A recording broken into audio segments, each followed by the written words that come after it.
ultimate gaming. Prepare to witness the pinnacle of mobile gaming. You gotta assume a chance to put it away, and there it is. So Space coming out the #1 seed. Oh, there's actually recoil. I'm trying to control recoil for this thing. The right pick for that is Shifty, because he is, one of the best Warzone players, and I want my team to be competitive. Come on, Hey, you trying to eliminate me already?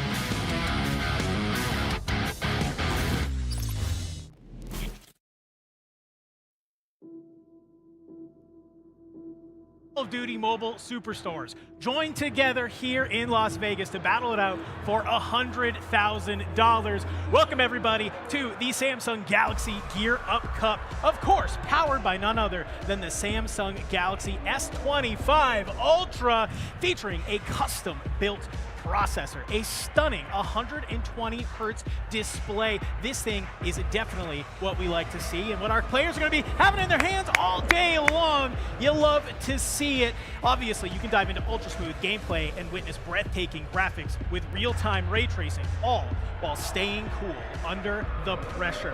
We have a fantastic day for you of Call of Duty Mobile that is going to be going on all day long. My name is Dandro. I'll be one half of the duo bringing the energy for this first section, but I couldn't do it alone without my good friend, Mr. Bass from the past. How you doing, my friend? Doing fantastic. I'm ready to see some incredible action here today. It's a lovely platform, a lovely bit of sponsors that we can have to actually play with. And not only that, but like you said, the competitors are some of the best that we can find. There are multiple international champions here, whether through COD Mobile, whether through EWC, a number of different events that these people have been able to win, and now they're here to try to win even more. 6 figures on the line. It is absurd, but very well deserved for the creators that are participating. Very well deserved. Let's talk about what we got going on here today as part of the Samsung Galaxy Gear Up Cup. It's going to be a small little draft that we had going on earlier where we got to have our teams come on and join on here together, and then we kind of been able to filter that into a bracket that we have going on. So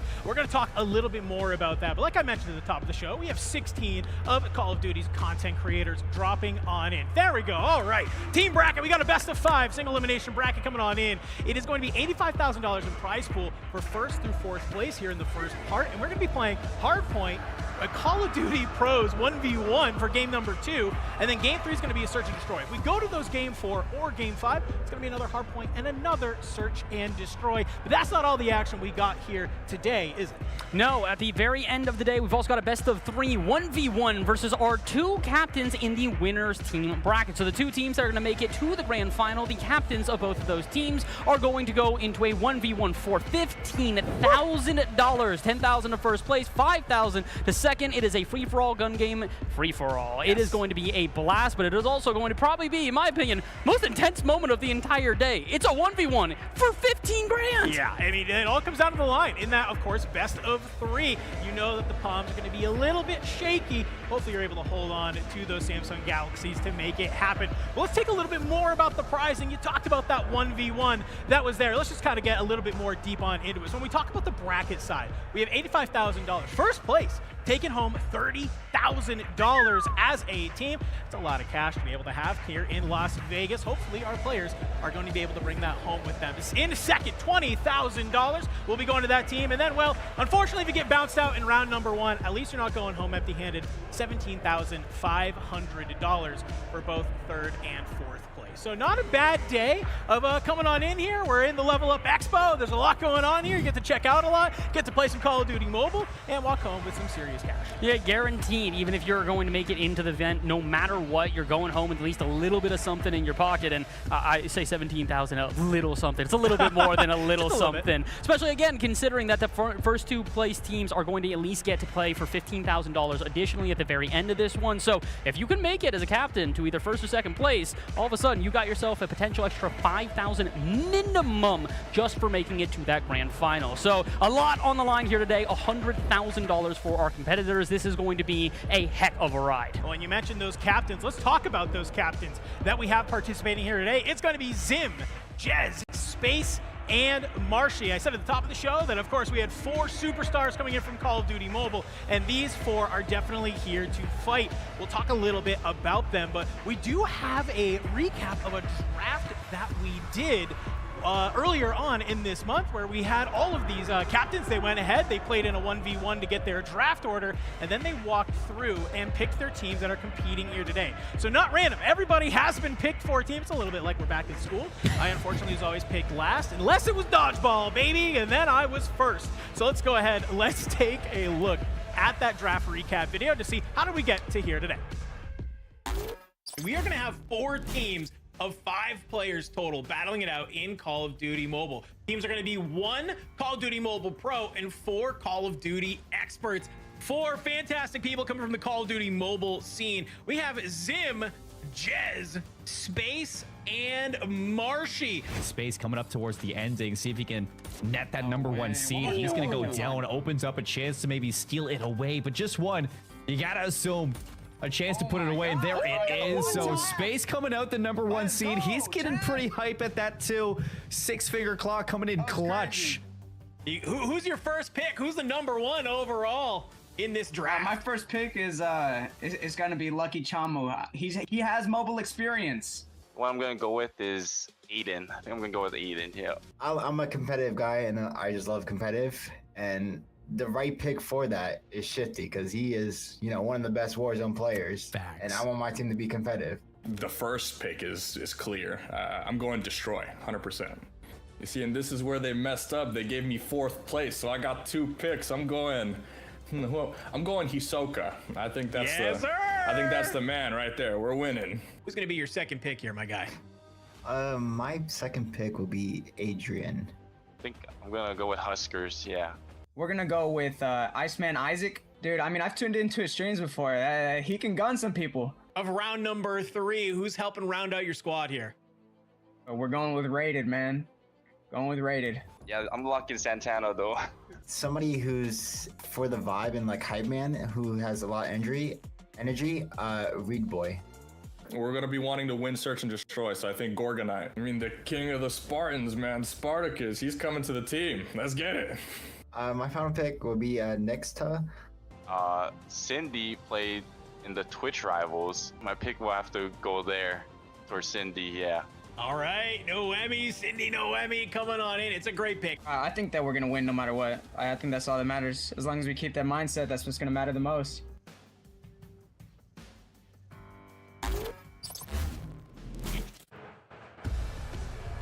And there you go. The draft, it was a fun time. Unfortunately, you couldn't be there with us, but a lot of fun. Some of these players, they came in, they knew exactly who they wanted to draft. They had their eyes set on some of these players. Other ones, they just kind of went by whatever the vibes were at the time. I think this is going to be really, really fun when we look at these teams and get a chance to talk about them all day long. I think when I kind of look at it, I think what was most fun to me was Marshy. Obviously, he kind of came in, he said, I want a team that's going to vibe, but I also want a team that's going to win. And then somehow, when we interviewed everybody at the top, they were all like, oh, we're just here to have fun. And then after the draft was done, they were all like, no, we really want to win, and we're very competitive. It's a little bit crazy how all of a sudden, you come into it, oh, vibes are high, I'm ready to play, and then they show you that huge amount of money you're playing for, and you go, maybe I need to make sure that I win this thing. And I do think all 4 of our teams have a very good chance at that today. Again, they might have drafted off of vibes, they might have drafted off of the best cohesion as a 5 squad, but realistically, I think every single one of these teams is of extremely high caliber and has a great chance at winning this entire thing. No, a lot that is here.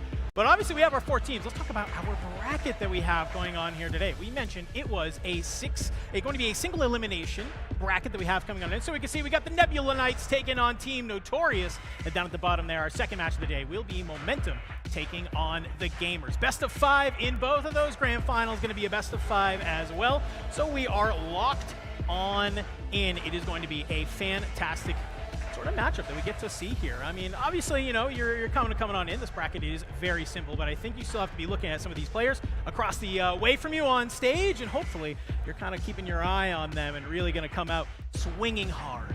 We've heard a lot about how these players have been practicing, really getting ready for this event, trying to do what they can to make sure that they are not only prepared for the actual full best of 5, but also individually the captains that are going to have to still play through those 1v1s. Theoretically, they can nominate who they want, but again, when you've got COD Mobile pros on your team, I think you would assume that they're going to be putting those guys in those situations every single time. Yeah, I think you're selling if you're not. I'm going to be quite frank with you. I think if you're not picking your Call of Duty Mobile Pro there for your 1v1, a little bit of egos need to get heat checked, I would say, coming on in. But a lot of good stuff. I love that you bring those up. Our players did have a chance to practice together in the last couple of weeks. They all streamed on their own channel, so it was really fun being able to go ahead and see everybody kind of cohesing together. I know I want to give a huge shout out to Iceman Isaac. He was just absolutely picking his player's brain apart, trying to figure out all the little nerd strats, everything that you can do. What's the best settings? How do you manage to get there? So love seeing that our players are able to come on in. They might think, well, listen, I don't really play Call of Duty Mobile. It doesn't matter. Everybody here is trying to do their best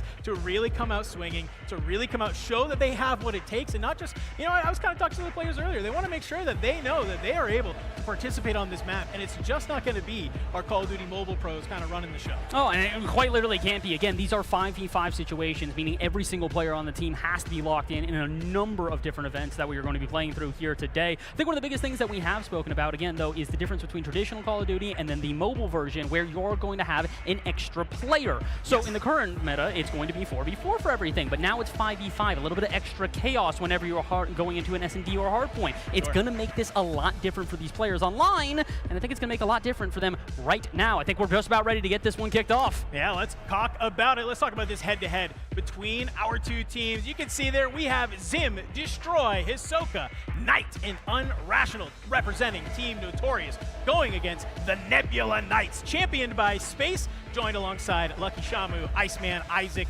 Rated, and Primrose. I think this is a real kind of nice dichotomy that we see between these two teams. Talking about, you know, some of these players that we have here. On one side, you have Zim, who's, you know, we call him the GOAT in Call of Duty Mobile for a reason. In his first year, was able to win a championship, a winning coach across multiple regions. Comes on in, and I think he does a great job of drafting some players that he knows have some gunny, he can be able to just direct around the map and how to set themselves up for success. On the other side, though, Space, he was working with his team. They were trying to get reps in. They were literally upset that we were taking away their phones because they wanted to keep practicing, okay? I think that this is going to be a team that's very, very interesting, and I want to call out Rated in particular. He's a storied Call of Duty player, played a lot through, obviously, the CDL, the CWL, really since competitive, you know, Call of Duty has been a thing. Rated has been around, recently transitions on over to Warzone. So when we talk about our maps a little bit later, some of them are some throwbacks that are here. Might be able to have some extra stuff. But we have a nice little video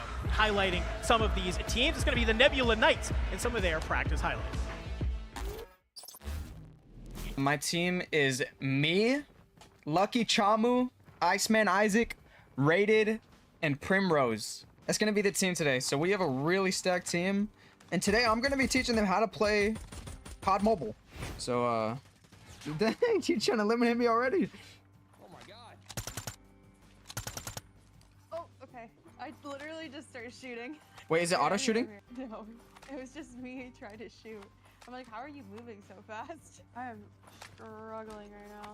No, it's all good. It's definitely not easy. Like, y'all are picking up extremely fast, whether y'all realize it or not. My chat is saying this is bullying chat. Like, I promise you, this isn't because I want to just bully them at all in any degree. It is genuinely like, this is what's gonna happen, and I don't want us to get nuked. I would rather us be the ones nuking, you know what I mean? Dude, you're actually frying this game. I'm trying. I'm sweating. I don't like getting gunned. No, you actually went crazy. Like, the people that you're fragging over are, like, the highest rank in the game. Wait, let's go! Yeah, that's really good. Knights here. I kind of was able to hype them up, but when we kind of look at this list, Bass, what's kind of jumping off the page to you when we talk about this team here in the first matchup? Again, it has to be Space here, and considering both the accolades that he has coming into this event, as well as just the prowess as an individual player, as you said before, he's got to be the guy that you're putting into every single 1v1. In every single best of 5, if there is an occasion for him to be able to pop off, you want to make sure you are highlighting him. I like to say, if you got a hot hand, keep dishing it to him. So in those moments, you got to make sure that you're giving him the space to be able to breathe, and at the same time also making sure the whole team is playing cohesively. Like you said, on the other side, it's a little bit different for Notorious here, as they do have a coach, and a coach through multiple different titles, which probably is a benefit in a moment like this. Absolutely. Well, I know their practice went pretty well as a team. Let's go ahead, let's see how practice went for the Team Notorious.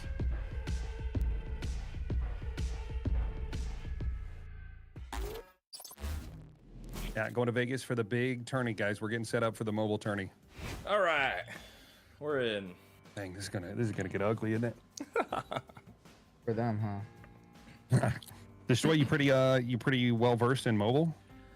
It's my first time ever playing it, but Hey, let's go. Nah, mobile's cool. There's a bunch of different stuff from a lot of the different titles, a lot of the old maps. yeah. Some of the best stuff from everything. We got operators, we've got wild cards. Oh, there's actually recoil. I'm trying to control recoil on this thing.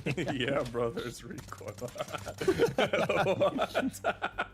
Recoil's so easy to control on controller, bro, and I'm just like shooting in the sky.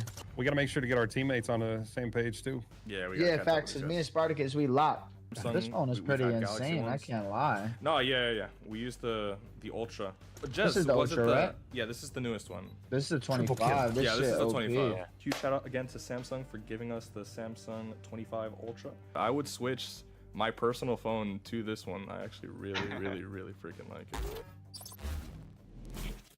Team Notorious. They had some fun in the practice. I was going ahead to listen, and they were just having a lot of fun, but then I feel like as they got more into it, they were like, okay, wait, let's actually get some things here. I heard a quote earlier where Zim was saying, hey, basically in any of these hard points or S&D, I need you guys just to run ahead of me. Get me info. I can handle the rest. So it's going to be very interesting to see how this squad matches on up. I'm really looking at this team, specifically in the Search and Destroys, I'm looking at Knight. Knight is a storied Call of Duty player, played back in the CWL, basically all the way up to Black Ops 4, then kind of becomes more of a content creator, but is no stranger to Search and Destroy in the modern time. So I think he's going to help bring a little bit of brain power to this team, especially when we get to those map number 3s, especially if you're already up 2-0, right? You want to end that series in a nice 3-0. Search and Destroy ready there, and you can see Knight and Unrational. They're having a laugh already. Yeah, that's a good thing. You want good vibes going into the very start of the day. Again, everything's kind of hinging on this, not only because it's a single elimination match, but because, like you said, you get up to that 2-0, it may seem everything's smooth, everything's sailing. You're going to get straight up into the semifinals, and you're good to go. Then all of a sudden, you start to realize that it's not going to be that easy. And that's the big thing, especially for this team here today, is you have to make sure that you're relying on Zim to be that man, to keep a cool head, to make sure the whole team is feeling good, feeling cohesive, especially considering that we've got the 1v1 coming up so quickly. Looks like the vibes are pretty high, though. I don't think the team's really got any issues with that. I mean, listen, you got Hisoka and Destroy on stage next to each other.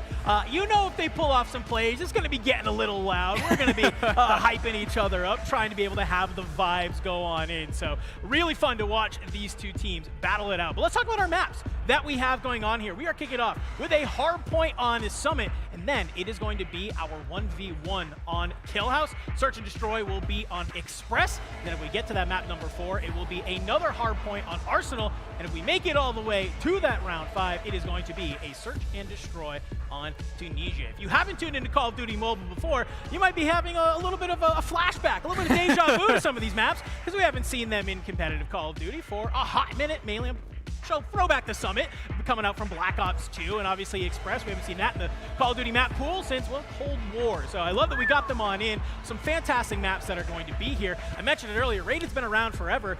People were joking on it. They said Raided was competing on these maps back in the day. What are we doing? I don't have an opportunity to stay on top of this. So a really fun map set that we have coming on out for this first game, and I think it's going to be interesting to see how our players are able to adjust to some of these maps if they haven't managed to play them in quite some time. And I do think that's going to be beneficial to some of the pros that have been around for a very long time. Again, familiarity with these maps is going to be great versus some of the players that we do have coming from more of a Warzone background that are probably more used to, again, Warzone in the current competitive era. So for a lot of these players, it is going to be great that they're going to be able to go back, look at these maps, be able to refamiliarize themselves. The only problem, you can only refamiliarize yourself for so long. These games are going to be quick. You're going to have to make sure that you hit the ground running. And again, like you said, if it's only 5 maps, you have to make sure that here we get this started immediately. So Summit looks like it will be the very start to our event. It's the Samsung Galaxy Gear Up Cup, and it seems like it's about to start now. Dandro, I'm ready for the action. Let's get ready to lock on in, my friend. Summit, a great map to start this. I love being able to see this. We're going to have 4 hills on this first hard point that we get ready to get started. So curious to see what are some of these breakoffs going to be. Who knows the hills? Who's going to be able to hold down some of these rotations? Let's get it started, everybody. here live from the Level Up Expo. We already see some of the break-off players making their way towards the mid, and Zim, the coach, he's going to be the first taken on out, and as is Iceman Isaac. So a little bit of over-aggression coming out from the squad here as you start making your way into the point, as we're starting to see already somebody's lighting up the kill feed right here on the point. They are not letting any of these players in on this P1. They're just keeping the pressure on early, and again, this is exactly what Zim was talking about. Rush to the point as quickly as you can. Maybe not have him go down in the meantime, but unfortunately, he will actually go down again. Despite the fact that the kill feed is lighting up in favor of Nebula Knights, though, they are going to be down early here as the fight continues to ensue. Both teams, though, starting to get a little bit more even as shots fired on either end. Space narrowly avoiding a little bit of death there, but very quick to start here, exactly as we anticipated. No, I know a lot of the players, too, they were talking about, like, listen, even if I don't feel confident in my gun skill, you know what I do feel confident in? Being able to get into the hill and get those points on the board. If you were just tuning on in, maybe you haven't watched Call of Duty before, quick little rundown of how Hardpoint works. We got 4 hills across this map. It's a moving area that's there. You're going to score points while you're sitting on in the hill. It's going to be first to 250 that take home the W. So that's why when you're able to come on in here, it is crucial that you're able to happen on out, as we're just seeing a flurry of action go across this P2, and it's going to be Space who finally hats the last laugh, makes their way onto the point, and if you are Notorious, you are spawning in Narnia right now. Unfortunately for Notorious, they had the advantage going into that one, numbers advantage as well as also just some good shots initially, but it seems like Nebula Knight starting to find a way to turn it around.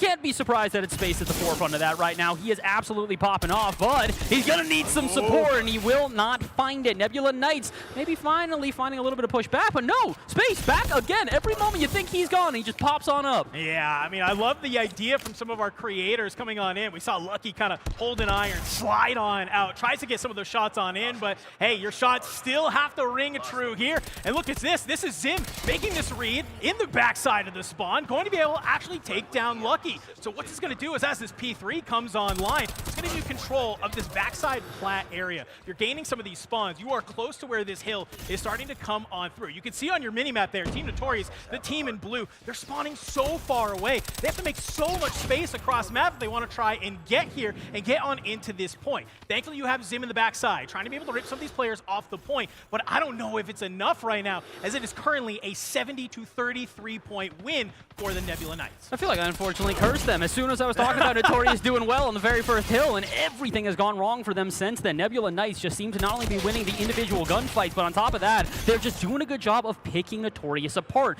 Again, Zim did have the advice of just dive in, I'll come in after you guys, and it should be fine. The problem is they dive in, get killed, dive in, get killed. Over and over again, these individual fights, they keep losing. Another great example as even more players go down, and the lead has now gained to 60. Opportunity right now, though, for Notorious to get back on into it. This P4, it's going to be spawning on the opposite side of the map, on the backside hut towards ramp. So you can see they're able to hold spawns on in. Somebody's been able to slip on into the back. Who is it? I can't see right now. I'll be kind of curious to see who is able to make their way. We'll get found on out, but right now you're able to draw a line in the sand. If you are Team Notorious, you know where the Nebula Knights are coming from. You're going to be able to start catching them. And look at that. The Tempest comes out for Space. Nice little shocks going on through there. Absolutely letting that specialist come online, finding these E-limbs, making it look easy as just, well, a couple members of Notorious do go ahead and fall. You had all of the setup if you wanted to, but it's going to be a little bit more tough to get here. But look who it is. It's Hisoka with the equalizer. Comes on in, a huge two-piece. You've been able to win this for your point, but unfortunately, Space right back on into the mix. At the end of the day, there is always Space. Over and over again, he's just finding these individual fights, continuing to keep the Nebula Knights on these points, and just as soon as you think Notorious has a good rotation, like you said, they were on the point first. Not only were they on the hill first, but they were starting to finally gain some momentum, and as soon as the momentum is found, it is immediately taken away. Space, my MVP for the moment, as once again, Hisoka going down. Yeah, a huge triple there on the point as it comes to the end of the scrap time for this P4. So now we go into the next rotation. P1 spawning back in that P1, and you're calling in the Predator missile from above. You're able to get a huge one. You come out of the kill streak, and it's just more and more eliminations coming your way. If you are Space, I thought we were playing Hardpoint right now, not Team Deathmatch. Space trying to at least just be able to eliminate these players from Team Notorious to make it a little bit easier for the rest of his team to just sit on the point. And another 3 go down just as soon as you can see Notorious maybe giving some semblance of just a way to approach these points. They are immediately taken out. Again, it really is Space at the forefront of this, but it's his teammates still doing a whole lot. Great example. Lucky going to take another one out, and then we go back to Space. And again, headshot after headshot. He's just not letting anybody go close. And as much as we were talking about Notorious having that ability to play well as a team due to the fact that they've got the Goach on the team, apparently individual prowess is just a little bit better right now. Yeah, sometimes it's all that matters is winning your gunfights. You can make all the reads, you can watch the spawns come on through, but if you're winning the gunfights, you can win the game. 169 plays 140, or plays 44 rather, right now. I thought there was a moment on this P1 where Notorious might be able to catch Nebula Knights by surprise. They actually get the flip spawns, but they're not able to make anything happen. It gets red, they get cut on down, and they're immediately back into the original spawn that's there. Which right now, if we're kind of coming down towards the end of this P1, this P2 is starting to spawn on in. Notorious, you have the right idea. You're able to spawn on through. You don't have to push on forward right now. Go ahead, try and hold from some of this barrel side, cut down some of these players, maybe hold these back stairs. Yeah, they have to be careful about trying to push individually as they've been doing on repeat here. I like what we're seeing there between Hisoka and Destroy, where they're keeping themselves a little bit together just so that they can take these fights as a team. It's not exactly going to result in them finding the next hill, but it does seem like they're starting to have at least some numbers get on points. Unfortunately, it's just one after another popping up, and Space is the first that seemingly has some space to work with unintended here, and he will. That's a 2-piece again for Nebula Knights, and it just seems like as soon as you can hold them off point, Space comes in and does what he does. Yeah, Space really coming online, helping the team to the best. But look at this, Primrose in the back, finds a nice little flank there. That will kind of be able to bring that player on down. It's all hill through the front. 4 players from Notorious. They are here. Somebody's trying to be able to come on into the back. Unrational will stop that flank from coming on through. So Team Notorious, they're holding on in. But what has me worried, Bass, sure, we got some signs of life here on this rotation, but you almost have Nebula Knights crossing the 200-point threshold. This gap is large. You basically have to play perfect through the rest of this game because you can see there, it's only had to be a little bit of time left on the clock for you to bring this one on down. And unfortunately, Nebula Knights, the first one set up at the next hill, and they are really set up at that. So it's going to be individual challenges from Notorious just to try and find an opening. Good thing is they do have 4 of them coming from the east side. A chance here maybe to take out at least 1 or 2. Rated a bit pushed far out. Are they going to actually make the challenge? No, instead it is Isaac who's going to take 2. Space going to take 2 of his own and up to 220. It sounds like the death timer is starting to tick. Yeah, starting to get there. Zim tries to hit through the front, but it's just not enough. Space holding the line, maybe trying to watch this cut, making sure nobody gets a little too cheeky, nobody has an idea, because you are just locking it on through, gaining all of this score. Only 15 seconds remaining here, folks. The Nebula Knights, they are counting this one on in. This could be the final hill to make it happen. Space finds a huge 2-piece. That will cut you on down. You find one more inside for good measure. Last final 5 seconds. Nobody from Team Notorious around. Nobody to challenge. Nebula Knights will take game number 1, our Hardpoint on Summit. Almost 3 times the points as well. That was not just a win, that was domination. And again, as much as we knew how good Space was. Yes. We never had any doubts in our mind of how good this man was. For him to come in and just continually take those hills by himself was beyond impressive. Yeah. I think what was impressive too, it wasn't just him basically finding all these eliminations, it was finding the eliminations and then letting the team sort of backfill to be able to hold down the point and get a lot of the score, right? So being able to kind of come on top and be able to find those early eliminations and then let your team come on through to really help, amplify them. Say, hey guys, I don't have to be the only person sitting on this hill. You can go ahead, you can gain some of that time. I'll continue to go ahead and slay out. And they did a great job of not only doing that, like you said, but really doing that also in the rotations as well to the next hill. They did a great job of every single time that we would think that we would see just anything from Notorious, all of a sudden, they would do a good job picking off a player here or there as they make the rotation in. As soon as they get into those points, making sure that they held them from different angles. Again, good team play all around, which is kind of crazy because I expected that compliment to go to their opponents. Yeah, some great stuff. Unfortunately there for Team Notorious. You can see it looks like they're still in good spirits though. Feeling hype, feeling the energy, still trying to be able to come on through. But you had this first sort of map as a ability to play as a team. You got to go into that 1v1 next. Let's take a look at some of the highlights though from that map because I feel like this is our nice little first look at what we have going on here. And this is a nice little play from Zim to be able to try and push out some of those back spawns. And it's the right idea. It's what you want to try and make on happen. But it doesn't really matter when you got Space popping a Tempest and pulling a 2-piece. Again, and that feels like the end of every single statement. Oh, look at that! How good that we're seeing a twin! Space gets another 2-piece. Over and over again, this kind of is the problem that we continue to see with Notorious. And I hate to sound like a broken record, but it's even more relevant because we're going into our 1v1. And again, you're insane if you don't pick Space for this. Yeah, Zim, even in the draft, was saying, you know, hey, I'm hoping that I can manage to get here with my brain power and not nearly as much with my gun skill, which was great during the draft. But, you know, does it matter in the 1v1 is kind of my question, right? Where it's like, okay, yes, that's a great strategy for a team play aspect, but, hey, if you want to try and win this in a 3-0, or in this instance, if you want to just come back and tie the series, this is a huge clutch moment. So if you're Zim, I need you to lock on in, even up this series, because otherwise we will already be on series point, heading on in to that search and destroy on Express. We got to see the dog in him, man. We got to make sure that this dude is ready to play. And again, not only has he got to have the bark, he's got to have the bite. And the biggest issue with this is, again, if he doesn't, they're down 2-0. Yes. And all of a sudden they got a reverse sweep in a best of 5 that, look, I'm not going to say it's impossible, but based on the results we saw in our very first map, I'm going to say the odds are unlikely. So I would suggest that they try the best that they can here to at least tie up the series in this 1v1. Yeah, and what kind of has me even a little worried too, seeing how much that hardpoint went into the favor of Nebula Knights, is that, yes, even if you do, let's say Space wins this 1v1, like we are kind of expecting, but you are able to take the search and destroy on Express, guess what? You're right back into another hardpoint for map number 4, so it's like, okay, well, you have such a hill to climb right now, I feel like, if you are Notorious. But looking at the players that are on your screen right now, they are definitely fit for a fight, ready to kind of come online. You know, map number 1 maybe didn't go their best, but I know the mental of a lot of these players. They are more than happy to start shaking stuff off. They say, all right, GG, go next. Let's head on in to that next map, lock it on in. Let's talk a little bit about this 1v1 we have coming on up. We mentioned it is, of course, Space versus Zim, as they are getting ready to head on into Kill House. And this is going to be very, very fun to see this go on down. Unfortunately, Zim did come last in the draft, but the shots were still good.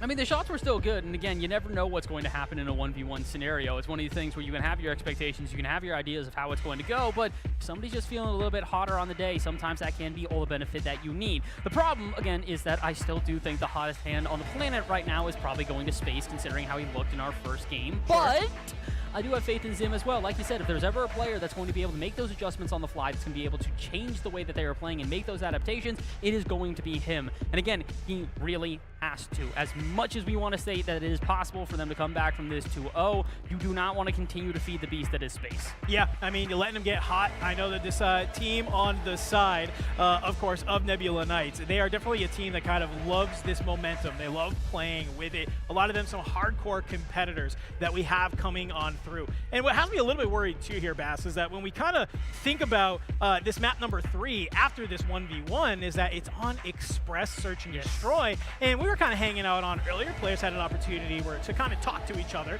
right, alongside. And, well, I was listening to Iceman Isaac talk to Rated and was literally running around the map in a custom saying, hey, what's this call out? Where's this bomb? If they're playing from this side, where do I want to try and post on up? So really trying to rely on some of the prowess of Rated to help Iceman Isaac to come online. I feel like this team is just going to be a little bit too much to handle when it comes to that search and destroy. We have to get through that 1v1 first, but a fantastic sort of first map, a kickoff here in our first series. Of course, we do have one more right after this one to see which of our two teams will be making it to our grand finals. So we'll have to be able to see what that is going on in. We're getting this second map set up for you, ladies and gentlemen. Do not worry. We'd love to be able to hop into that 1v1 right alongside you. But we're going to take a quick little moment here. I guess let's just talk more about what we have going on here today. Of course, if you missed it earlier, we had a draft earlier in the month where our 4 Call of Duty Mobile pros went up in a 1v1 to determine draft order, went into a snake draft,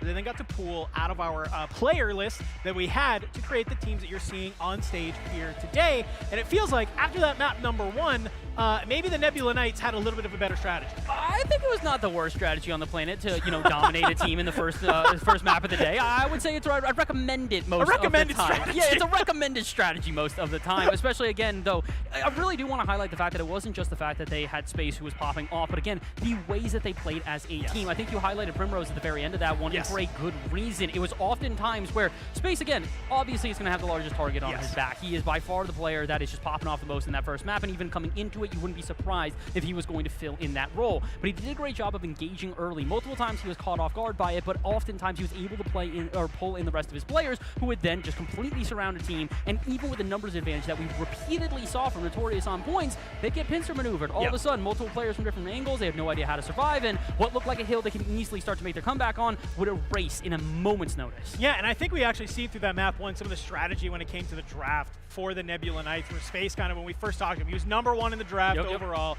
looked fantastic in our free-for-all on Rust that we had going on through. Was like, kind of came in and I asked him, I said, okay, so your first pick overall, like you're going to make this pick and you got to wait a really long time till you get your second pick. Then you're on the bend and you get your second and third. But here in sort of the first pick, he said, you know, I want somebody who's going to be able to take this seriously, but also be able to have fun and bring some vibes. And he's like, that's what I think will matter. He's like, the gun skill, he's like, the game, I can teach them. He's like, I can't teach sort of the passion that we have here. And well, his pick #1 went to Lucky Shamu. And when we talk about passion and our player list, I don't think I could have picked a better person to represent that. And Lucky, he was getting a little crazy in some of the practice before it. He was definitely coming alive and was taking it serious. That is here. So I love that Space comes on in, has a strategy, is able to make that sort of first pick overall, and it seems like Pick's a great person. And we saw a couple moments there, that map #1, where Lucky was, while at least able to find some flanks, able to get some of those wraps around the hill and be able to help that team go to a victory. Unfortunately, again, I continue coming back to this idea that it feels like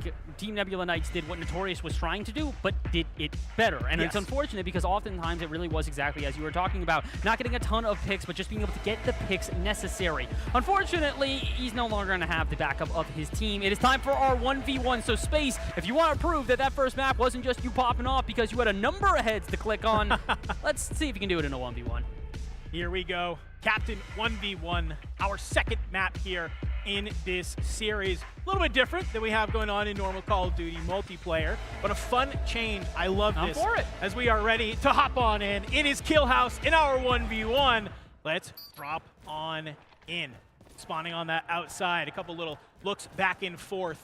See Zim on this back side, just trying to maybe get a little bit of a peek on where Space is playing, as we're starting to see a little bit of a do-si-do here, a little ring around the rosy on the outer side of the map. I like the difference between the two teams. Again, Zim still sticking with a more strategic approach, trying to make sure he checks every single corner, making his way through the map very slowly. Space is like, forget that. I'm just going to dive into everything that I can find. And if he does get an even glimpse of that man's head first, I think he'll have the advantage. He does not, though. Instead, it is Zim that makes first contact with a couple shots fired down. I see Space backs on up. And, well, there you go. Off the top rope, Space. And I think I wanted to call out something here. You can see Space with, of course, that Type 63 in hand. This is what he used in that draft free-for-all, and I asked him about it, and he just said, this gun is absolutely broken. It is disgusting, and we saw him go crazy with it then.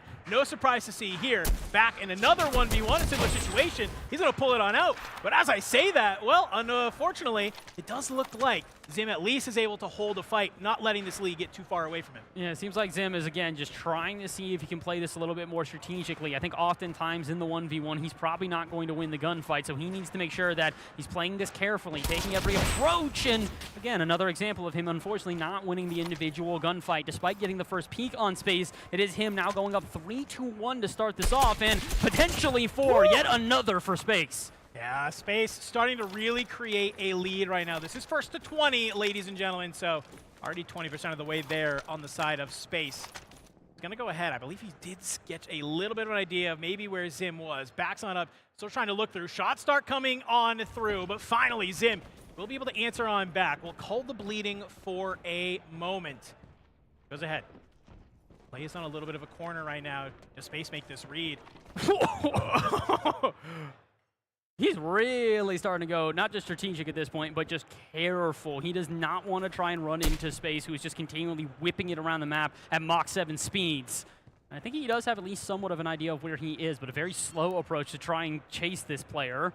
as I don't even think he's going to find him. Again, just completely different sides of the coin right now, which is creating some interesting moments, to say the least. I feel like this is when I play like laser tag, right? And it's like you're trying to hide in a corner to catch that player that's like a little bit too aggressive. It feels like that's definitely the idea for Zim right now, and it works on out. Kind of slow walks up one entire side of the map, not making too much noise, and is able to find a little bit of a surprise onto Space. We'll be able to bring this within a 1-kill game, and as I say that, make it a 2-kill game again, 25% of the way there if you are Space, 5 in 20. Got 7 minutes on the clock, so while yes, this is a little bit of a slower pace of play, you gotta wonder if you're gonna kind of tick down this clock here, taking your sweet time, trying to find these kills, you're not gonna have a lot of opportunity to get back on into it. It kind of feels like that's the preference for Zim right now. He'd love to be able to waste as much time as physically possible. The problem is that we're starting to get into this scenario more often than not. Zim gets killed, comes off the respawn immediately. You have Space going up high, trying to see where he respawns, and if he gets even a glimpse of him, he will immediately start headhunting.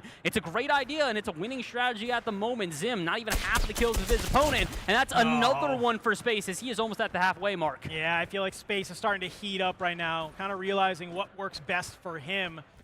Checking all of his angles, checking his corners. Doesn't realize that Zim actually spawned literally parallel to him across the way. So you kind of checked every single angle except the one angle that Zim was in.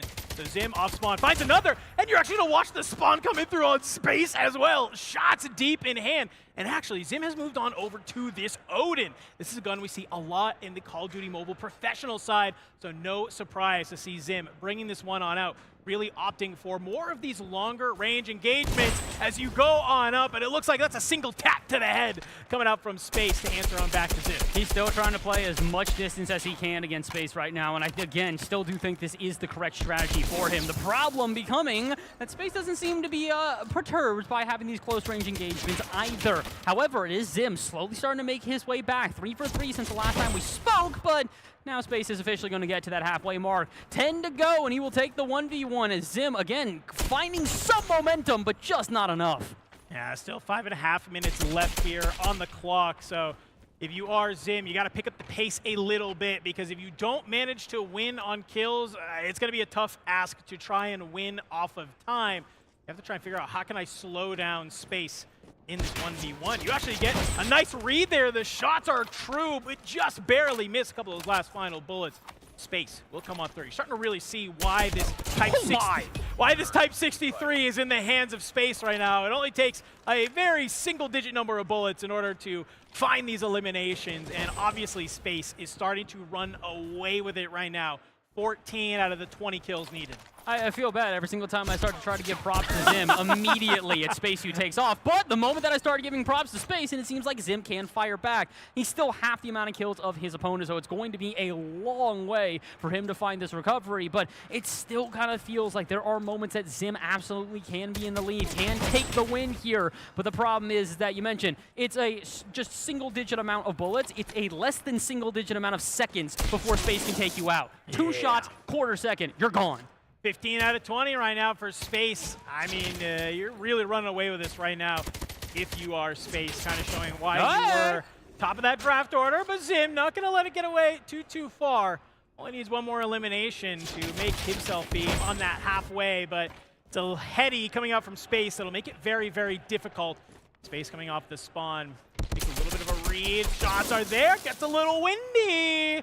Took a step outside, and I felt that breeze. Feels like maybe some of that made its way on indoors. There's definitely a chance here, especially considering Space low on health. If Zim can take advantage of this and just dive him quickly, needs maybe one shot.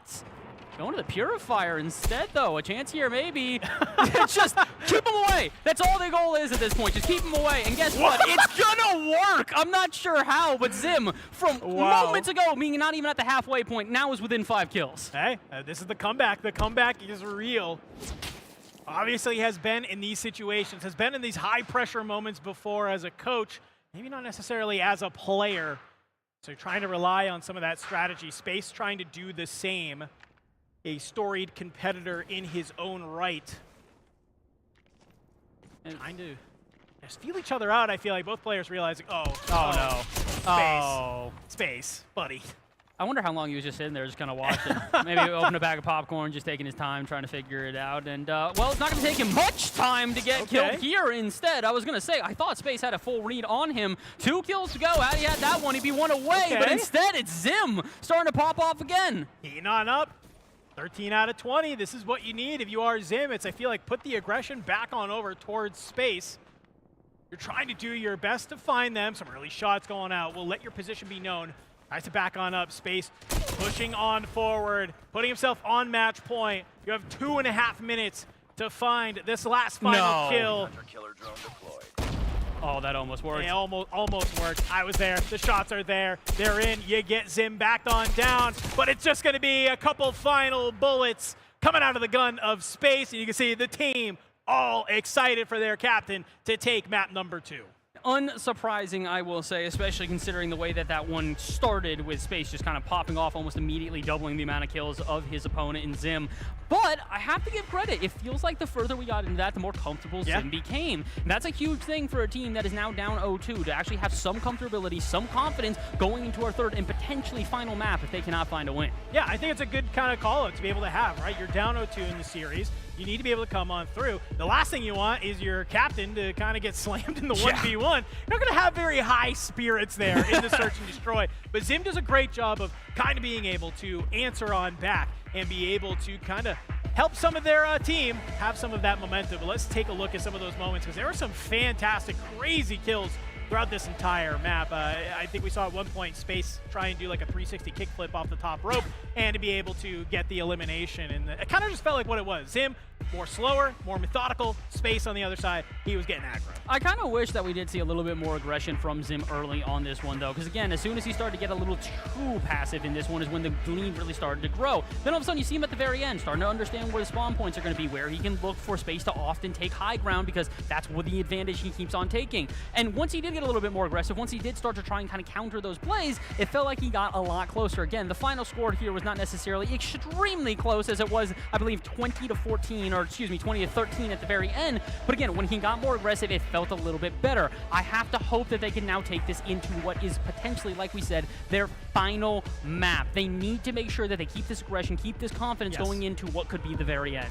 Could be. I mean, we're playing best of 5s here, ladies and gentlemen. So we have the Nebula Knights up 2-0 in this series after Space goes ahead and wins that map for the squad. We're getting ready to move on into a search and destroy here, Bass. This is personally one of my favorite game modes, and we're playing it on one of my favorite maps. It's Express, ladies and gentlemen, coming back on in. This is a tried and true. It's a fan favorite search and destroy map. I love that we get to see it here, right? A lot of opportunity to move around. I did it with the Hardpoint. The 1v1 was pretty self-explanatory of how that game mode works. I don't have to explain it. We'll just kind of give you guys a little bit of an update how Search and Destroy works. We are going to be playing, of course, here where it's 1 life only for each team, okay? Per round, you have 1 team on offense, 1 team on defense. Team on offense, their objective, plant the bomb at one of these bomb sites. If you're on defense, your objective, eliminate all the attackers or defuse the bomb before time is up. And what's kind of fun about Call of Duty Mobile, I learned this, I was talking to Space earlier, in normal multiplayer, we usually play to basically it's 11 rounds total possible, right? You play first to 6, that's there. We get that very famous round 11 where both teams are on 5-round wins each, and you have that final moment. Call of Duty Mobile's a little bit different. You actually have to win by 2 if you want to try and take the map here. And Space was saying, he's like, yeah, I've seen maps go up to like 20 rounds before, which is crazy. I don't think we're getting there today with our teams, for what it's worth. Maybe we are. I mean, I love watching Call of Duty. I love talking about it. Could be an opportunity, but I think it's just a fun little change that when it comes on in, when we talk about strategy between these two teams, that you're kind of thinking about that, where they might be thinking in the back of their head, like, yo, we have to be able to clutch this out in these 6 maps. No, you actually have to be able to win by 2. And it's a huge thing, especially for a team that is on their last life at this point, is that it's one of those things where you look at it and go, all right, we could maybe not be able to just kickstart this immediately, but as long as we stay within a round of them, we're never going to let them just take the win outright. And that's a huge thing because, again, esports and overtimes, it's an infamous combo at this point. You can't really be all too surprised when you see a team that is able to just find this resurgence in the middle of nothing. And it doesn't feel like it's going to be in the middle of nothing this time, though. No. Again, I really have to give my props to Zim for the way that he played in the 1v1. If he can try and rally the rest of the troops, I think there's a great chance that they are going to be able to keep this close. And if they can keep this close, they can take the win And then honestly, they just kind of go from there. It's one step at a time. You can't do anything more than that. You're down 0-2 at this point. You have to face reality, which is that it's win and stay in. So if you can't do that here, it's going to be a very difficult task. Yeah, well, and I think the good news is that if we're talking about the game that is on the line, it being search and destroy actually is a very big benefit for any of these teams that are down 0-2. It's such a slow-paced, very tactical game mode, right? So it's not going to be this opportunity like the Hardpoint where you kind of just feel like you're in the blender. You're spawn, die, as we know and love in Call of Duty. No, it is, you are spawning in. You have to have intention with your movements. You have to have intention with how you want to play around that map. And I hope some of our coaches have had those conversations with the team of, hey, here's our break off. Here's where you can go look. Here's where you can kind of go ahead and set on up. And it's also going to come down to the communication as well. Yes. Where are you finding some of these teams across? If you do get taken on out, how many were there? Who took you out? What type of gun were they using? Like, all kinds of stuff that can definitely come into play when it talks about search and destroy here, especially on a map like Express, right? Express, it's huge, it's big, it's wide open. There's a lot of different little lanes and nooks and crannies that a player can slip on through, so you have to be on your A game. Yeah, that was the bane of my existence growing up on that map, man. I swear to you. You pop around a corner and all of a sudden, you thought you cleared every angle and all of a sudden somebody's just camping out in the middle of nowhere you never expect. But again, that really does come to the advantage of Zim, like you talked about before. It did feel like Notorious a lot of times when they were getting onto the hills in Hardpoint, they were doing a good job posting up, finding those advantages, finding those little spaces. The issue is oftentimes that they get converged on by multiple players from different points, and it would become a little bit more difficult for them to hold on to the hill. They don't need to worry about that right now. What they need to worry about are those individual gunfights and making sure to take down individual players, because oftentimes we did see it. Space wasn't completely invulnerable. He would walk in, he would take a couple of bullets, he'd go down, and all of a sudden he would respawn, and that's when the team would do a good job. You take him out early, you take him out in some of these individual fights by just strategizing correctly, and all of a sudden this search and destroy gets a lot weirder. Yeah, and I feel like with Notorious too, I kind of mentioned at the top of the show, we talked about a couple of different teams. I'm really looking at Knight on Team Notorious rather, to really kind of come online and help this team out. Knight, you might know and love him from obviously his Resurgence gameplay on Warzone, but a little bit of a history for you. Back in the day, this guy was competing in every level of professional Call of Duty that was there for a very long time. Has played a lot of Express Search and Destroy in his day. We'll be looking at him to maybe help with some of these callouts alongside Zim. So we are getting ready to head on in to that map number 3 here on Express. The Nebula Knights, they're up 2-0. A chance to end this in a 3-0. Or will Team Notorious be able to sneak out this S&D and start the climb back towards a reverse sweep? Pay attention very closely to this very first round. This is going to be an extremely telling way that this map is going to go. If we do see, I was going to say, immediate eliminations from Nebula Knights, I think you got to be a bit concerned. A little bit of a flip of that, though, as it does look like Notorious will take some, but immediately it is Nebula Knights to fire back. It's just trades on trades. And, well, I was talking about him. It's Knight is the last alive for Team Notorious. You see that bomb start getting planted on this inside B site here. Rated, dropping that bomb.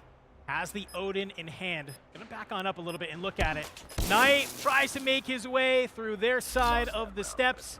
And unfortunately will get found on out. A tall task for him in that sort of scenario, but I like the idea. But some trades backing on fourth there very early on, at least showing some signs of life right now from Notorious. I like to see this from Notorious as well. Again, it is one of these things where they're still playing a little bit more passive. You can see they didn't really want to try to rush the point as aggressively, but that's not a bad idea as long as they can take some kills. Surprisingly, it's actually Isaac who doesn't take the first, but finds it. Maybe a second. No, instead, a couple other players will trade in the meantime here. 3 left versus only 1. It is Isaac by his lonesome now, and what happened? All of a sudden, it's just Isaac going down as the entirety of the attackers go away. Yeah, it feels like maybe a little bit too much of an opportunity put on Isaac over there with the sniper in hand. That Tundra finds a pick and had an opportunity to really even the stakes, but just not able to land a couple of those shots. And while maybe you're holding down this area, it's just not enough. The rest of your team gets found on out. So slowly but surely, you're peeking on in. You're looking here. Bomb has been planted. And you are just trying to find where these teams are. It looks like a little bit of a crossfire setup right now for Notorious. Iceman Isaac will get found on out. So Notorious able to bounce on back here.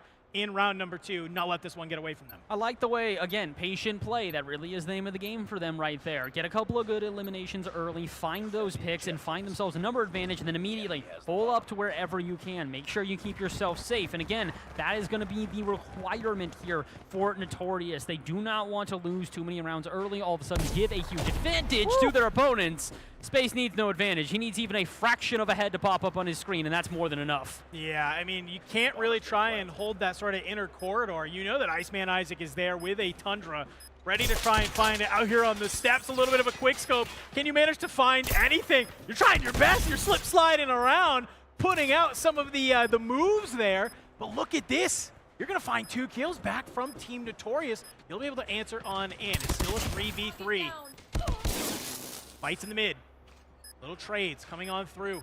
You are still just holding down this bomb site right now. Notorious trying to hold this defense, but it's just Hisoka last alive. Can he do it? Inside ticket. The shot's not going to be able to make it happen. It's not over yet. Nebula Knights, they'll grab round number 3. Gotta feel for Hisoka there. That is a bit difficult as he did have the jump on his opponents. Again, just sneaking around the backside of them. Takes out one, but can't figure out where the other is. Hiding behind the bomb. Not much that you can really do, but hope that maybe eventually you get a glimpse of them and then win the gunfight. It does not happen, but again, it's still proving exactly as we were hoping coming into this search and destroy. Nebula Knights not just walking away with this thing. This has been extremely close through the first 3 rounds. Zim, though, unfortunately, will be first blood here into this round. Thankfully, the team is able to answer on back. You'll even up the tide. A nice nade, though, will come on in from Iceman Isaac. Drops onto the head of Destroy. Finds them on out. Definitely feels like the Nebula Knights are doing a fantastic job of winning these early engagements. And you're just helping make the rest of the map so easy for you. Unrational last alive right now from Notorious. You get some shots down in on the bomb. Maybe trying to not allow that plant to happen. But yeah, it's members of the Nebula Knights swarming on forward. They take down Unrational. They'll go up in this map. And it's just using those numbers advantage to their advantage over and over again. You can see it in the final play there, as I believe it was Primrose and Space. They're just both going Space up high, Primrose on the steps, just playing that one carefully, knowing that, hey, if one of us goes down, the other one's got each other's backs. And it's something that, again, we continue to think that Notorious are going to do a little bit better considering the strategies they've come into this game with. At least they're winning the gunfights there, or so I thought. Primrose, a 2-piece for her, and all of a sudden what was an early lead for Notorious erased. Primrose really coming online in the search and destroy. Feels like everybody's had a moment where they've really been able to help their team to victory. And we see Space get an early kill on Hisoka. Early shots coming out. Unrational, can you maybe play this head peek? No. Space is just too good. The 6-finger claw got a little too crazy right now, as you are yet again leaving your coach Zim. And a nice little 1v3. Get found out in those middle trains. Not going to be enough. A lot of action at the B site, what I've seen so far. Nobody really trying to play for that A side. And there's a reason for that. Teams really like, it's much easier to play retake essentially on this B site rather than A. A real opportunity to kind of spread on out. You can watch that tick aside. You can watch both ramps. Very, very easy. Really good job of being able to find some info. So here we go on in. 4-1 right now for the Nebula Knights. Already looking pretty spicy for them. I think they all just full send A, thinking, yeah, maybe this will be, this will be the time that they flip it. And instead, they're just flipping the map, going all the way south, seeing if maybe they can sneak up behind their opponents. So again, they are still technically playing B. They're looking for the retake, and they're doing it from a bit of an odd angle. Yeah, you saw Isaac. He's going to be that player on the outside with a sniper in hand. Will get found on out, but that'll be enough to let the team know we got to turn our sights back towards our spawn. Start to see some movement already. Zim falls, Space and Raided. They will get taken on out though, so a great 2-for-1 trade as it's only one final remaining member. It's Lucky of the Nebula Knights. So Notorious, they have a plan, they have a strategy. They're able to execute it. It's a fast push through A, flip the map on its head. They find some nice picks. Hey, I guess it's working towards exactly what Zim was looking for. Out-strategize their opponents, and he does a good job at that. Again, that really was an intentional play as they full rushed in A, tried to flip the spawns, all of a sudden find themselves in their opponent's spawns, and with them not having any idea where the heck that they are. Really well played there from Notorious. The problem for them, they're still down by 2 rounds, and that's not exactly going to help them either. Nisaka going down. However, it is going to be a trade for Rated now going down. So back to a 4v4 here, as maybe Isaac also going to join his teammate. Continual trades, though, as nobody really getting an advantage until this moment. One left for Nebula Knights. Yeah, Space, the 1v3. If there's anybody on this team for the Nebula Knights who can do it, it's, well, Space himself. Type 63 in hand. We just watched him go absolutely crazy with that. And the Captain 1v1 continuing to see here. Do you see the feet? Do you see the feet? No hit markers there. Bomb will get planted at A. So you have a lot of shots going on through. They make yourself known, and I like this. Space just trying to play from above. Finds the early, immediately looks towards that bottom planter side. Won't manage to find anybody. Oh, a little bit of a scary situation. Tries to mantle on up through the train. You see that there's a player over there. You manage to find this, though. You can take this as a series of 1v1s. Some great shots onto Zim. You'll back them away. Immediately turning your sights onto the inside. You find it. Do you have the time, though? It's the last final 10 seconds of the round. You have to find this kill, but it's not going to happen. Zim will let you get the bomb started, but you go ahead. You peek.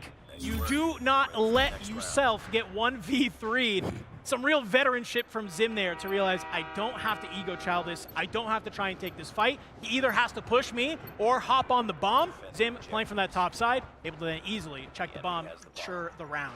Very well played from Zim yet again. It really does feel like when they get those numbers advantages, they know how to play with them. Not to say that we haven't seen similar from Nebula Knights, but it has been impressive to watch as multiple times Notorious come into fights where you're expecting them to go down. They have these individual trades, and then all of a sudden, they find themselves in a 3v3, then 3v2, and in a 3v1 scenario, they hold on so well. Problem is, they're not checking every corner. That's going to be Zim going down early, so the savior last round, no longer around to look for the tie. Yeah, Lucky kind of just holding a nice little angle there. Gets taken on out, but you get the info that you need. Knight slides on out. He's good for a couple. Notorious now in the 3v2. They're going to go ahead. They're actually going to kind of return the favor right now. Go ahead, plant the bomb at A. You only have Iceman, Isaac, and Space alive if you are the Nebula Knights. As I say that, though, we're starting to see Destroy gets taken on out. You even this on up to the 2v2. Space with the constant aiming, trying to get a read on where are these players from Notorious. You find one, the shots are true, they are good. That's Hisoka playing a little bit of an angle, and unfortunately for you, Space makes the play.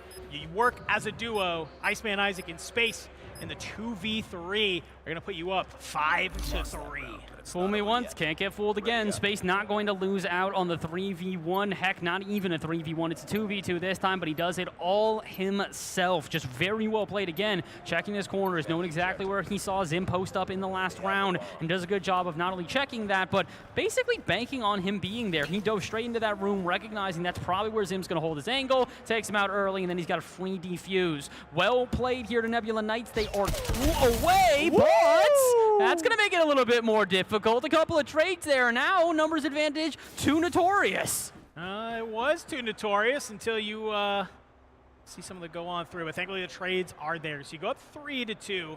Minute and a half left in the round. You can see they've kind of playing this little bit of a split right now. Just trying to force them to start making some movement. Where do you want to plant this bomb? You got one player watching the cross. Another player just watching that B bomb site.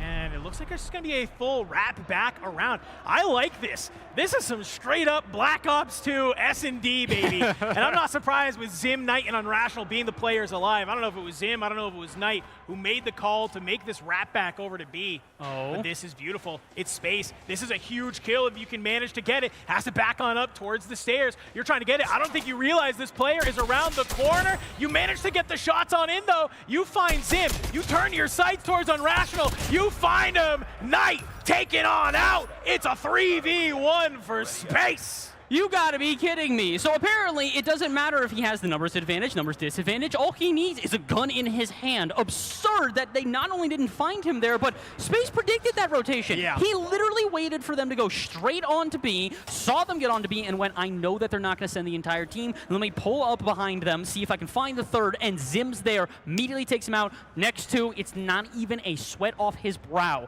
Absurd plays from Space. It is not surprising. He's had 18 kills. That's almost as much as his team combined. Well, that's what puts you right now on map point. 6-3 for the Nebula Knights. They only need to win this round. They will take this series in a 3-0. They've been looking fantastic. This is your opportunity if you are Notorious to start answering on back. Already though, Unrational getting found on out. You answer on back though. You cut down Iceman Isaac. The 2v2 though for the map. Loser of this series walks away with at least $17,500 as a team. Soka slides on out though. He's immediately onto the point. The crossfire is there. And just like that, you leave Zim, the coach, in the 1v2. Plenty of time on the clock though. You don't have to get super antsy here. Do you find Lucky? Odin in hand. Just clearing your angles, making sure nobody is around. You could hop this bomb if they're not looking at it. You can maybe try and go for a defuse right now, a little bit of a ninja action. But on the inside, you're not ready for the slide. It's Space who will get the final kill. That's going to be the Nebula Knights winning our first qualifier of the day. It only feels right. Final kill for a 20 bomb in the final map of our first round for this team.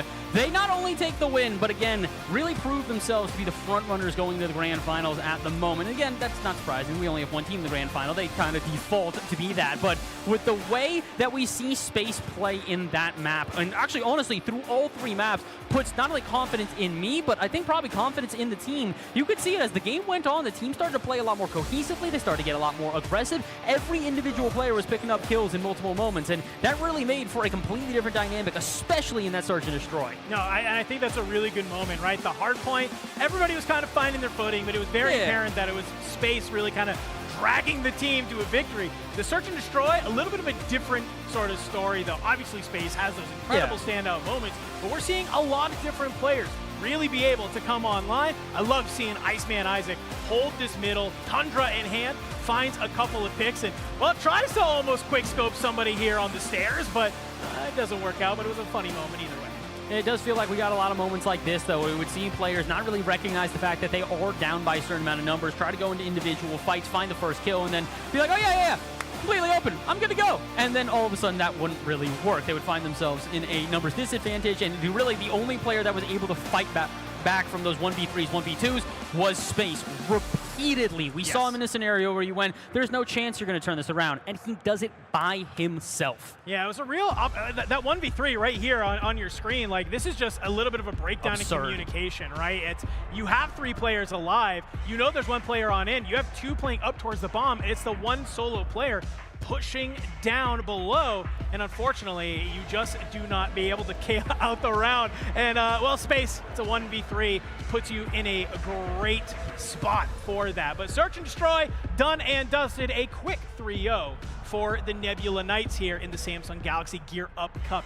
Game number, or map number 1, the first matchup, man, I mean, that was just really fun to watch. Obviously, if you are Team Notorious, you're probably not feeling super great, but, I mean, you at least put up a pretty decent fight, I would say. Maybe not the Hardpoint, but at least in the last 2 maps you did. So you can walk away feeling good about that. $17,500 going to them as a team. But if you're the Nebula Knights, you've done the hard part. You've made it to our grand final. You've made it to our grand final, and not only that, Space now a guaranteed at least 5,000 extras. He's going to play in that 1v1 in our grand finals as well afterwards. The show match between him and whoever will join him there soon. We're not quite sure yet, though, so that means we got to keep going. We've got more teams to send to our grand finals. We do, but before we do, I mean, that match had us, I mean, I think you and I we got our feet wet with some Call of Duty Mobile, but if there's anything, I know that we need to get better, I feel like. And, you know, we could probably do a lot of things to get better, but why do that when we can just ask Gemini, hey, Gemini, how do we get better at Call of Duty? Hey guys, I'm Zim, and I've been a coach for some of the best teams in Call of Duty Mobile, such as Tribe Gaming, the New York Subliners, and Team Vitality. In this video, we're going to be talking about Search and Destroy and the importance of strategy and preparation. Search and Destroy is a very different mode compared to Hardpoint and Control because it requires a lot of thinking ahead, preparing, and communicating with your teammates. So the first thing you're going to want to do is establish a plan. What does your team want to do? It's very important before the round begins that you and your team have a goal in mind. After that goal is clear, it'll be time to find an advantage on the map, which can be anything from a kill to a man advantage or even seeing an opponent run away from a spot you really want to go to. Here we're going to see Vitality's up 7-0 and are going to play a slower style of round that gathers information. 2 players on the top side of the map over in the jungle area, and 2 players in the lower A long area with a player in the middle of the map, just making sure that all lanes are covered and we have full vision of the map. The first 2 kills of the round will be found towards the B side of the map, and now the opportunity presents itself for Vitality where a choice can be made.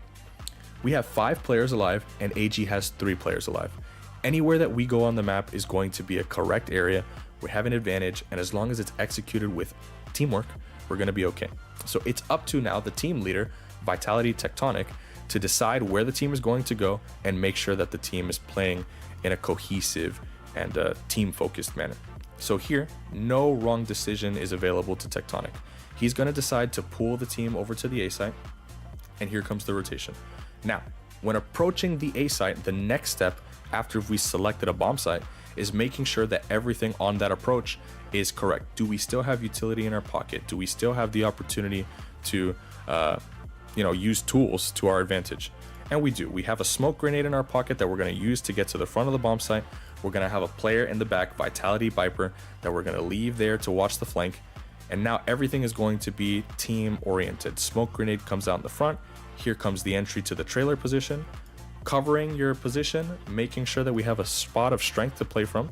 Smoke grenades down, flank is deeply watched by Viper, so there's no problem there, and a lot of trust now in these interactions. Now that the bomb is down, we simply have to use each other as a team and win some engagements. So here comes the first couple kills there. Marvel's going to get a big one in the front of the bomb site, the next player in the trailer, and at this point now Vitality knows in the 3 versus 1 position that the final player is in the trailer. We must close the distance between our teammates so we can help each other win the last gunfight and then knock it up for a round win. Here goes, and Linmu gets traded.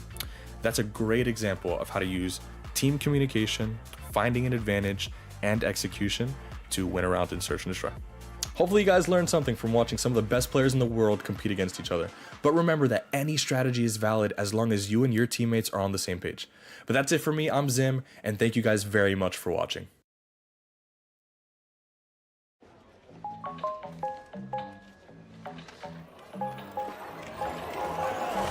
Easy. Find a pet-friendly Italian restaurant with outdoor seating nearby and text it to Luca. Find it real quick. Send it to the click. Wow, the place is sick.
into the Samsung Galaxy Gear Up Cup. We have Call of Duty Mobile going out here today. If you're just joining us, we of course have 4 teams comprised of 1 Call of Duty Mobile Pro and 4 Call of Duty content creators ranging from Warzone, multiplayer, all across the spectrum. We just watched our first qualifier go ahead and happen, and well, it was the Nebula Knights coming out on top 3-0 over Notorious. A great matchup that we had there indeed. But I did want to just take a quick moment to remind everybody we are playing, of course, on the Samsung Galaxy S25 Ultra here today. With 120 hertz refresh rate, the Samsung Galaxy S25 Ultra delivers ultra smooth gameplay with, most importantly, no lag.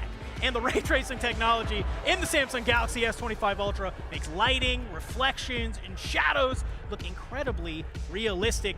Mobile gaming is never going to look the same thanks to the S25 Ultra. I know Call of Duty specifically, we love being able to see in those corners. And well, when you're on something like the Samsung Galaxy S25 Ultra, you never got to worry about them. Who needs shadows? Not us. They're taken on out. But let's talk about our next coming up match that we have going on through, because that was obviously our first one, but we have some more games to play. We got to find out who our next team going to be in the grand final is. It is, of course, the Gamers going against Momentum. I gotta say, love the names. First time we got a little bit of alliteration, N, technically KN for the Knights, as it's a little bit different. This time we get the little bit of differences. The Gamers going pretty straightforward for it. Momentum, probably what they're hoping to carry into this one. Again, you need to make sure you hit the ground running. We had already seen it in our first match of the day. If you do not start off strong, that road to recovery is going to get more and more tedious the further you get in, and I think for both of these teams, they know that going into this match. Got some heavy hitters on both of these teams, of course. We got Shifty coming on in, part of that Falcons dynasty from Warzone, ready to help bring this team to victory. But on the other side, he's going to have some stiff competition, because obviously you got Aiden, who's right there alongside you, a multi-gaming powerhouse, able to touch pretty much any game he wants and feel really good, compete with some of the pros on it. I've seen that guy time and time again really be able to put up with some of the best. So this is going to be a really fun one. Of course, we also got Adrian, Reboy, and Nixta for the Gamers, and obviously joining Captain Jez on Momentum, we have Huskers,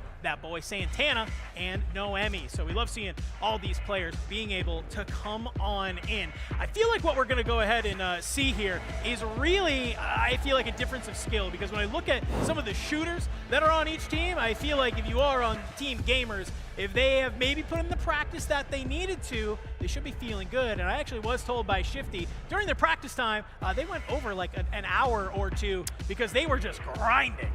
That's not exactly what you want to hear if you are on Team Momentum here. Again, this is going to be a difficult task for them, especially considering, I think, the competitive prowess that you would look on a team like Gamers, where they just recognize that, again, put in the grind, put in that effort, and the reward will come back to you. So if you're already hearing about them practicing, getting ready, getting into this match, I gotta hope that Momentum has done something similar, because this is going to get extremely intense, extremely fast, and I think it starts now. It's time for our next match here. Again, our second grand finalist will be chosen. Guaranteed minimum $5,000 going to the captain of these teams for the 1v1 in the grand finals. And not only that, but a little bit of more moolah in everybody's pockets if you can make it there. No, some great stuff for being able to come out from, of course, our 2 teams. Obviously, we got to go ahead and take a little bit of a look at, though, how these 2 teams are feeling as we get ready to head on into this map. So let's go take a look. How is Team Momentum feeling coming on into our second qualifier game? I think my FOV's too far. Oh, you gotta look set like on high? Yeah, you look like an ant on my screen, bro. I would say on like 51, 55 in between there. But what are you on right now? Like 90? Bro, I was like on 90. Oh, no, that's... Dang, bro, you cracked already. I can shoot, bro. I realized us asking for his settings in HUD is probably a bad idea, bro. Because we're not playing like this, man. Yeah. I mean, unless you want to try it. I mean, you want to try it? It's confusing. No, bro. It's not that confusing. Trust. I didn't like your HUD. I just need to aim and shoot, bro. I'm not doing all that. Give me the simplest aim and shoot HUD. That was probably default, bro. It's probably default one. Dude, I think I want the setup where the aim and fire button is the same thing. I told you. Yeah, I don't know it'll what... be different. Come on, Jazz. I was looking at you. You just watching me? Oh, bro, I know it's you every time, bro. Is that every time? Nah. Nah.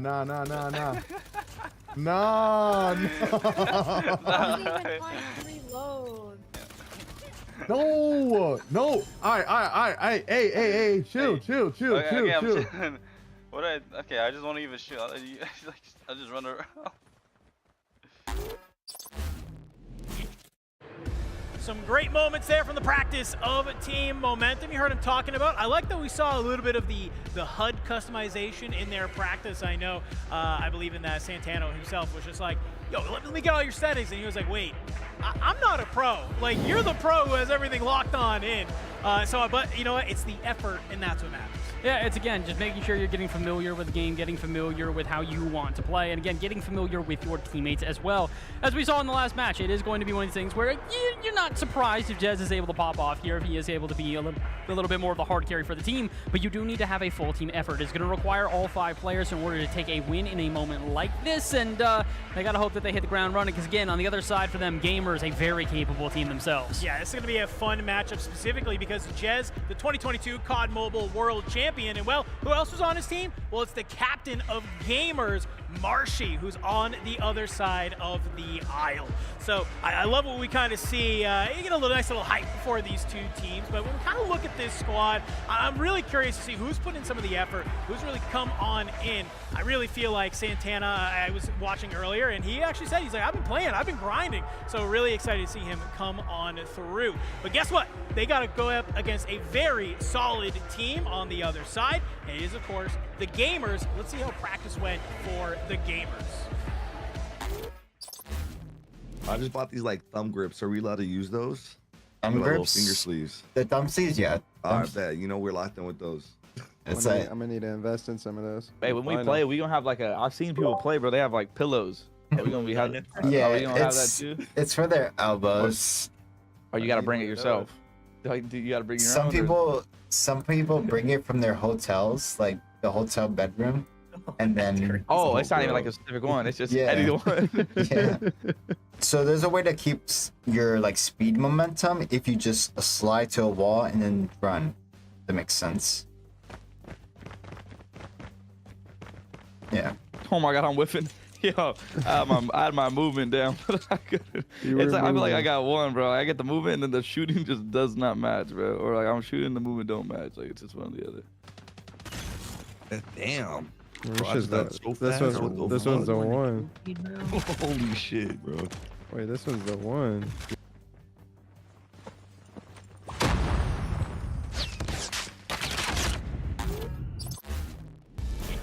The Gamers taking their practice very, very seriously. Marshy season doing exactly what you want to have your captain doing. That'll teach you all the movement tech you need, baby. Really getting nerdy with it. Yeah, it's a little bit of a contrast when you look at the other side. They're like trying to customize their controller, trying to figure out, you know, what am I most comfortable with?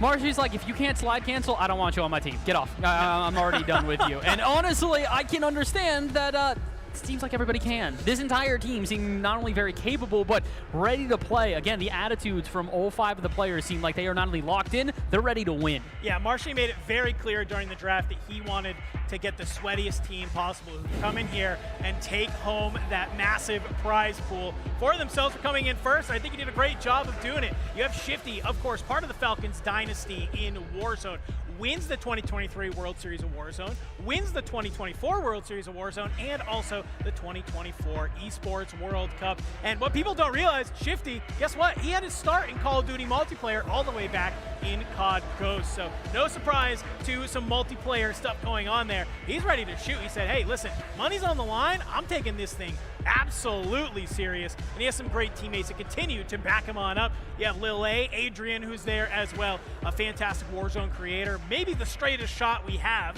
over on that side of the Call of Duty sphere. And I feel like if he's been able to master that here using our Samsung Galaxy S25 Ultra, he's going to be a problem. I think everybody on this team is going to be a problem. That's really where the problems begin for their opponents on the other side, is that it is one of these things where, oh, okay, we took out the captain of the team.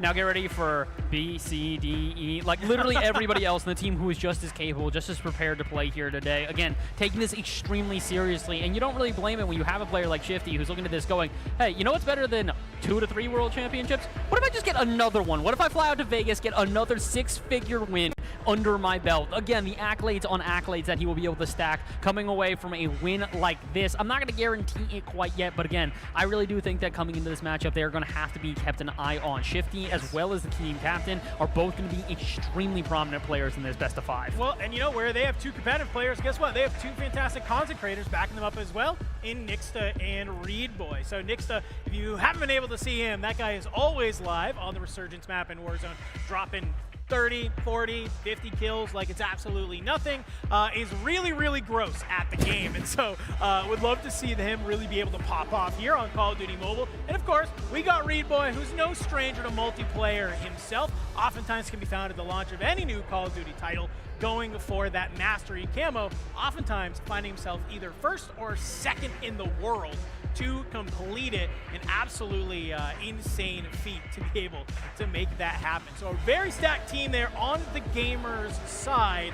But guess what? Momentum, they're also going to be a formidable foe to see there as well. I honestly can't kind of tell where this one is going to go in either direction. I think both teams definitely very stacked up. I think our map number 1 will definitely be able to kind of have us tell the tale of potentially how the rest of the series will go. I think it's going to be extremely telling coming out of map number 1. I also do think I'm starting to see, again, you keep talking about it, you know, oh, the accolades that this team has, the accolades we're seeing from gamers, and I'm like, huh. You said he wanted to get sweaty. I think he drafted more grinders than anything else. Literally every single player on the team, I'm like, oh, accolade from accolade to accolade to accolade to accolade, continually trying to go up and up and up and up. And like, oh yeah, the worst he's done, he's gotten second on the world. Forgetting to that. Yeah. Oh, okay, yeah. I'm sorry. 2 overall worldwide. What an unfortunate reality. I don't think they're going for 2 here today, though. I think they're looking for that number 1, a trophy they can hold up high in a 6-figure prize pool on the line. These guys are going to come into this one very ready to play. And again, like we said, map number 1 is going to be extremely telling. Yeah, we do have the same maps that we do have from our first qualification game that are there. Maybe we can go ahead, pull those up, kind of talk about, just to give everybody a little bit of a refresher in case you go ahead and are just tuning on in with us. So, of course, we are starting off with our Summit Hardpoint. We watched that on earlier where the Nebula Knights really had control of that map. So we're going to be looking for some similar things here when it comes to Summit, mainly when it kind of comes to that P2, P3 rotation. Can you manage to cut off this entire map? Can you manage to hold down some of those spawns? Those are the things we're going to be looking for. Then obviously we move into the Captain 1v1 in map number 2, being that kill house. That's where we saw Zim and Space really battle it out hard. We kind of were harping on it. We were saying, okay, Zim's the coach. Okay, he's really staying on up, but we have 2 people who are not only very talented in the game, they were so talented that they were teammates on the same roster to win a world championship in Call of Duty Mobile. I have to assume that this map number 2 kill house is going to maybe be a little bit more competitive. I think it's also going to be a lot based off of the first map of the day as well. I think for both of these teams, if they can feel themselves coming out of the first map and going into that 1v1, it could be a huge thing just to have that momentum. Again, confidence really is key. It's one of the biggest things we saw from Space in that 1v1. It was his ability to just kind of whip it around the map and not really care if he was going to get pinged from an off angle, not really care if he was going to lose an individual fight. He would pop right back up, get straight back into the action with the same amount of aggression, and I think that's pretty much what we're going to see in this 1v1 as well, especially coming off of the initial hard point, which I think is going to make a huge difference for both of these teams. Again, I'm not recommending any team try to go down 0-2 and then go for the reverse sweep. While I think both of these teams are capable, I think it is going to be very important to not only hit the ground running, but to take that 1v1 in particular very seriously. No, I think the 1v1 in this sort of series is actually a very sort of coin flip mode where I think whatever team is able to kind of take that out, if they don't take the map number 1, you're probably feeling pretty good about it. It's a real strong opportunity, like you mentioned, where you either tie up the series or you go up 2-0, then we start looking at that express search and destroy. So if you are able to tie it on up, guess what? Map number 4, it is going to be an Arsenal hardpoint. Yes, I said Arsenal. It's 2025 and we're playing Arsenal, baby. I'm a Black Ops 4 stan, so I'm definitely excited. I'm crossing my fingers myself that we do go to a map number 4 that's there. But then if somehow we are able to go all the way to that map number 5, it is going to be Tunisia S&D, which is actually very cool because this is a map that is original to Call of Duty Mobile that is there. So it's going to be really fun to see basically everybody try and play that map. No sort of experience. You can't harken back to your younger years and when you used to play those maps and modes. So we'll be very, very curious if we do get to that map number 4 or that map number 5, how our teams are going to go ahead and fare. But really a coin flip, I feel like, in Momentum versus Gamers here. Winner, of course, making it to Grand Finals, go up against Nebula Knights. Loser, getting sent home. But not empty-handed. You get $17,500 as a team. Oh, no. I know, terrible day, man. Terrible day to 20K. Have to be here at the Level Up Expo with all kinds of cool stuff going around and play Call of Duty Mobile and be able to honestly, sounds great. Not only does it sound great, but it sounds like we're also about ready to get into our next match. Like we said, it is almost 20,000 guaranteed to the teams that are going to not make it to the Grand Finals. But if you make it to the Grand Finals, you're putting some extra cash in your pocket. You're not only putting extra cash in your pocket, you're putting it in the team captains as well. We've got a $15,000 show match after our Grand Finals, where the captains of each of the teams will face off in a 1v1. The winner takes $10,000. The loser, oh no, 5,000. Oh, that's still a good amount of money guaranteed again for these players, because when you make it to the Grand Finals, you also make sure you get more for your entire team and that individual check. Well, it's also going to be fun, too, to watch that sort of show match, because we're going to see a little bit of 1v1 action in the series, right, in one singular map, but then we get ready to move on over to a best of 3 of just 1v1 between the two teams that make it there. Right now, Space guaranteed to be one of those players participating in that show match, but we're going to have to get through this series before we can find his opponent for that show match as well. Really great stuff we have going on here all day long. I'm really looking forward to once we do get to our Grand Finals in our show match, because we got some fun stuff going on. We got a lot of different content creators and streamers going ahead, throwing down some watch parties, being able to tune on into the action. Got some special guests coming in on later. I'm not going to leak anything, but make sure you're tuning back on here over at 5 p.m. PST to see who's joining us here on the broadcast. So a lot of fun stuff that we have coming on up here in the Samsung Galaxy Gear Up Cup. Just get right ahead on in to this map number 1 here in a moment. Let's talk a little bit more about Summit Hardpoint, because we watched it earlier. We kind of were questioning as we went into that last series in Summit Hardpoint. We're like, how is this map going to play? How are people feeling on it? Well, I know a lot of our players were sitting in the stands. Hopefully they were able to sort of glean some information from our first series on how they want to play this map.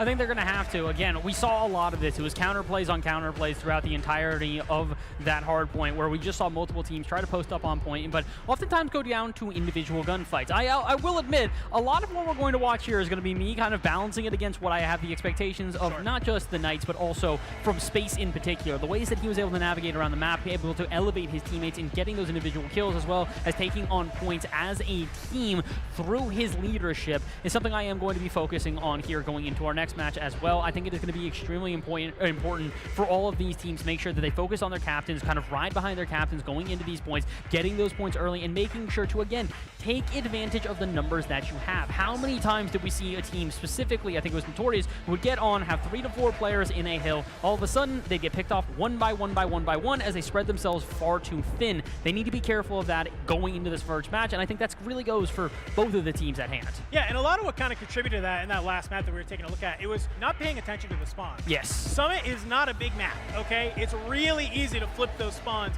in the blink of an eye, and if you're not keeping track of them, it can be very, very quickly you find a team where you think you have an idea where they're coming from, then all of a sudden they're coming from somewhere completely different, and you have to go ahead and do a full 180. And if you're not making some of those reads, it's very, very easy to get surprised. That's something we saw Space doing incredibly well. Obviously, being a pro player, you're going to understand these spawns. You understand how you want to play this map, and being able to just kind of 180 and say, okay, we got this wave of kills from the front. I'm thinking based on the positioning of our team, I think I know that they're now spawning behind us, and you can fully flip around. Obviously, I know somebody like Marshy and Jez are both very, very talented. They probably played this map hundreds of times, and being able to come on through, they're going to understand these spawns. So I'm going to be very curious to see how can the captain relay some of that information to the team, and then how will that team go ahead and try and react to some of those situations that come on through. So very, very curious, a different caliber that we then. Let's talk a little bit, though, about our two teams, Gamers versus Momentum, because, man, I love that we are able to have these teams be able to come together. It's a nice little mix of vibes.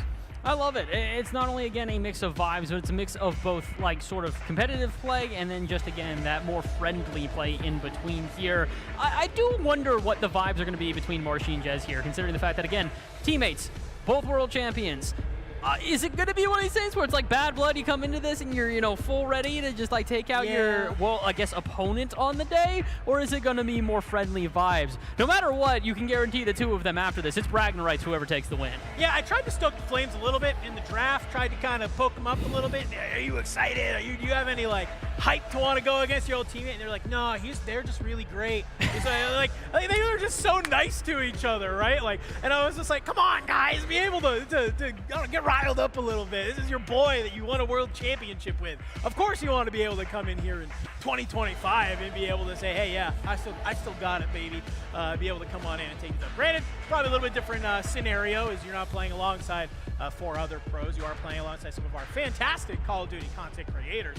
But yeah, during the draft, they both were just kind of like, yeah, no, it's cool. Like, we're friends. No real bad blood. No real negative vibes. Nothing. I was like, okay, well, we tried.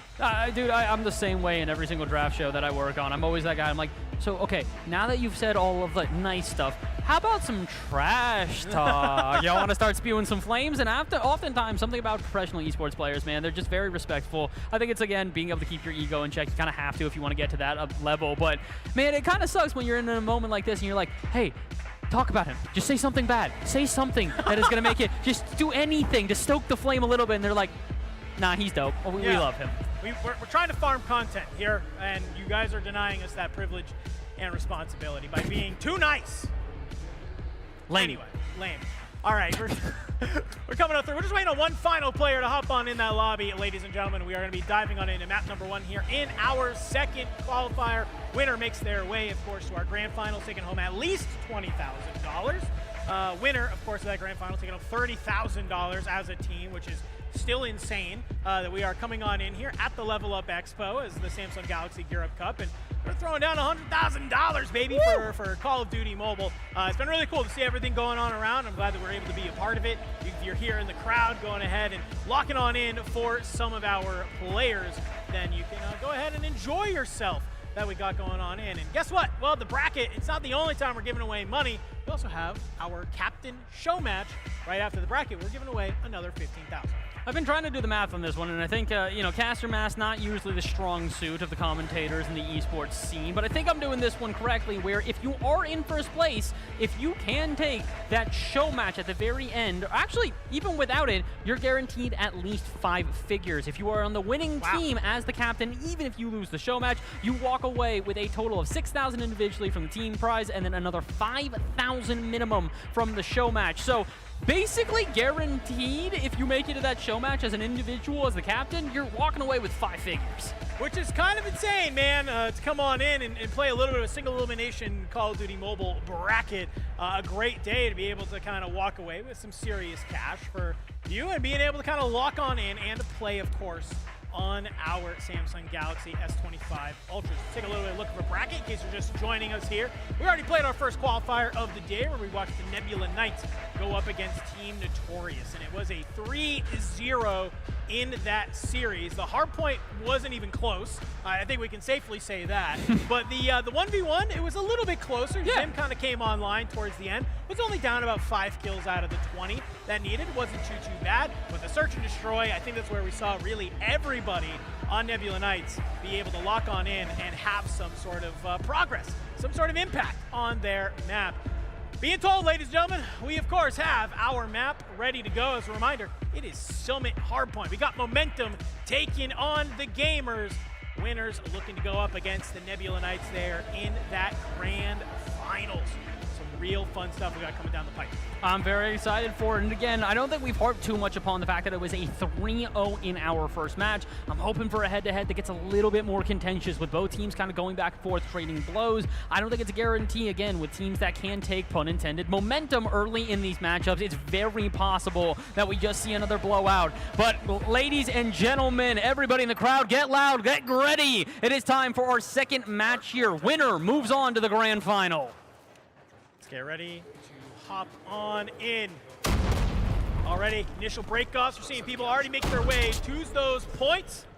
is already we're seeing Jez and Santana and Huskers, all three dropped immediately off the point here. Okay, well, unfortunately, Gamers, they're going to come out swinging. And Momentum, they're going to lose some of these early engagements, points on the board already. Not surprised to see that it is Marshy that's going to start off with the most amount of kills here, really doing a good job of focusing on his team early.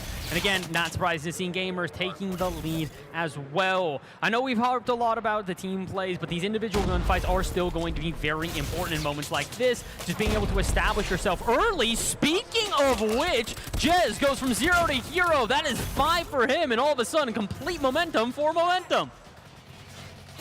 Living up to the team name, that's what this squad wants to do. And while having your captain pull a 5-piece, that's one way to surge the energy on in. So at the end of P1, won't be too much of a lead right now for the Gamers, as P2 will go ahead and come online in 5 seconds on this outside barrel area. And I like this, Jez making the read. You know the spawns are here. You're good for 1, you're good for 2, 3, 4. Give him the fries, give him the soda, baby. He's on a 4-piece. You're gonna break this hill for your squad, help you get back on into the game. He's going to at least give them a bit of time to set up on the hill and maybe find some more comeback. But unfortunately, the firefight going to continue to ensue as both players going back and forth. And Marshy showing, hey, look, man, I'm just as capable. More than capable at this point, as it does look like they have the hill. And he's got a missile as well. And a 2-piece with it. Marshy again popping off when he needs to. Yeah, that's one way to secure the hill, secure the rotation for your team. Go on a spree, get that Predator missile, find those players on the rotation. But look at this, Shifty, he's been able to hit the flank, he finds one. Will get cut on down, but at least has found himself here. So the end of P2, we'll go ahead, wrap on up, and we start looking towards P3, towards this top cargo area. You got a couple players on the outside trying to hit the flank.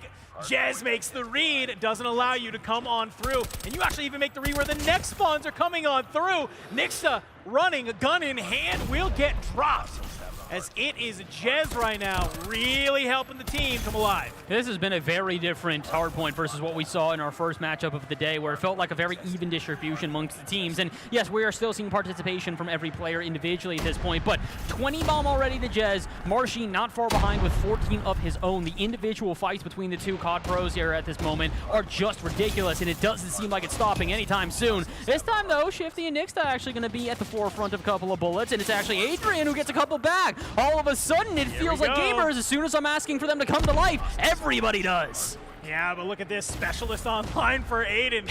He's just letting that thing fly. Gets a nice couple kills of players trying to fly their way in onto the point. So you cut them on down, playing a nice little angle here. And I think this is really kind of smart, right? If you're not feeling super, super confident, just put yourself in an awkward spot where the team, you know, they're going to be able to fly on forward, and your enemies, they're not going to be expecting you there. So some great time on the board from Momentum. We'll get them back on into the game, but it's still the Gamers' lead.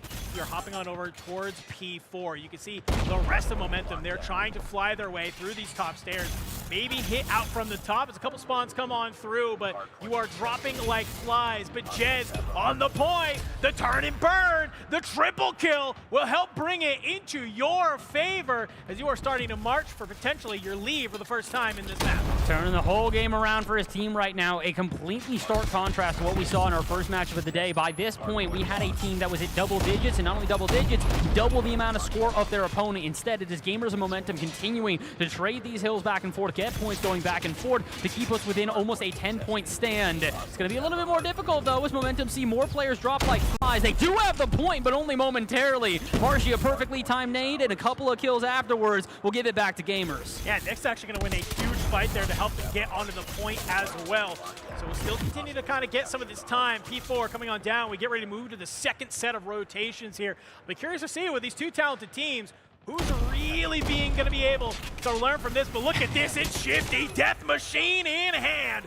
Gonna go ahead, activate it, start mowing these players down left and right. And I think this is kind of a nice sort of thought process by him. You have this Death Machine in hand. If anybody tries to play through stairs right now, they are gonna get cut on down. Is Shifty. He's able to pop 3 with the Death Machine. Unfortunately, can't find Jez on the point, but you might have done the damage to quell the masses of Momentum, but just like that, you do all this work, but Jez slides on through. brings the energy right back. It's Shifty requiring a death machine. It's Jez requiring nothing but the weapon in hand. My goodness, every single time it looks like there's a bit of momentum going in favor of Gamers, and it's immediately Jez in particular that takes everything out of their sails. Again, he's one away from a 40 bomb. We still have almost half of this to go. Yeah, I mean, these are the type of things you love to see. It's that you're tapping going absolutely nuclear. But unfortunately for Momentum, it hasn't really resulted into them being able to run away with the map like maybe they would hope to have. It's still a very close game. Still literally anybody's game here. But you have to try and hopefully convert some of these kills into an opportunity for your team to get onto the point. Last final few moments here. Marshy playing down low. P2 alive, ready to get capped. Gamer's going to be early in here on his point. Spawn's coming in onto the other side. Can you manage to cut these players down from the front? Jez looking to manage to do that as we see a couple of members are starting to drop. Jez trying to fire through the smoke. We'll be able to find Reboy. That's 3 dead in the feed. Anybody left here? Marshall's going to go ahead and answer on back. You keep this time contested. You're not going to let them really run away with it. And you manage to hold it on through. Marshy, tip of the spear. We'll be able to answer on in. It's another Predator missile. And he takes out more to go with him. Goodness me, it feels like every moment we're starting to think that Jez might be pulling away. There's Marshy to fire back and prove that World Championship was not just a one-man combo. Goodness, just shots fired along the edge of the map here over and over again. So it looks like Santana last remaining, but Shifty gonna turn this around. Huge for Gamers. Not a lot of other players around the site at the moment, and that'll give them an advantage going into the next point. Yeah, they're gonna be spawning in towards P1, so you have to kind of just make your way through either this outside gondola, you know, on the bottom path, or you gotta try and fly through mid, and hopefully some of these reads are here. Jez has somehow been able to sneak on through, has found himself onto this point.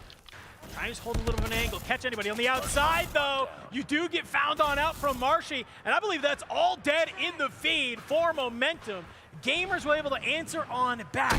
Such a great job from Gamers, being able to find these kills when it matters. They cut you on down, and then they're getting 10 or 15 seconds on the board. As we see Reed Boy, I don't know what was going on there, potentially an execution, but it's not gonna go ahead and finish.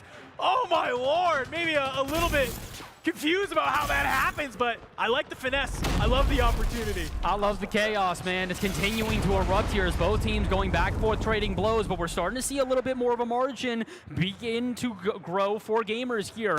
And we've talked a lot about the battle between Marshy and Jez, as it's been extremely close here, now within 3 kills of each other. But really, I want to point out Adrian not far behind with almost 30 of his own as well. This has been an extremely well-rounded play from everybody on Gamers right now, and not to say that Momentum hasn't exactly done the same, but we're starting to see that it really does take a full team effort in order to create the gaps that we're seeing at the moment. 40 points ahead are Gamers. Momentum do have the point and are going to hold on to it for at least a couple moments more, but they still have a very tall task ahead of them if they want to climb back. Yeah, it took all the way to P4, the second set of rotation, for it feels like for the Gamers to realize how they want to start playing this map here. Seeing already Adrian, equalizer in hand, trying to put it to work. Unfortunately, there was nobody there on the point with you except all of your teammates. Thankfully, though, Marshy will be there to help clean up some of the few remaining players of Momentum. You'd love to cross this 200-point threshold. Huskers on the back, though. Can you find some of these kills? And it looks like you're just going to kind of wait and hang on out. Another Predator missile called on in. Nobody is found. Adrian a little bit out, but at the top, wait, you got a whole team that's here. You at least find one before getting cut on down, but as P1 comes online, the Gamers would love to continue have this lead go their way, but Momentum feels like they're going to put themselves right back on in. It's good plays from Momentum here. Again, just as soon as we start to see the gap grow for Gamers, they find a way to fire back and do so through, again, it feels like team efforts right now. However, one-man wrecking crew. Jez coming through, takes a couple kills of his own, and he's not done yet. AR not going to be enough, though, against Marshy, and he's going to try to stall time now for his teammates to get around. Nixta got to turn around, not recognizing Huskers there. They're going to keep the point in favor of Momentum. And again, just as soon as we talk about that gap growing for Gamers, it is basically erased within 6 points our Momentum. Yeah, really good job for Momentum to kind of get themselves back on into the game after it seems like Gamers had really been able to run away with it there. sort of in the P3 into P4. So here into the third and final set of rotations, we'll most likely have. You're going to be able to do a great job of getting those points on the board. It's huge kills, but there's only 6 seconds left on that point. Is okay. 1 HP in a dream. Jez cuts down that player. But you start seeing these spawns come on through as P2 pops. We got some players already just trying to work some of this outside. And this is huge for Momentum to get to this point first. Gamers within 50 now at this point, past that 200-point threshold. Jez just trying to do what he can to hold off. He knows he can't give this to Gamers and let them continue on with their lead. Unfortunately, he can't do it alone. He's got Santana to defend. Shifty behind him, and he won't survive against him. Or maybe he will. Somehow finds a hiding spot. Takes out Nixter, at least gets the trade. Aiden, though, dives in immediately. And Shifty and Readboy now to take over. Gamers somehow holding on to that point. I have no idea how. More importantly, though, they also have the spawns getting ready to set up for when this P3 comes online in the next couple 20 seconds. So if you are any of these members of Momentum, clear out this point and immediately start making your way towards new. 15 seconds left on this P2, but I don't know if it matters enough. Already, Gamers yet again starting to find the kills that matter. They're able to call down the players of Momentum. Now, my only worry here is you have the spawns, but you watch the flip come on through as P3 comes alive. You see a couple of these members making their way on the outside right now from Gamers. 15 points, that's all Gamers need right now to take this Hardpoint. Readboy doing a great job clearing out some of those back spawns, pushing on forward. They are here. One last final ditch effort from Momentum. 10 seconds, time is ticking. You gotta get here. You gotta make something happen. It's gonna be tough. Readboy's got a purifier in hand, ready to bring down anybody who dares enter on in. I don't know if you necessarily need it though, when Marshy is popping 2 pieces at the front. All smiles for the Gamers. You see the comms are flying. Adrian rubbing his hands together saying, hey, I know Marshy is here, but put some respect on my name, baby. And I think he earned it by the end of that one. Again, incredibly well-rounded performance from the entire team. We didn't talk a lot about Readboy either. I believe he dropped 20 by the end of that one. So really, again, full team effort required, and it continues to go with the themes of the day as we've spoken about before. It can matter if your individual captain is able to pop off, again, 40 and 50 bombs, common for both of the captains throughout this matchup, but that's not going to be enough. You need to make sure that you're doing a good job of facilitating these points and continuing to hold them as a group. We mentioned this multiple times. Jez would come in, find a 3-piece immediately to clear out the point, but he wouldn't be able to hold on to it due to his teammates not rotating in time. It made a huge difference as we started to see better and better performances from all players on the team, and that's really what gave Gamers the advantage. Yeah, I think it was really, really close through a couple of those first sets of rotation, but Gamers just yet again being able to come on out, and I think that was like one of the big things you saw right there too. Both Adrian and Marshy were calling in Predator missiles, right? The other series we watched, it was just either of our COD Mobile pros were the only ones really getting kill streaks. So the fact that we have some of our Call of Duty content creators able to do enough to be able to get here, I love this. It ended up being he gets cut on down, but Shifty holding stairs with that death machine was really, really great. I love seeing, kind of feels like everybody using more of those specialist abilities that they have, really using the full kit they needed. I don't know what was going on with Readboy in that moment, but shout out production for grabbing the clip of that one. He is getting a little bit eager. Man wanted a bit of an execution, and all of a sudden he finds himself going, maybe I should have just taken the kill. Look, it's okay. It didn't come back to punish him, though. They still take the round overall, and not only do they take the round, they now find themselves with a 1-0 lead going into our 1v1. And as we've talked about, this might be the most important map of the entire best of 5. Yeah, this is going to be really, really clutch. Earlier on, it felt a little one-sided, but I think even in that Hardpoint, we saw how equal it was between Marshy and Jens, just both doing a really great job of being able to kind of come online and help that team. So when we talk about obviously raw gun skill and knowledge, when we get ready to move into a 1v1, these are the 2 players that we are really keeping our eyes on as we get ready to go on through. I got to imagine it's only coming down to like a 1 or 2 kill game. It's got much different than earlier where it seemed like it was like 5 or 6. But, you know, as much as I say that, I could also see a future where potentially one player just kind of heats on up. And we saw a couple moments where even Zim kind of playing from behind was getting these very quick kills right off spawn. Maybe if you know these spawns, if you know Kill House like the back of your hand, you could start to run away with it. I'm actually going to bet on Jez for this one in particular for that. And the reason I state that is that multiple times, I think we did see a lot of really good plays from Marshy, but oftentimes it was from angles, really outmaneuvering, outplaying their opponents. We saw Jez get into those 1v3s and just bang, bang, bang, bang, over and over again. And I wonder if that ability to have those quick reactions and those individual gunfights are going to come to the aid of him. This is, by the way, not me looking at Marshy and going, you ain't got this, brother. It's more me saying that sometimes on teams you do have players who fill individual roles, and it feels like, based on the way that we watched today, Jez might just be that guy to take on individual gunfights. What we didn't tell Bass is that later on he has to 1v1 Marshy. I'm so sorry. I'm so sorry. We sorry, wouldn't do that Marshy. to you. Is it for $15,000 though? No, it's not. It's for your pride and honor. And you know, that's also worth about that much. Well, you don't have that anymore. So anyway, we're getting ready to move on into our 1v1 on Kill House here. Really, really good stuff. We talked about it earlier. I think it's important we talk about it again, how important this game is in this series, because this is a strong opportunity right now, like you said, where you lose that hard point. Definitely a lot closer than I think we would have imagined. It was just off of some, final sort of good, smart plays and kills that transition to hill time from the gamers that give them that map. But when it comes on down to the series as a whole, I feel like Jez definitely really has an opportunity to come right on back, tie up this series and say, yo, we're at least going to another hard point, right? We're at least being able to go on in, right? So I wouldn't be surprised to see Jez be able to come on out in here, but it does also kind of create a lot of pressure if Marshy is able to win this, put them up 2-0, and then we got to go into that express search and destroy in map number 3. But I'm being told the players are lobbied on up. They are loading on in to our 1v1 map number 2 on Kill House. Who will come out on top? Is it going to be Marshy from Gamers, or will it be Jez from Momentum? Again, big game for Momentum here. We have to mention that the reverse sweep in a best of 5 like this is definitely possible, especially when you do have a player like Jez on the team, but it's not going to be easy, and doing anything you can to avoid that scenario is absolutely key. And that's why you see Jez coming out very aggressive. He had the initial shots, but airborne is Marshy to get the first kill. Marshy coming online. A great first elimination. He's getting found out. And this is where you're starting to see a lot of that movement come on in. He actually is being able to cook a frag, but not going to be able to drop that in as quick as he would have liked. Jez answers on back, ties it on up very quickly, puts him on 1 HP, but it's a nice little quick flick of the fingers from Marshy. Lets him get that kill up over the top.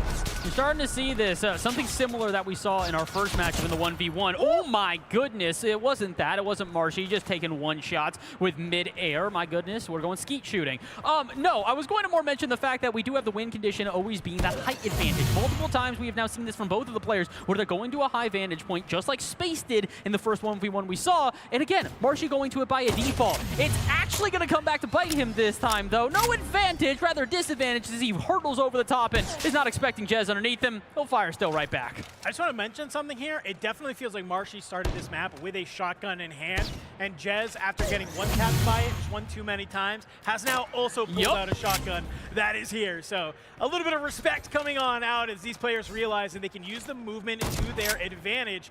And then if you can manage to just find the one little bit of a fire shot, you can absolutely delete your opponent off the map. Still very close though, 5 plays 4. Yeah, they really were both trying to play this one a bit more traditionally, but as soon as they saw the ability for one shot, one kill, they went, yeah, I'm going to participate in that one. And at this point, they both participated equally. 5 kills apiece. We did expect this one to stay close. There was a little bit of a lead initially, but now we just go blow for blow here as it's another shot for Marshy. And again, the lead for him with only 1 kill. Sliding around, trying to take a look. What's so crazy about these shotguns, you show yourself for just even a split second and you are getting cut on and down. Ties it on up, 6-6 right now. We knew this was going to be close. No surprises here, going to come down to the wire. That is for certain. Jez will take the lead for the first time in this map. You'd love to find maybe a second one off the spawn, but no, Marshy will be able to answer directly on back. Both of these players, a lot of respect for their past teammate on the other side of the gun. As you are just trying to maybe gain any semblance of a lead. I like that from Jez, knowing that's definitely out of reach for him. No way he's getting the one shot, but he's still at least going to lay down some suppressive fire and force Marshy to come off the top of that roof and into battle with him. It's not going to be enough for Marshy to win that one, and Jez will take another. But again, continuing to go back and forth. I think the largest lead or difference we have seen between the two players has been maybe 2 kills, and at that, it stays there for maybe a moment. Maybe we can see back to that 2-kill lead. Never mind. Marshy on the ladder. Doesn't matter where he is. He's ready to kill. We keep going, though. Again, 9-9 here. Almost at the halfway mark for both of these teams now. Shots from Jez. It's going to hit Marshy, but it's not going to take him out. The second one will, though. And again, Jez just doing a good job of just taking these shots from a distance. It's not getting the one-shot, one-kill that we are anticipating, and it will get one shot in comparison, but it just kind of feels like back and forth. Both these players finding little advantages from the long range, close range, somewhere in between. When they do get close range, though, it's an immediate death. Again, Marshy just doing a good job and not letting Jez get too much of a lead here, and getting back to a 2-kill lead, something we haven't seen in a hot moment. One more time. Marshy, again, trying to see if he can further his lead and just keep going with this one, but instead it's Jez firing back. Might erase that 2-kill lead almost instantaneously. He will not. Marshy, again, back to it. Every moment we feel like we've got a half a second just to stay here and catch our breath, the players prove that is not going to happen. Doesn't matter the distance, shotguns will fire. Marshy will try to escape, running all the way back, knowing that if he gets tapped even once more, that's another kill for Jez, and we get closer to a tie game. Not enough quite yet, though, for either player to find a kill. Feels like we're starting to get a little bit less momentum. Maybe calm down for a half a second. It's Marshy again, trying to bait out Jez. Not going to work, though. Jez still going to camp from the side, and both players make a move, and it's actually Jez that comes out on top. Again, we keep believing that Marshy is going to find himself a bit of a lead, and it will not be found. The furthest he can get away from Jez at this point is maybe 2 kills, and maybe doing a lot of heavy lifting in that sentence as we again go back to a tied game. Woo! Absolutely clutch. We love seeing these two players really come alive, bringing the action directly to each other, shotguns in hand. Absolutely going crazy right now. I mean, this is going to come down all the way to the final moments. We mentioned it earlier in the 1v1 on the day, and it was that you cannot let this go all the way to time, because if you are just one single kill ahead, that is all you might need. Is Jez will finally go up, has a semblance of a lead here. If you can find another third one, you're really starting to put the pressure on Marshy. It just, again, we just can't seem to escape that 2-kill margin. Now, on either side at this point here, finally we do! Jez finds a 3-kill lead now, the largest we have seen the entirety of this 1v1, and he's gonna increase it further. 17 for Jez, 3 away from the win and a tied series. Able to hop it on up. 5-kill lead right now for Jez, being able to almost close this one on out. Only 2 more needed between these two fantastic players. Jez, a lot of pressure on your shoulders. Even up the series for your team. Don't put them down to the 2-0. The shots are going crazy. A little bit of a slide. You get the one you need. It's only 1 more. Shots up high. Jez again recognizes he's got to play a little more patiently here because he cannot afford to give Marshy away back in. He hasn't given him that. He's given himself one last shot to end it all, and he'll find it. Tied series 1-1. Jez does it himself. You can see Santana there hyping him up. Say, let's go, boy. Able to lock it on up. Claps all around. So you know what? We're at least going to a map number 4. But hey, Jez in the 1v1 showing when we get down to that show match, if they manage to make it there, they are going to be a problem. Definitely, I know, would love to gun for that $10,000 first place. But some quick shots back and forth, of course, from Jez and Marshy. We knew it was going to be close, but it's Jez just off a nice little spree there. Able to get back on into the game, create some sort of lead. And I think what was most impressive was both players just deciding, hey, let's just pull out some shotguns. Let's make this interesting. Let's put on a show. I have no idea who decided on this one. I think it was Marshy that initially had the shotgun, and then Jez went, all right, cool, I'll match you, you know, band for band or whatever you want to call it at this point. But honestly, I love to see that because, again, both players really did recognize it wasn't just always going to be the advantage. Long shots with these weapons are not going to be very viable, so they did a good job keeping it close. Oftentimes, you would see a very aggressive approach. Kind of the opposite of what we saw from Zim in the earlier series here today, where it was a lot more passive, a lot more reserved in the rotations around the map. Neither one of these players had that. Multiple mid-air shots, multiple incredibly impressive plays from both of the teams and both of the players, which leaves us now 1-2-1. As you said, we're going at least to map 4. At least to map 4, so great job, of course, from Team Momentum to be able to even up this series in the 1-1.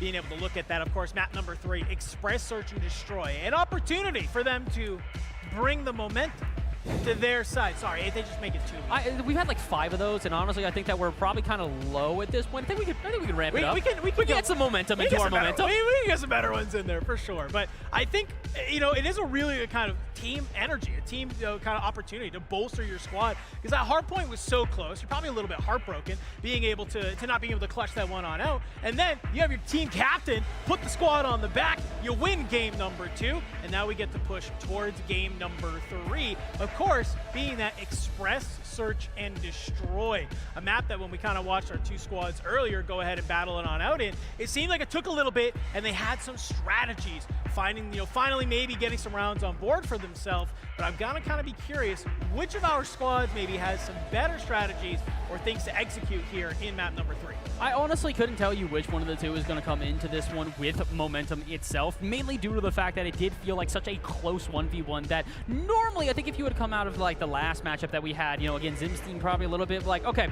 we're back in this, but it's not exactly as convincing as we wanted. Yes. We got a chance coming into game 3, but it's really going to be based off of us finding more cohesion and just being able to kind of get, you know, the monkey off our back, just feel a little bit more comfortable, a little bit more confident. This one felt a little bit different. It feels like that was kind of a spark of life for gamers going, all right, we won map 1, we didn't lose we lost map 2, but we don't need to worry about that. It was so close. We are still just as capable. We are still just in this thing, and I want them to have that mentality going into this next match because, again, this one's really more important than even the 1v1 was. It puts you on series point. It gives you an advantage to close it out on map 4. And again, as we talked about with Tunisia, it's going to be a really unfamiliar place for most players in this if we do get there.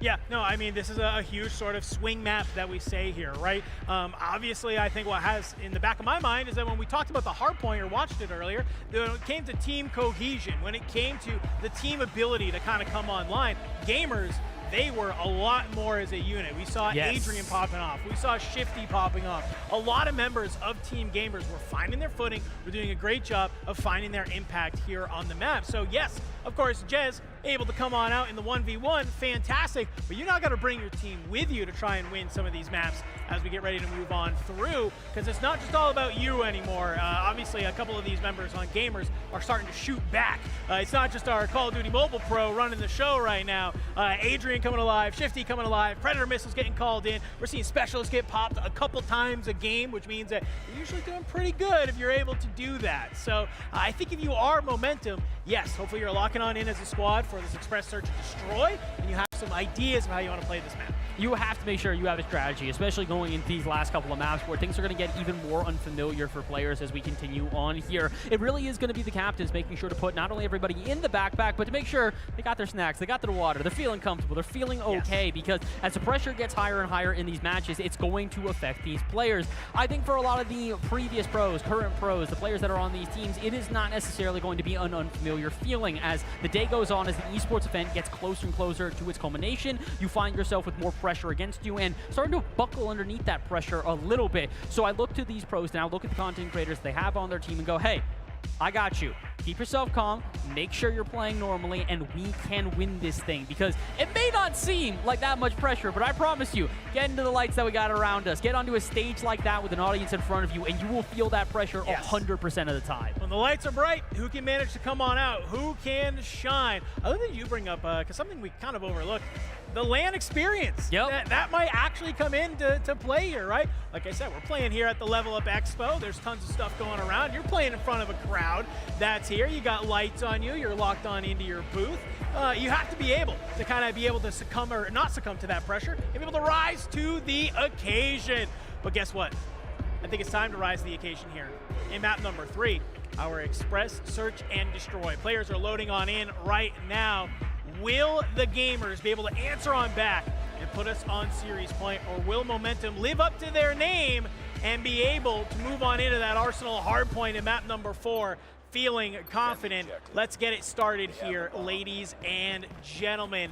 It is, of course, going to be gamers on defense here in round number 1, and it's already some fast moves over towards B. Not surprising to see Momentum trying to play as a team and keep it close. We did say this was going to be a much-needed tactic for both teams, and this will help them out as well. 3 eliminations almost immediately. Everybody on gamers caught off guard, and now they're down to only 2 players left. Yeah, you're not ready for that player to be kind of waiting on in there and find some of those Elins.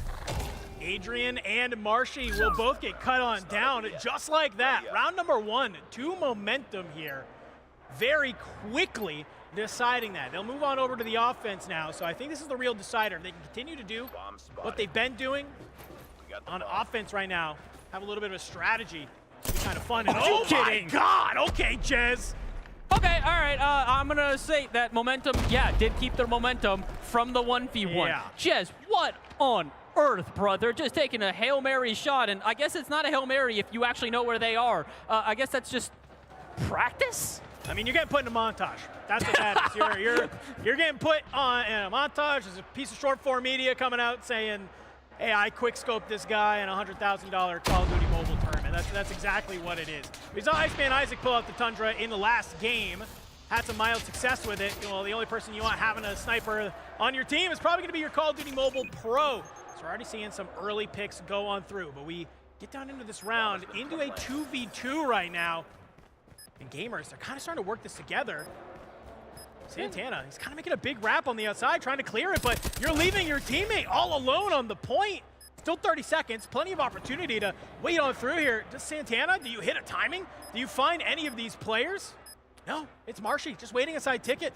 He's got a good angle, though, and I think Santana knows that. He knows that they have to come to him, so he's going to play this very carefully. If they happen to give him a line of sight, he'll take a shot, but why would you take a shot before you even guarantee the kill? An early fire reveals his position. One player goes for the bomb defuse, and the other one goes for the kill. They get it both, and that is a tied game now with defenders clapping back. And I think with something really smart what they do there, it's Shifty that hops onto the bomb. It's Shifty and Marshy as the last 2 players alive for gamers. So Shifty, I know he's probably absolutely making the call being, yo, I'm hopping bomb, just watch me. And Marshy, obviously a very talented player himself, says, yeah, I'll try and win this 1v1. Because even if Marshy loses that, opportunity for obviously being able to maybe just have it go just long enough that there's not going to be an opportunity for that bomb to be able to come on through. But already, here into this next game, tied up in the search and destroy. 2 members of gamers already have dropped as Momentum. They've found their way towards this B site yet again. Getting bombed down. It feels like Momentum right now, continuing with the very much hot and heavy approach. Come in, immediately take a firefight, see if you can get a couple of picks, and if you can, take the numbers advantage and just plant yourself steadily on site. It's been great for them. It's worked out at multiple moments, but it hasn't been infallible. They have traded on a number of occasions, which has now left them in a 2v1, technically to their advantage and to their win. That's another one going in favor of Momentum. Yeah, tough there for Reed Boy in the 1v2. Just immediately is known where his position is. So you see Jez just push on down there, looking at the bottom ramp. We'll catch that player pushing on out. So feeling very good right now. Gamers, we'd love to answer back here. Keep this one close. Reminder, folks, in this version of Search and Destroy, it's not about first to 11. It's going to be who can ever get to 7, but you got to win by 2 to make it happen. We're already starting to see some movement more towards this A side, but potential flank coming in from the gamers right now.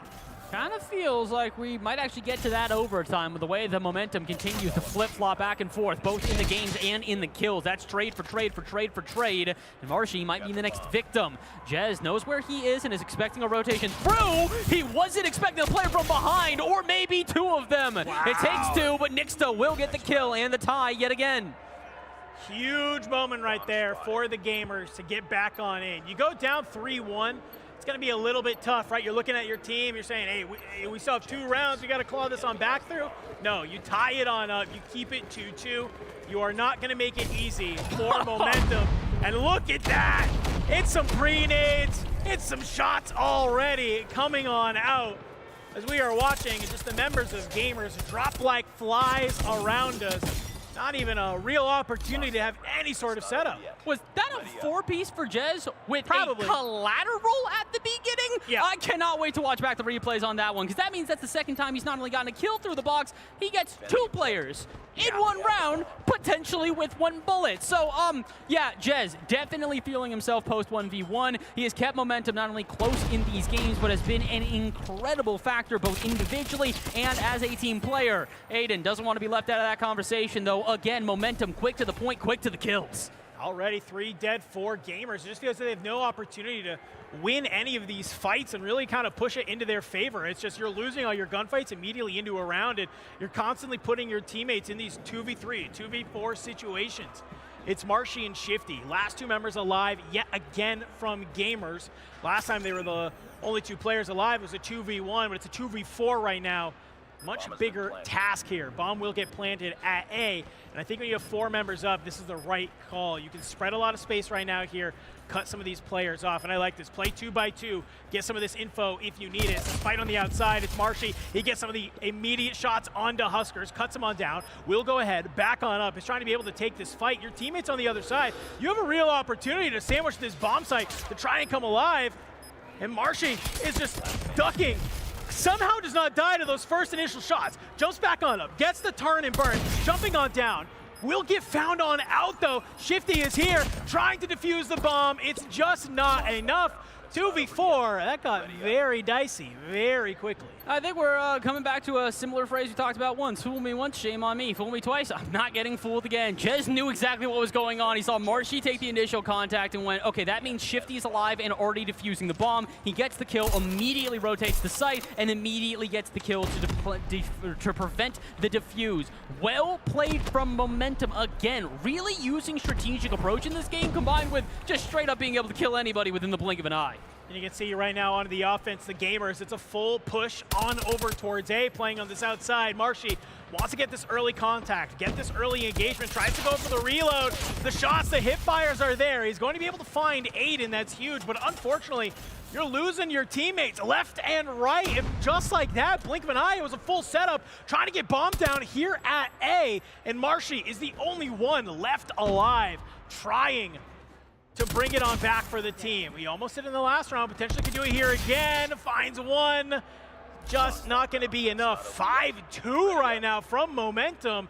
This was looking very, very close earlier on, but Momentum has found the gas. They are just full sending the Gamers, and they are trying to take this map and get us to that Arsenal hardpoint. And I do think the word "they" is going to be the biggest thing here. It is a full team effort right now. Yes, Jez, with almost 20 individually, but if you look on the other side for our attackers right now in Gamers, it has not been a full team effort here. Finally, we do see a couple of eliminations across the board there, as I think it is Nixta who does take one, but Reed Boy, not a single kill. Adrian and Shifty, 2 players that popped off in our prior hardpoint, a combination of now 8 as they do pick up another, but you look on the other side for defenders, and it's a spread across the board. Again, shout out to Aiden, man. He's popping off when he needs to, finding himself 8 kills of his own. So, again, right now, Momentum playing well as a team. Even Noemi starting to heat up. That's 2 kills in 2 rounds for her.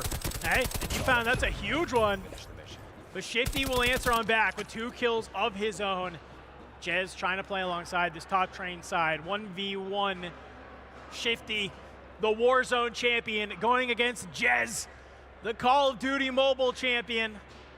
Minute still on the clock. Bomb hasn't been planted, by the way.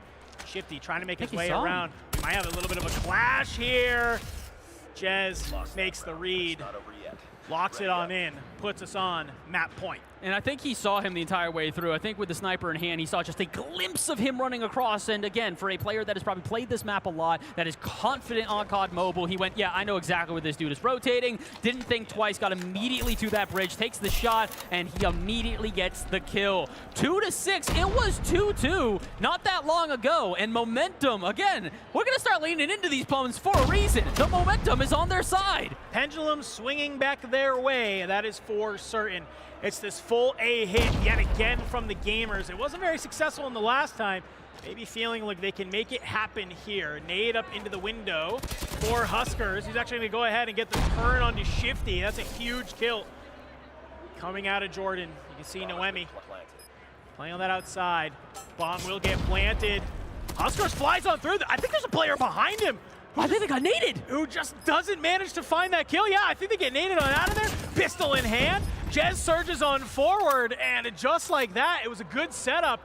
But you just get absolutely obliterated. Some huge kills there from Momentum. And they will go ahead. They're going to take our search and destroy.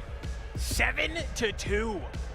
So do we have a highlight reel, or is it just watching Jez back basically at this point? Like, dude, what on earth was that? He's got through the box kill to start off the rip. He gets a, I think, collateral through the box, and on that final round, he uses Huskers as bait, let him go through the corner. Soon as Huskers fires, he knows that he's going to get turned on by the guy in the room, and he goes, perfect, let me time the nade.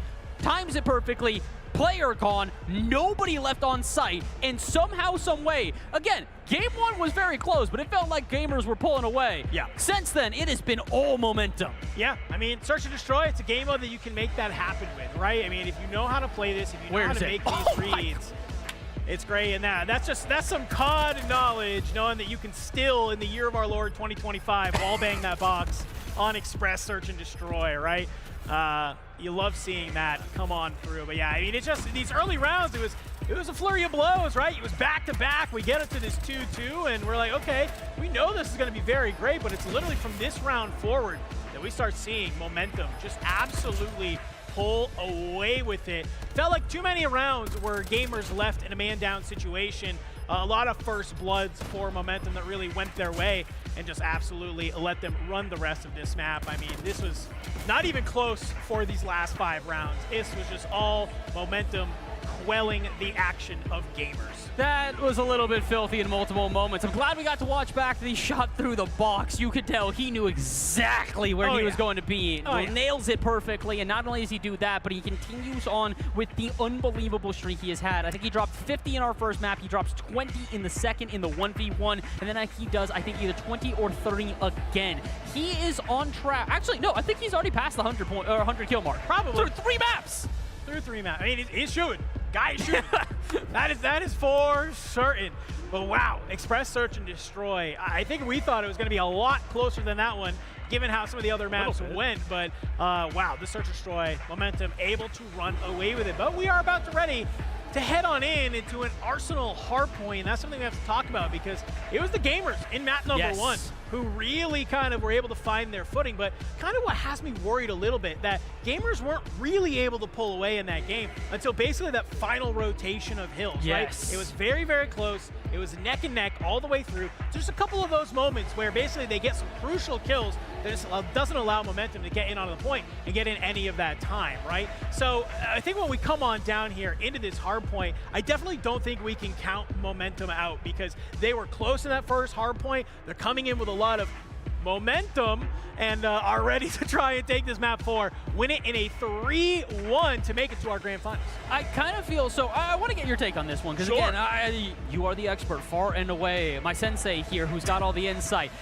How much of that do you think was the teams not being familiar, not being comfortable to start the day, and how much do you think that was actually to the advantage of Gamers? Because in my opinion, it kind of felt like the big issue we saw in the first was, again, we talked a lot about Jez going into those individual fights. He'd take on a 3v1. He would take out an entire team by himself. And then we get into map 2, and you're starting to see the team's feeling good. Then we get into map 3, and the team is definitely feeling good.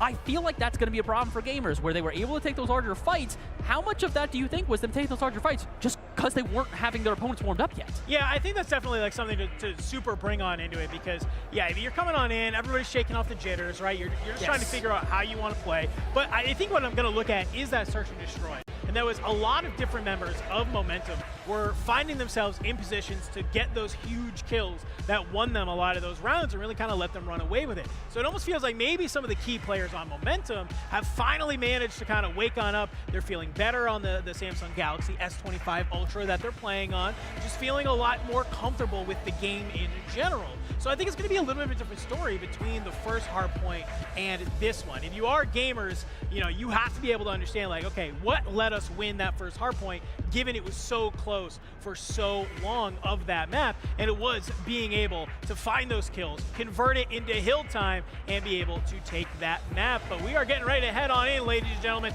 It is Arsenal. Black Ops 4 fans around the world are absolutely excited right now, and by around the world I mean right here on the desk in this camera, are very excited to hop on into Arsenal. Let's get ready. It is map number 4, Momentum. They're currently on up 2-1 in this series. I mean, they would love to end it here, make it to our grand finals. I honestly think they've got not only a good shot at doing that, but I think that it's going to be very telling how we start this map. I know we've talked a lot about that today, about, you know, putting your best foot forward and starting off in a sprint, not a jog. But I do think it's going to be even more important here, considering the fact that they have taken the momentum from the last 2 maps, have played really well through the last 2, whether individually for Jez or the entire team that has played well as a collective. But again, we saw this early in our first match of the day. If you let them pull far away enough from you, that comeback is just not going to happen. The lead will be insurmountable. So for gamers here, do not let Momentum get an early start, or you will have an early end to your tournament. Definitely got to keep it alive. That is for certain. Arsenal going to be a very fun map to go ahead and dive on into. I believe 5 points on this map that we are going to be looking at. We are about ready. We were moments away from being able to hop on into that. We just got to go ahead, resolve a quick little issue, and then we will be jumping on in. So you got to deal with us just for one more hot little second as we get ready to hop on in. Let's talk about some of the maps in this series, because we kicked it on off, of course, with this Summit Hardpoint. And as we get ready to move on into the Arsenal Hardpoint, that is that map 4 here on your screen, we kind of mentioned a lot of that, right? Yeah. And then we have, that, of course, that kill house with the 1v1 that we watched. Of course, Jez really finally, it came down to the wire all the way at the end, but finally was able to really run away with it. And that was where we felt like Momentum started getting the pendulum back into their corner as we then headed on into that Express with a 7-2 victory. So if you are gamers right now, obviously you are trying to take this Arsenal. You're trying to push us all the way to a map number 5, being Tunisia, which is a Call of Duty Mobile original. So really only 2 people in this lobby are going to have any idea what's going on in this map. Honestly, I hope we get there. Again, you know, caster bias, not a thing I want to lean too far into, but gamers, I will do anything for you guys to win this one and push us onto Tunisia. I enjoy chaos. I thrive within the uncertainty of it, and I hope that the players can do the same, because that'll create a map number 5 that will be remembered forever. And also, just for the sake of gamers just having you know, a chance of making it to the grand finals, they would also like to see Tunisia as potentially the final resting place for their opponents. I really don't know what's going to happen here on Arsenal. I definitely do feel as if we are going to see Momentum continue on with the winning ways that they've had thus far, but I think it is very much possible. Gamers already have proven that Hardpoint is their mode. If they really want to prove that, they're going to win it again. The thing that has me worried, though, is that, sure, Hardpoint's your mode, but then we get ready to go into S&D, which is very considerably not your mode, as referenced by you just lost 7-2 on it. So hopefully you have some ideas of how you can maybe make some adjustments, be able to make the search and destroy a little bit more competitive, because you're going to have to, if you want to try and win this Arsenal and come back and then win this Tunisia, to make your way to our grand finals. Reminder, folks, winner of this game makes it to our grand finals, securing at least $20,000. Loser not walking home empty-handed, $17,500 for them. So definitely still would love to be able to get to that grand final to secure that cash, but it's not the only opportunity to earn some money today, because our 2 teams that do make it to our grand final, their captains are going to be participating in a show match where there's an extra $15,000 on the line. That's a lot of cash for the players. And again, for those captains, it is literally just make it to the grand finals. As we've talked about before, Space is already guaranteed an extra $5,000. The minimum he walks away with here today individually is $9,000, just shy of that 10,000 five-figure mark. He still has the opportunity to do exactly that, whether he win in first place or also maybe take the first place in the show match. Either way, it is a lot of cash for these players to play for, and that is why we've continued to talk about this so seriously. These are professionals, whether through COD Mobile, Warzone, or the modern Call of Duty titles. These are players of the utmost caliber, and they have proven it time and time again through a multitude of matches here and really close gameplay. Now, granted, I might take back my final statement there. Close gameplay, we're starting to get a bit further away from. That 7-2 was one map off of, instead of us having the day end in Tunisia, we would have ended in Brazil. Wow. What a great way to say that. Taking a look at our bracket here, we kicked off our day with the Nebula Knights going up against Notorious. That's right, that was Space and the squad being able to come out on top. The Hardpoint, it wasn't even close. The 1v1, kind of close. You know, shout out Zim for being able to at least put it within 5 kills. And then that search and destroy, unfortunately, just wasn't really close either at all. So Nebula Knights looking fantastic in our first series of the day. Momentum here, already in 2-1 in this second series. One of these teams looking to punch their ticket, of course, to that grand final, trying to become the champions of the Samsung Galaxy Gear Up Cup that we have here today. Some fantastic games coming on through here. Looking to hopefully hop on into Arsenal. Let's talk about Arsenal, because I love Arsenal, if I haven't said that enough already on this broadcast. Specifically, Arsenal Hardpoint. And the reason is because this map isn't just like one of these really small maps that we traditionally have in Call of Duty. It's a little bit bigger. You have lanes. You have an opportunity to, make some plays, make some flanks, be able to kind of slither your way behind enemy lines and then really be able to bring them on down. But you can also really manipulate the spawns here on this map, right? So we're going to have to wait to see which team can maybe do both of those to the best of their ability. Enough of us yapping. I'm being told Arsenal Hardpoint is ready to go. Of course, we are looking at the gamers. This is do or die for them. They need to clutch this one on up to bring us over to Tunisia. But Momentum, do they continue to live up to their name, bring it back into their side, and be able to take this in a 3-1, punch their ticket to the grand finals, where the Nebula Knights are waiting? And I think the wait is over. Let's get it started. As you mentioned, do or die for gamers here. If they lose this one, we will not go to Tunisia. They will only go to the nearest airport and end their tournament. For Momentum, a huge chance here to continue on with the momentum they have built thus far. And again, it is going to require the entire team for them to get there. Yeah, and here on this initial break, like, you're trying to be able to kind of flip spawns a little bit. If you are Momentum, you want to try and be able to hold this cargo sides for P2 when it comes on through, right? So you're already seeing some early eliminations, though, go into the favor. A nice nade will kickstart you there, as it is just a flurry of blows here on this P1 point on the inside. I like this Aiden. He was playing Call of Duty back in the day, and he understands how absolutely insane playing from this duck can be. And so he's going to be a hard player to root on out of there. But on the point, though, Jez is going to be the one trying to be able to cut down the rest of them. So Aiden has an angle, Jez has the rest. This is what you got to be careful of. We saw the exact same thing on Hardpoint on our first match of this matchup, where it was just Jez would come onto the point and just bang, bang, bang, bang, elimination after elimination. He's doing it again. Already finds himself 6 kills and a way for Momentum to stay in this early after initially giving up the point. Yeah, and I think that's a really good call out, right? Because you see, like, the gamers are obviously in the lead just by a small margin here after the P1. But it's kind of just what we were talking about, where it just feels like Momentum in that map number 1 didn't have the opportunity to get those kills and really convert it into time. Yes. Gamers continuing to do what they were so good at. And look at this here. It's just a full out hit from the front from Momentum as they are trying to just throw as many bodies as they can at this point. They're going to do a great job. They're going to get some of those eliminations in their side. But it's close spawns for the gamers. They'll let them get right back on into the mix. Smoke's getting thrown out onto the point, going to obscure the vision, make it a little bit tough to try and find some of these players that are here. Nick's trying to do his best to maintain the line. will get cut down from that heady, but look at this. It's Aiden with a war machine yet again, but before he can even get the second shot off, he's cut on down. Yeah, you're not Babe Ruth, brother. You ain't hitting bombs. That's not going to be enough. It's 50 points now in favor of Gamers. Momentum really not finding themselves any way into this game right now. Again, I know we said that Gamers, like, this was their mode. We expect them to do well in Hardpoint. This is more of a lead than we saw pretty much through the entire first map. Yeah, no, Gamers doing a great job finding their eliminations, getting some of this time. So we head on over here towards the statue P3, as it is just a fight on the point right now. Great job keeping it contested right now from Shifty. Not letting them be able to get back on into this game. Doing some crazy things. Nades going in up over the front, but that's 3 dead in the feed on the side of Momentum. Gamers pulling away with somewhat of a lead. Jez, though, trying to be able to make sure that your team can get back on into this map right now.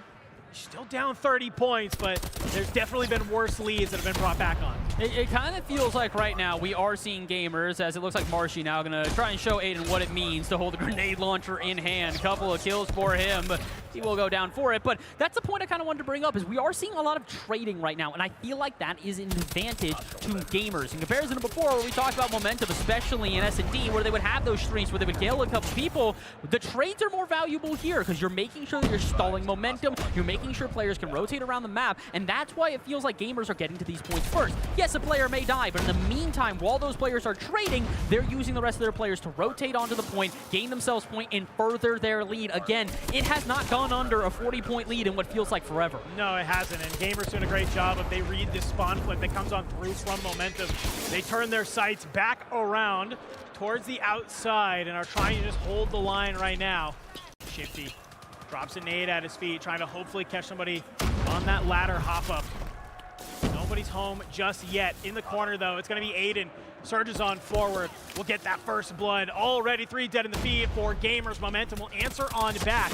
Here's kind of my worry, Bass, is that, you know, Momentum, they're doing a great job. They break these hills. They get on top of the point, but it's with 10 seconds left. You need to already be thinking about the next hill, setting yourselves up for position for where that is. And thankfully, if you are Momentum, you have been able to do that. Look where they're spawning. It's very close. They're cutting down these players on rotation. Somehow you got a player who spawns in behind you, so whoever's on the hill, you got to turn your sights towards this player. Can you win the gunfight? No. A huge win for the side of Gamers. Momentum, they were set up on that rotation to cut everyone down, but the Gamers win a crucial gunfight. They get on into this point, and it is just all shots going their way as they've now crawled to a 60-point lead. This is a complete flip of the script of what we saw before. We talked about this in S&D, of where it really was everybody on Momentum carrying their weight, individual players all finding themselves a decent amount of kills and a decent amount of strategery. That is not happening anymore. It is Gamers instead who are doing that, with almost every single player on the team at least 10 kills, and also it helps a little bit when Marshy's doing this.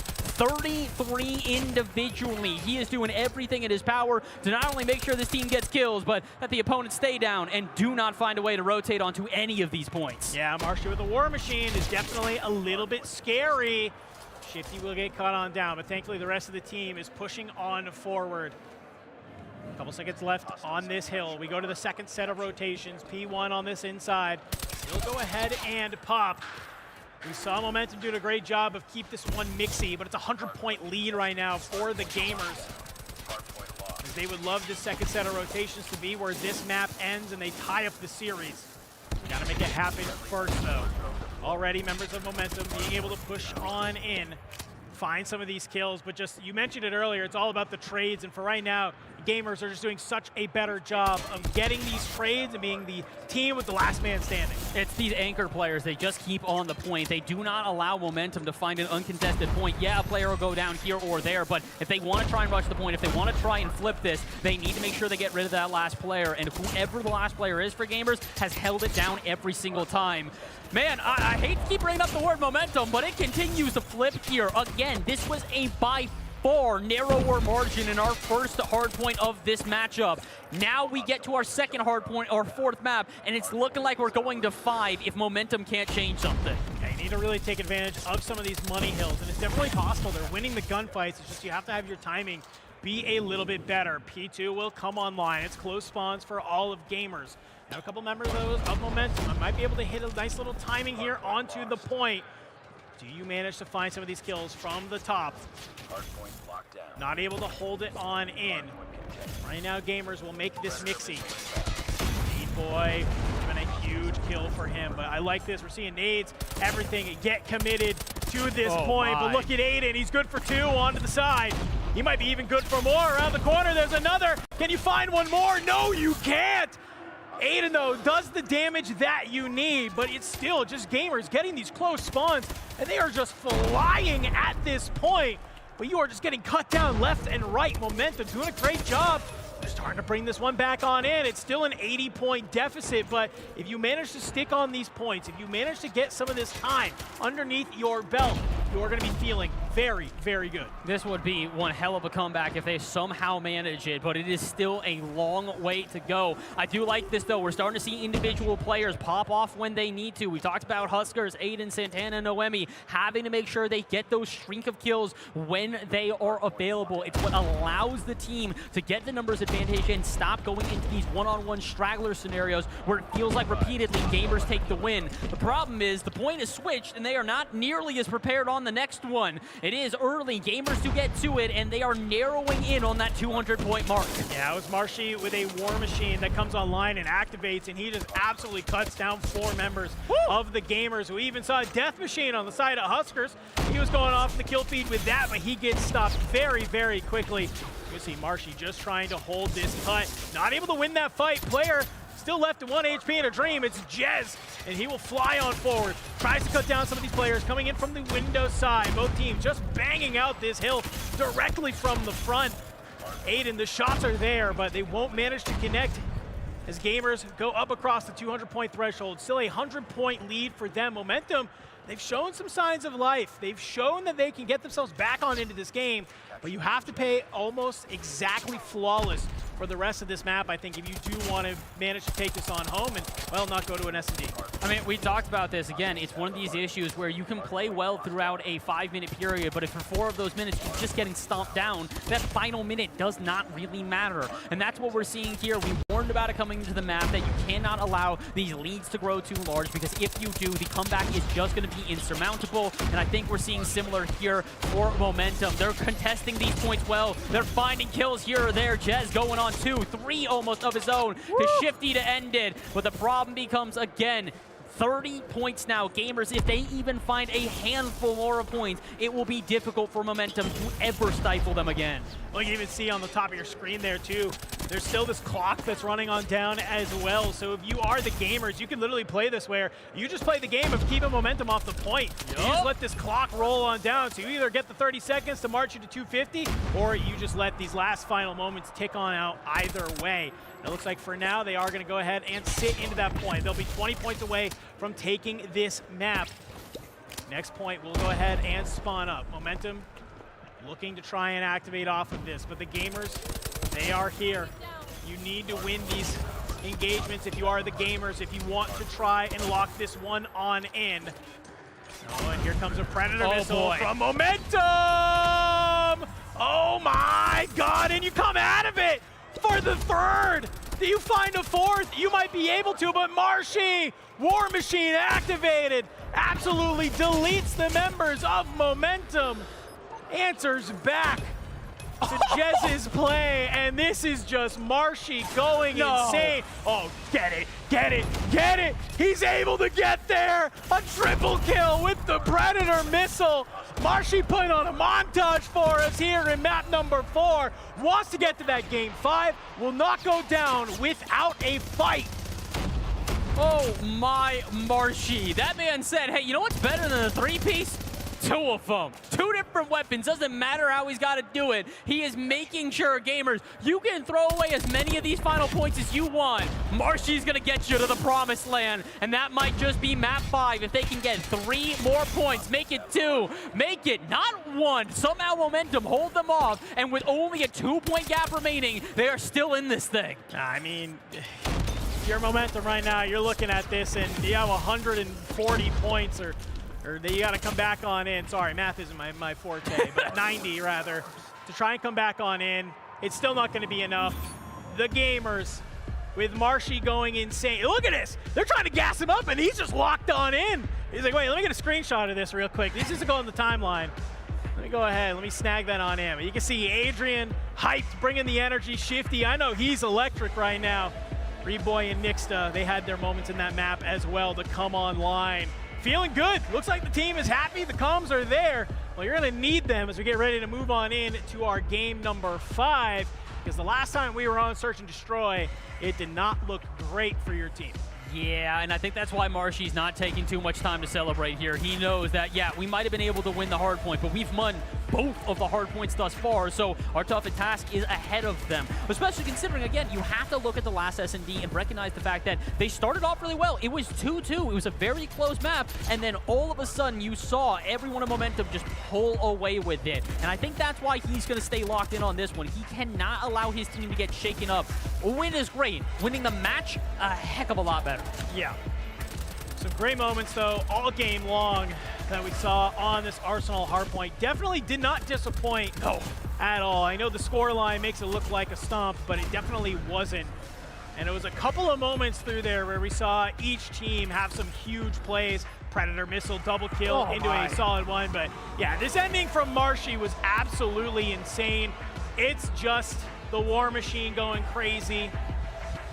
It's the kill streaks going crazy. It's everything that is there ready to kind of come online. So gamers, hey, they tie us on up 2-2. It was a 3-0 in the first series. We're going all the way to a game number 5 in the second. It's really a best of both worlds. Hey, are you not entertained? It's the only thing I can ask at this point here. And I also have an ask of our production team. I need somebody on the background. I know graphics is probably already doing way too many things, but if you can find a way to figure out how many kills we've got Jez versus Marshy right now, dude, I think both of them are at least at triple digits at this point. So let's find out, can they break through those 3 digits and get to 4? I don't think so, but we can determine a winner. Our 5th and final game here. The winner of this will move on to the grand final here for the Samsung Galaxy Gear Up Cup, and will guarantee themselves at least a 1v1 battle for $15,000 for the captain. If that isn't enough encouragement, I don't know what is. Yeah, lock in, friends, because this is absolutely electric that we have coming on in Tunisia, a Call of Duty Mobile original. I do kind of wonder, when we think back to Express, a lot of our players, they might have some sort of reps just from back in the day. They understand Express. They've played the map before. They know how it looks and plays. But for some of these players, they might be loading into Tunisia for the very first time. They might have no idea how this map plays, how to move around. So I'm going to look at our captains to start distilling some of that information of where to look, where do we want to play, where do we want to hang out. And I think if you were any of our creators, you hopefully looked at this map set that we had, because they knew exactly what maps we were playing very earlier on.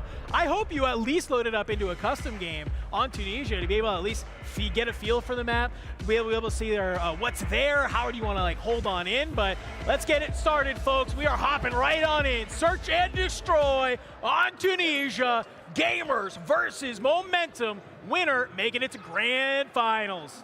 Pay attention very closely to these very early matches here. As we have talked about before, it was a 2-2 going into our 5th round, and then all of a sudden, we got into game 5 or 6, and things started to turn. Momentum pulled away with this one with all the momentum in the world in their favor. So if gamers do not start this one off strong, I have my concerns.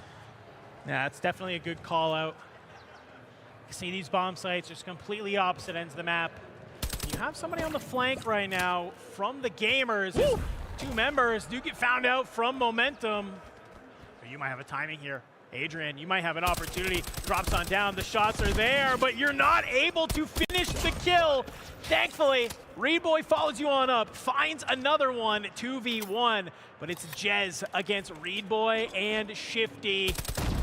Shifty trying to get a little bit of this pre-fires rolling right now. Jez, it's Search and Destroy. He's got the Tundra back on out, just trying to hold an angle. Would love for them to push them, but the fact of the matter is, bomb is down on the site. You have to start moving right now. Still 30 seconds on the clock. You can be patient. This would be a huge pickup if he can manage to slice you into a series of 1v1s. The timing, is it there? No, it's not, but thankfully, it's Reedboy there for the trade. Gamers take round number 1. Got a little tricked. I thought that we might be seeing the 2v1 go completely against them with the maneuvers there from Jez as he just kind of, I don't know how he even escaped that initial balcony, but he does find a way off of it, is able to get into the 2v1, still can't win the fight, but you're starting to see they're playing this very carefully right now. Every individual fight is going to take a lot of preparation, whether it be the individual player going into the 2v1 or the two players that are trying to set up counter angles to the final player remaining. Really serious stuff here in our final map of this fight. Let's see if it keeps going, though. Noemi not recognizing Shifty there, and that's the first kill of round number 2. Yeah, I mean, if you're not really familiar with the map, not a bad strategy just to say, hey, I think I put myself in a path that a player will go ahead and cross, and I can cut them down. Shifty does it to one side, Aiden does it right back to the other. Nixta getting a little bit too happy. Moving on forward. It's a 3v3 right now, make it a 2v3. As Jez finds another, kind of working this player together as a unit. Shots are there. Marshy's found, and yet again, it's just Adrian alive in a 1v3. Tall ask for Lil A to put your team up 2-0. And I don't think he's got it. He's going to try to rush on, but he has Aiden there. He's got Jez there. He's got the whole team, and he can't even get one of them. Tied game here as we do find a response from Momentum. Again, last time it started this way. I'm going to still wait and observe to see what happens next. I already love the mid-round adjustments that we are seeing out of Momentum, right? It's Aiden making this call that I think they like to get a little bit antsy. I think they like to push through this map, trying to hit some of these flanks. So he tucked himself into a corner. He's going to be able to find one, but Marshy is good for 2. Aiden and Huskers deleted seconds into the round. And Jez, though, looking to try and answer on back. Machine pistol gets a little bit too hot. He's able to find one. 4v3 for Gamers right now, though. Santana trying to see if he can maybe take out the main man himself in Marshy. He's going to smartly not take that fight, though, and retreat. Numbers at their advantage. There's no need for Gamers to try and get too aggressive here. They will take at least one more. It is Marshy to find the next kill, and Jez buys lonesome. If it was anybody else, I would say this round is over, but we've seen Jez do some miraculous things, and he is definitely one of the players that will be extremely familiar with this map. Yeah, if you are Gamers right now, you have to join up as 3, realizing that it's Jez on the other side. Bomb is down in the middle of the map, so I hope that comm came on through, that the bomb's just kind of waiting there. I think you need to play this a little bit more together. You are split up. Opportunity, but look at this, Marshy. He catches him on the rotation. Okay, 2-1. You said it before. Can't get our hopes up too much. We saw this on the Express Search and Destroy, and it was a round like this where it felt like Momentum really started to take it away. But I will say, Gamers at least are looking a little bit better here on Tamisha. I just like the way they're playing as a team right now. I do think that they got a handful of wins on the last S&D and did so in a pretty meaningful way, but a lot of the times it was through individual gunfights and a lot of trades, just back and forth gameplay. We're not seeing that right now. We're starting to see Gamers that are well coordinated, taking fights as a team and getting those early picks repeatedly. This time it is Adrian, usually it is Marshy, but no matter what, they are finding at least a kill early. This time, though, it's more trades than anything else as both teams down to 2 players. Yeah, I mean, good job, though, from Gamers to not let that lead get away from them when it comes to the live. So being able to even it up into a 2v2 is huge. It's going to be Marshy. It's going to be Adrian trying to bring this one back into their side. Marshy will fall, though. It's just Adrian in the 1v2. Trying to make his way around this map. Aiden, knife out. We'll get this bomb down. Plenty of time to do so. I like this. Jez just kind of sliding around, trying to run at a intense pace just to clear out any of these angles. And well, Jez has a strong opportunity. Oh, you might catch him on the cross. I don't know if you did. Okay, nice little nade there. Adrian gonna check towards the left. Unfortunately, that will let Jez know exactly where he is. You fly on forward. You're set up in the crossfire. Momentum tied on up.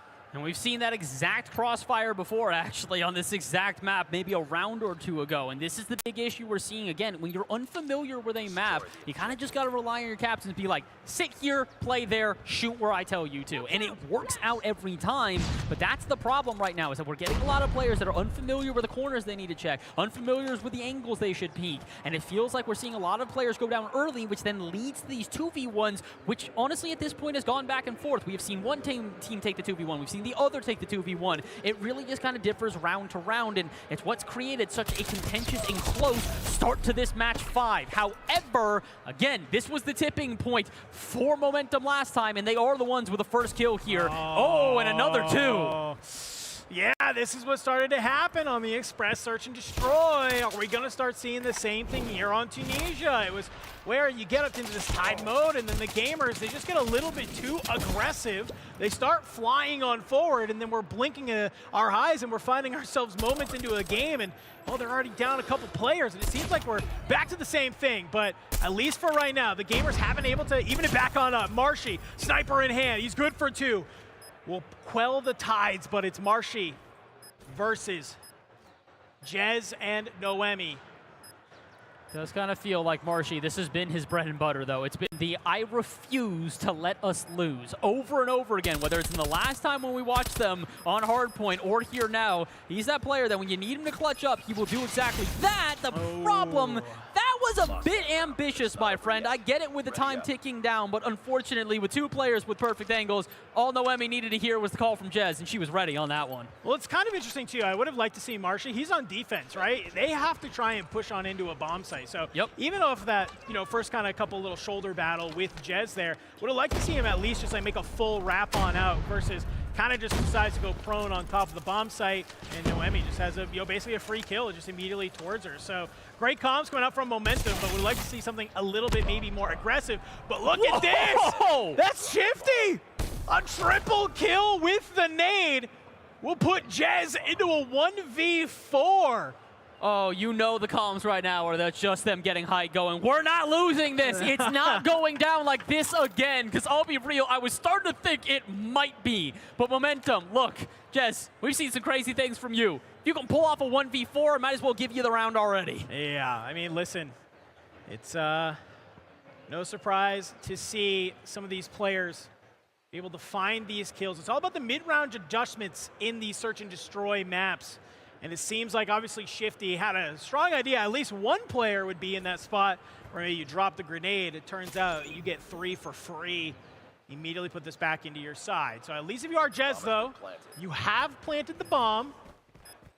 You did manage to get on out of here. Shifty, though, playing this bomb site, will get some eyes onto Jez. But Jez, I'm going to be very, very concerned if you win a series of 1v1s here.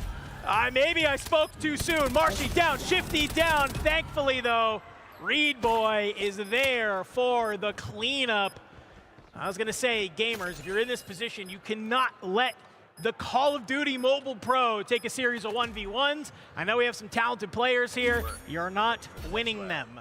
I gotta say, there was like a half a second there where I really believed. I thought it was gonna happen, man. He takes out the first, takes out the second, and I go, if they don't push this together, I'm guaranteeing him taking each of these 1v1s. And luckily enough, they didn't do that. Again, gamers playing a lot more cohesively right now on the second search and destroy. They're doing way better. The problem is the snipers seem to be reigning supreme. Whether it's Jez or Marshy, they are getting these early picks almost every round. Yeah, I mean, this is why we love snipers in Call of Duty, baby. Especially search and destroy. You're able to watch these crosses. You're able to bring these first bloods into your favor. Tied up 3-3 right now. Gamers definitely making this one a lot more competitive. Huskers will get found. Momentum in the 3v4. Starting to maneuver your way over towards A site right now. Gamers would love to get this bomb down. Start setting up for a post-plant scenario. Jez will get found out. That's a huge 2-piece. Coming on in from Marshy.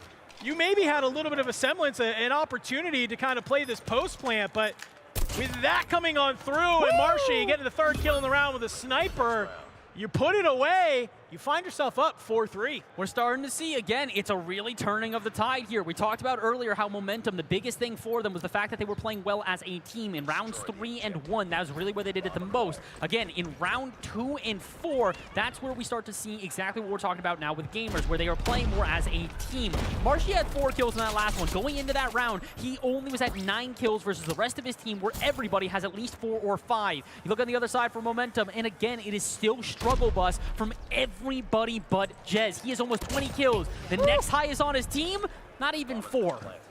Yeah, I mean, I think Jez is helping will the team to a victory right now. A lot more spread out evenly on the side of gamers. Jez the scene, pistol there it in is. hand, brings down Adrian. On the other side of the map, though, your teammates are falling back and forth. Jez will get found on out. Another kill onto Huskers, and just like that, it's 5-3. Now, something we mentioned earlier before, you know, this obviously is going to 7 rounds, and you have to win by 2. So the fact that the gamers are already up 2 on momentum, you can just trade rounds back and forth right now if you really want to. And as long as you get that 7th round and you keep, obviously, momentum to only 5, you have an opportunity to close out this map. And I really do think that's the game plan for gamers right now, is still allow Marshy to pop off, have him be the forefront of the offense that they continue to have, attack after attack after attack, but allow the rest of the team to also get those kills. Adrian going to take one, Marshy going to get one as well. Unfortunately, Adrian will go down for the trade here, as Jez is still continuing to be a force to be reckoned with. Noemi, though, might have shown more than she should have, as Marshy's got the rotation out. If he can find her, he's got the kill, but instead they're going to play patiently, and it's actually going to be a trade across the board. Shifty and Jez, the last 2, a huge kill for Jez if he can find it, but it is Shifty who takes it. Match point now for gamers. Shifty activates at the right time, finds the right kill that you need to put you here. Map number 5, we had questions about gamers' ability to compete in the search and destroy after losing to 2-7 on Express. Answering on back here in Tunisia. Mid-round adjustments on point, but it's not over yet. Momentum. They're going to keep it alive, working together as a unit, as a team. You're spread out across the map here on defense. I like it. Anybody drops early, it'll give you the info that you need. Starting to see some of these players start splitting on up. Whoa. Kills go into the favor of momentum, though. Dropping like flies. Gamers are getting found on out. It's Marshy in a 1v5. Will be a miracle if you make it happen. Sniper in hand, you find Adrian. Or Santana, rather. Still more to be done. Marshy, pistol in hand. He's got to play around the corner. Does he know that they're there? Potentially not. I think they've actually rotated out. Never mind, he's going to take it against Aiden. That's one. That's 2 players down already. He's got 3 more to go, and look, if anybody's going to do it, it's going to be Marshy. I mean, he's got time to make it happen as well. You still have 50 seconds on this clock here. Obviously, you would love to get the bomb down, sniper in hand. You find Noemi, slowly but surely, the silent assassin. Marshy, he's coming online. He wants to bring his team to the grand finals here, and he's doing a hell of a job making it happen. It's just Jez, it's just Huskers. And they have a little bit of a crossfire. They are playing close nearby each other. Huskers might be able to make this read. Early shots, goes a little bit wide, but they are there. Jez immediately turns, trying to push on forward. It's the teamwork, it's the piston maneuvers for each squad to bring down Marshy. But if you are momentum, yeah, you win the round. You just almost got 1v4'd by Marshy. Yeah, that's one of those moments where it's like both sides have something good to take away from it. Momentum went, all right, we can do this. He's not invulnerable. On the other side, gamers are probably like, no, dude, you actually are. You cannot be taken down. Again, we were, oh my goodness, a little critical earlier of Marshy's abilities. You know, we're going to have a single criticism for Jez, and that's why. 3 off the rip. We might actually get back to a 1-point game. Oh, we might. This is a huge round, obviously. We'll put you on 5 if you are momentum. You only need 1 more to then put us into that win by 2 scenario. So obviously getting a couple early eliminations like that, if you are Jez, helps really increase this probability for you. It's a 2v5. It's going to be Nixta and Reed Boy. Last 2 players alive for the gamers. Just kind of looking here, but look at this. It is a sharks in the water right now, as yet again taken on out very, very quickly. 6-5 gamers, they have to clutch it up here. Otherwise, Like I said, you got to win those 2 rounds in a row to make it happen. So Momentum still showing their signs of life, not letting this one get away from them just yet. Seeing nades get flown out here across the map. A little bit of damage going on through. Aiden playing on this backside. Does he catch anybody? Not quite. There's at least 1 down. That's 2 down, but it's actually a trade on both sides. Jez took out Marcia early, but Huskar's down, who's seemingly the only other player right now on Momentum that is consistently getting kills. That's huge, but you have left the main man alive, but all of a sudden, it may not seem like Aiden wants to stay out of the conversation. Huskers and Jez have gotten a ton, but goodness me, Jez and Aiden combining for a heck of a lot here. We might have a tied game. We may see some overtime. I like how you say Jez and Aiden, like it's not 32 and 5 as the difference in kills right there. But Aiden, hey, you know what? It's search and destroy. Kills matter, and especially like that, where Aiden gets the last one to help put it down. Momentum, they come back 2 rounds in a row. They tie us on up. So here we go, ladies and gentlemen. It is a win by 2 scenario from here on out. This is not like your classic multiplayer search and destroy. There is no round 11. It is all about consistency and your ability to go back to back in these rounds. I'm so curious to see how gamers adjust in this round as well, because again, this has been 4 straight for Momentum. It was 6-2, and all of a sudden, it's Momentum continuing on with their winning ways. First kills go in favor of them as Reed Boy is out. Santana takes another one, could be 3, yes indeed. 3 players down, and Momentum on the verge of taking, I believe, 5 straight if they get this one. Yeah, huge bounce back from Momentum here. If you're gamers, you gotta start figuring out how you can start either winning these gunfights or stop throwing away your lives as much. Shifty gets dropped, it's Marshy in the 1v5 yet again. And I think for right now, you got bombed down, time is ticking. You've put all of the pressure onto Marshy. He throws a little bit of a shoulder, gets found on out. That's a nice quick scope on it, Aiden to start it, but your shoulder is just a little bit too there. 7-6, 1 more round for Momentum is all they need. They've got a chance here to do what was basically the unthinkable. Again, we saw a complete flip of the script. We were talking all about how gamers, the individual abilities combined with the team abilities, we were complimentary of every player on the team having at least 5 kills. Since then, 2 of their players have gotten 1. Not nearly enough, and that could be the turning point. Marshy starting off the kills. I don't know the last time we saw gamers were the first kill of the round. Yeah, huge first blood from them to be able to snag that. Kind of throwing a shoulder, both teams respecting each other for the moment. Some great shots here. Jazz gets found out by Marshy. That's a huge kill. Flying on forward. Pistol in hand. Not going to be able to bring anything down. A couple of members from Momentum. They're playing together. Figuring out how do they want to work this bomb site. Huge kill right there from Huskers onto Nixta. Even this on up into a 3v3. Still plenty of opportunity right here. For Momentum, you're answering on back. It's down to the 2v2. It's Aiden. It's Huskers. It's Reed Boy. It's Shifty. Shifty cuts down Aiden. It's just Huskers in the 1v2. Does he make this read? Runs across the site. You find his play on the corner. You do. Can you turn it up in time? No, you can't. Ties it on up. We keep playing. Keep it going here.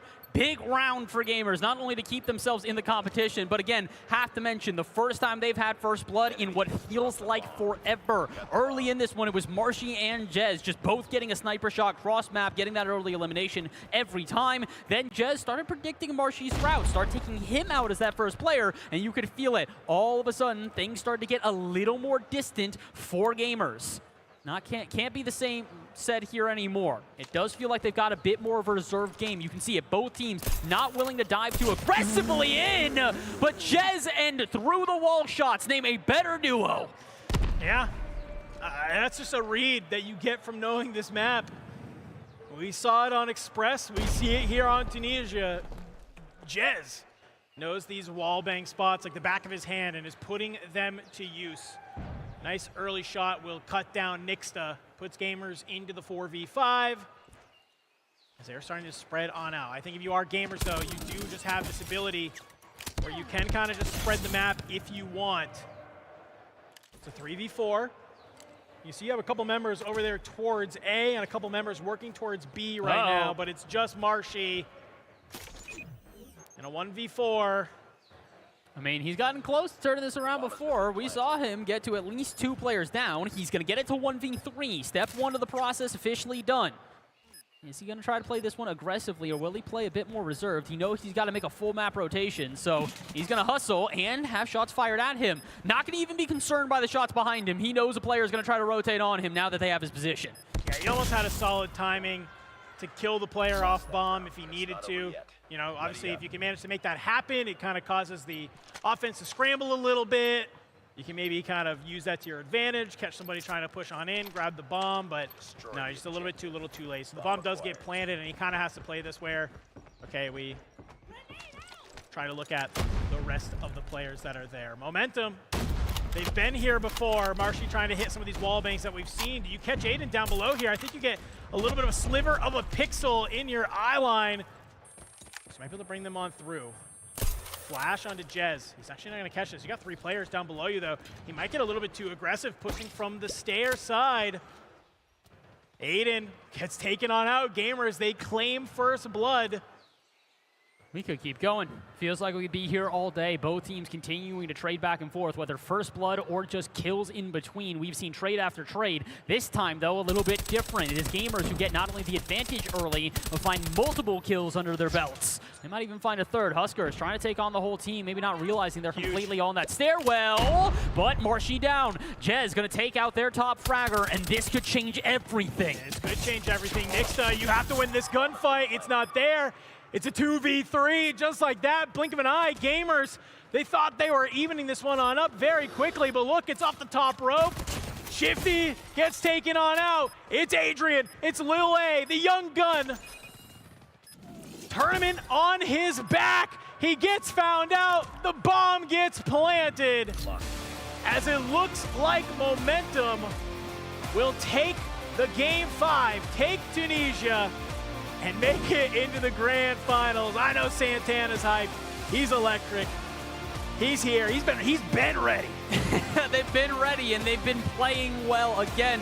The biggest difference maker, in my opinion, with what we just saw was, again, it was Jez early, just kill after kill after kill after kill. He was the leader for the team, but you can only lead for so long before you need to have your soldiers step up, and they do exactly that. Start to see kills at the end there. I mean, look, we clowned on Aiden for a little bit, being like, oh yeah, it's 30 kills to 5, but he started popping. Yeah. He had the rounds necessary, so even if you aren't doing well the first, like, 10, if you can clutch up the back 5, that's what counts the most. No.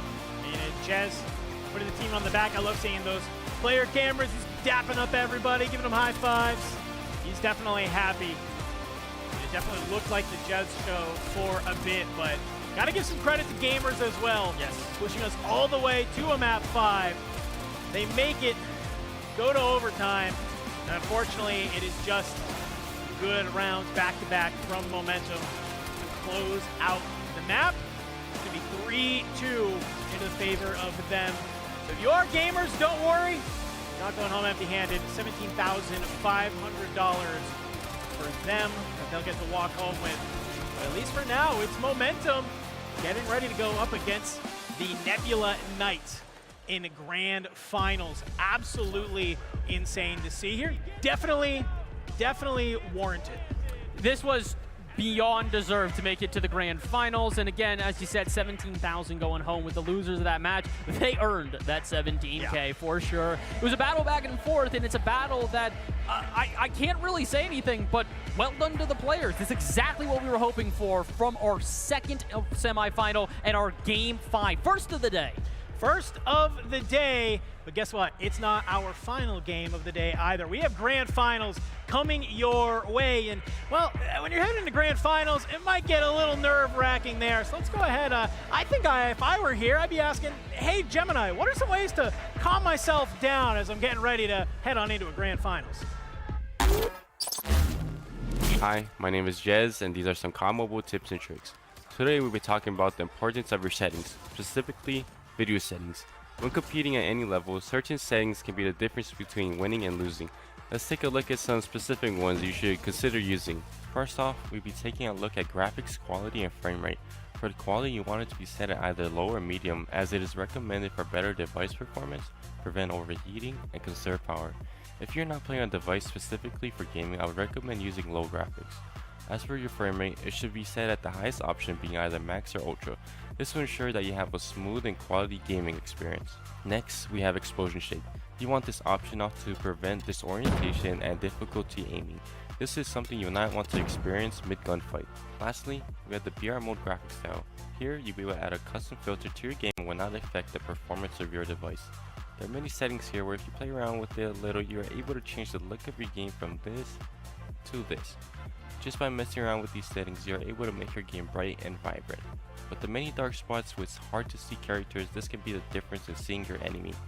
Hopefully you can take these insights and apply them to your own game. Remember that your settings are custom to you, and sometimes there's no right setting, just what feels right.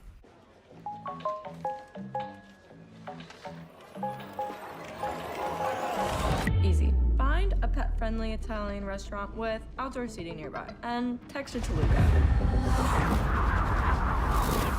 Find it real quick. Send it to the click. Wow, the place is sick.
20 players entered, 4 total teams here in sunny Las Vegas for the Samsung Galaxy Gear Up Cup. And we have found ourselves now here at the grand finals. $100,000 on the line, and everybody ready to battle for it. Las Vegas, let's get loud. It's time for our grand final. It has been an incredible day. We had 4 different teams compete in this one. We are down to 2. We've seen some intense action so far here today, and it's looked great every step of the way thanks to Samsung Galaxy S25 Ultra. Again, we want to give a massive shout out to Samsung today. With the Samsung Galaxy S25 Ultra's customized processor, you're getting the most powerful processor ever in a Galaxy phone, optimized for gaming. Good thing for our players, though, is that the improved cooling system means that they can keep up the action all day long and never have to worry about overheating. That's why we've got all of our players on stage right now equipped with those Samsung Galaxy S25 Ultras, and they are ready to battle it out. Like we said, $100,000 for our competitors here today. In our grand finals, we have $50K here for our competitors. First place taking home $30,000 split amongst 5 players. Second place taking home $20,000 split amongst the 5 as well. But really, it's the captains we are focusing on. They are competing for an additional $15,000 in a 1v1, and I could not be more excited for it. We have found ourselves, as I mentioned before, our final 8 competitors here. 2 teams, both of which have battled it out. One captained by our boy Space, the other one captained by Jez. 2 Call of Duty Mobile professional gamers, one of which a world championship within the last year, but only one of them can take this home. I could not be more excited for it. We have seen 2 semifinals already. In our first of the day, Space's team was able to take a 3-0. The Nebula Knights were able to take that 3-0 over their competitors. And in our second semifinal, we found ourselves a much closer back and forth. But it's enough of me. It's time to throw to our casters. It's to Dandro, to Agent, and to Dylan. Take it away for our grand final. Yo, what is up, everybody? Grand finals. Let's go. Dude, you are bringing the energy. I love it. I'm ready. I've been watching. Yeah? All right, what'd you see earlier that you're like most hyped about? Oh, I'm ready for Huskers, man. I've been a huge fan of Huskers for a while. I think he's going. Yeah, he didn't. You know what I'm saying? Shout out Huskers, but I think I'm just excited to see the Call of Duty maps. No, my favorite. It's like a legacy game. Yeah. We got some maps coming up. We'll talk about it. Don't worry. But obviously, you guys just saw Bass on the stage. You have Dylan here with me, and we got one more guest that's actually joining us as well. Yeah, man. I think he's walking in right now. Apparently he's famous or something. I don't know. Somebody told me to say that. I'm not entirely sure. It's our boy Agent. Yo, how's it going, everybody? How's it going? What's up, man? What's up, man? It's nice to be back in the booth, man. It's been a year since I've commentated. Yeah, you were telling me earlier, you were like, I'm excited to do this because I used to do this back in the day. This was my dream growing up. Like, I went to school for sport management, and I worked on the camera ops team, and I applied to be doing this, and they told me, nah. Now I'm Joke's doing on it. them. Yeah, now I'm doing it, man. I'm here. Yeah. Heck yeah. Well, I'm glad. Hey, listen, I'm glad we got both of you here. They're going to be with us for the grand finals and the show match. We're going to be getting hyped. We're going to be locking on into all of these maps. Don't worry. We are here. I mean, man, we got a lot of stuff coming on in. Let's talk a little bit about those first qualifiers, because you were saying you were watching some of those games earlier. What kind of impressed you the most with like just some of the plays that were coming out, or any of those players? First of all, everybody here is better than me. So as soon as anything better than me, I'm already impressed. I love watching good Call of Duty. It's such an exciting game to watch. Yeah. You can make plays happen. No, a lot of tense moments that we had through those first 2 maps. I mean, you were around, you were checking them out. What was kind of jumping out for you? Did I just see gamers lose, or am I tripping? No, gamers did lose. That's crazy. Yeah. Because everybody told me that was the sweaty team. They said that team had a high concentration of tryhards. And honestly, they were the favorites to win. Honestly, they were. We were going into the game. I thought it was going to be a 3-0 for gamers. Sorry, friends. but they push it all the way to a map 5. They lose. They go into overtime. So, I mean, they put up a hell of a fight, but unfortunately, it's just not enough. But yeah, I mean, it was just kind of like all cylinders firing. I think what I love for Momentum and through a couple of those qualifiers is just like, man, their ability just to kind of ice on up. It felt like from map 2 where we watched Jez just go crazy in the 1v1, he kind of just like turned on the jets and kept like flying forward. Yeah, I'm not gonna lie. The impressive part to me is the tracking Yes. on mobile. Who's this? Who's that? On That we just mobile. saw. That was insane. Nah. Yeah, there is a lot here. And what's crazy about this too is like when we watched the first qualifier, we came in, they're using SMGs, they're using ARs, and these two guys are like, no, we're gonna use shotguns, baby. We're 1v1 with shotguns. I feel like I would have loved it to be snipers. I was kind of hoping we'd do like a little gentleman's agreement. You know, snipers only. Sniper, I mean, I feel like snipers only in a 1v1. That's just Call of Duty. Yeah, and I love this map too, especially on S&D. Yes. Oh my God, Bread and butter. Bread and butter. Ooh-wee. There's not too many maps that I feel like you look at, and it's specifically like map mode, where you go, man, that was it. And Express S&D, I think you can't get better than that. Yeah. I think when it comes down to search and destroy. So the fact that they were able to come on through, I mean, obviously it went all the way to game 5. And when we kind of saw this on Tunisia, this is a Call of Duty Mobile original. So it's like really interesting, right? We have no idea how this map plays. Well, it looked like it was stuff like that all day long. Wallbang with a sniper. Well, that's why you practice right there. So, feel me? If you got good practicing with your team, that's how you get your reps up. Oh, and there's a lot of money on the line, so it's not even like it's not a free game. No. Feel me? You can make a lot of bread here today. No, absolutely. We got a lot of stuff going on through. And you can see there, it always went to the game 9, where they were able to clutch it on up and make it happen. Let's talk a little bit about this bracket. Yeah. A little bit of bracket, okay? We saw Nebula Knights there in our first game. 3-0 Notorious. It wasn't even close. Absolutely cooked them. And now they've been on ice. They've been waiting. They haven't even been able to play. We all went though, second time. Game 5, Momentum against Gamers. They come out on top. So I'm gonna ask you boys. It's another best of 5. Yeah. I want predictions, baby. I want predictions. What are we? What's? How many games are going? I think Nebula Knights is gonna come in like cocky. They just got 3-0, but the Momentum had to fight for their win. So they're like all cylinders are teed up right now. So I think they're gonna come in.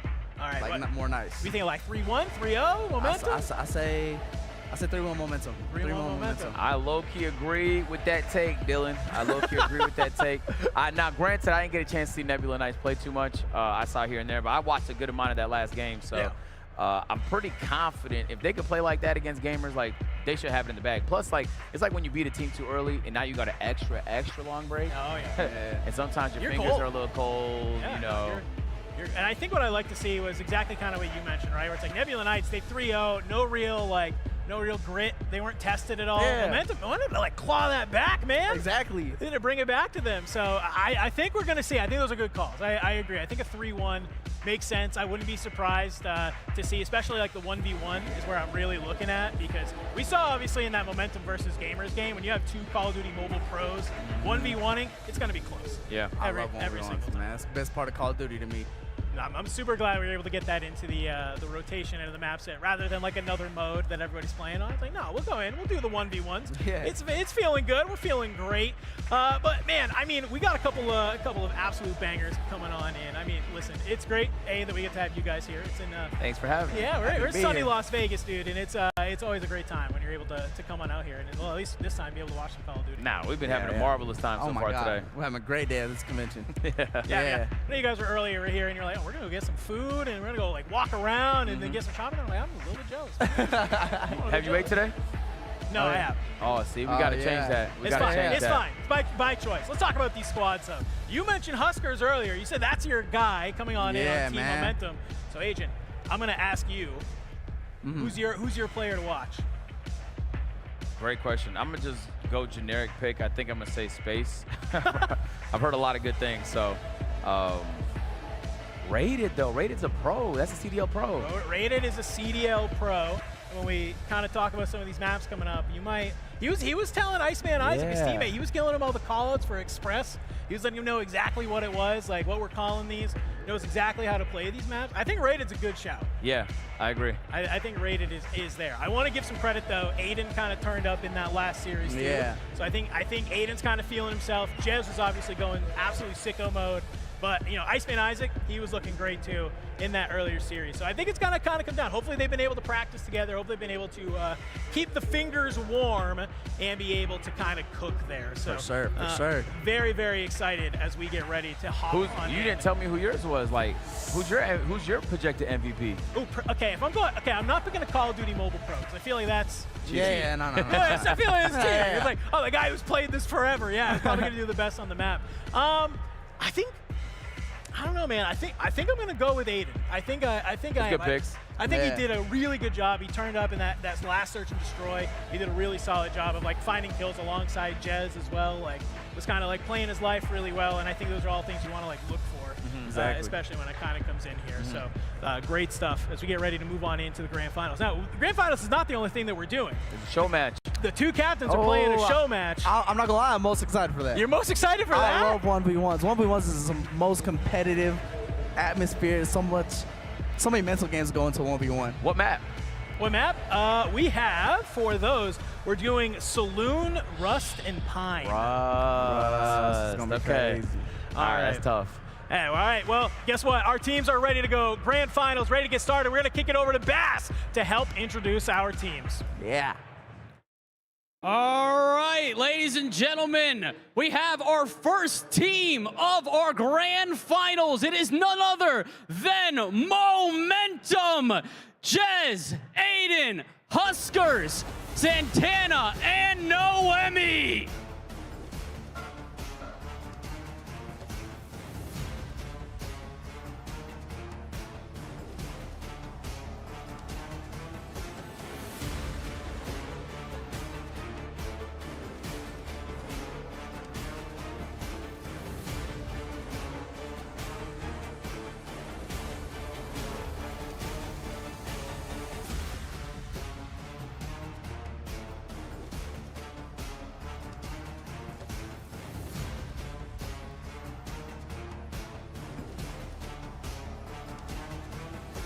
All right, and for our second team, the Nebula Knights, Space, Lucky, Isaac, Rated, and Primrose.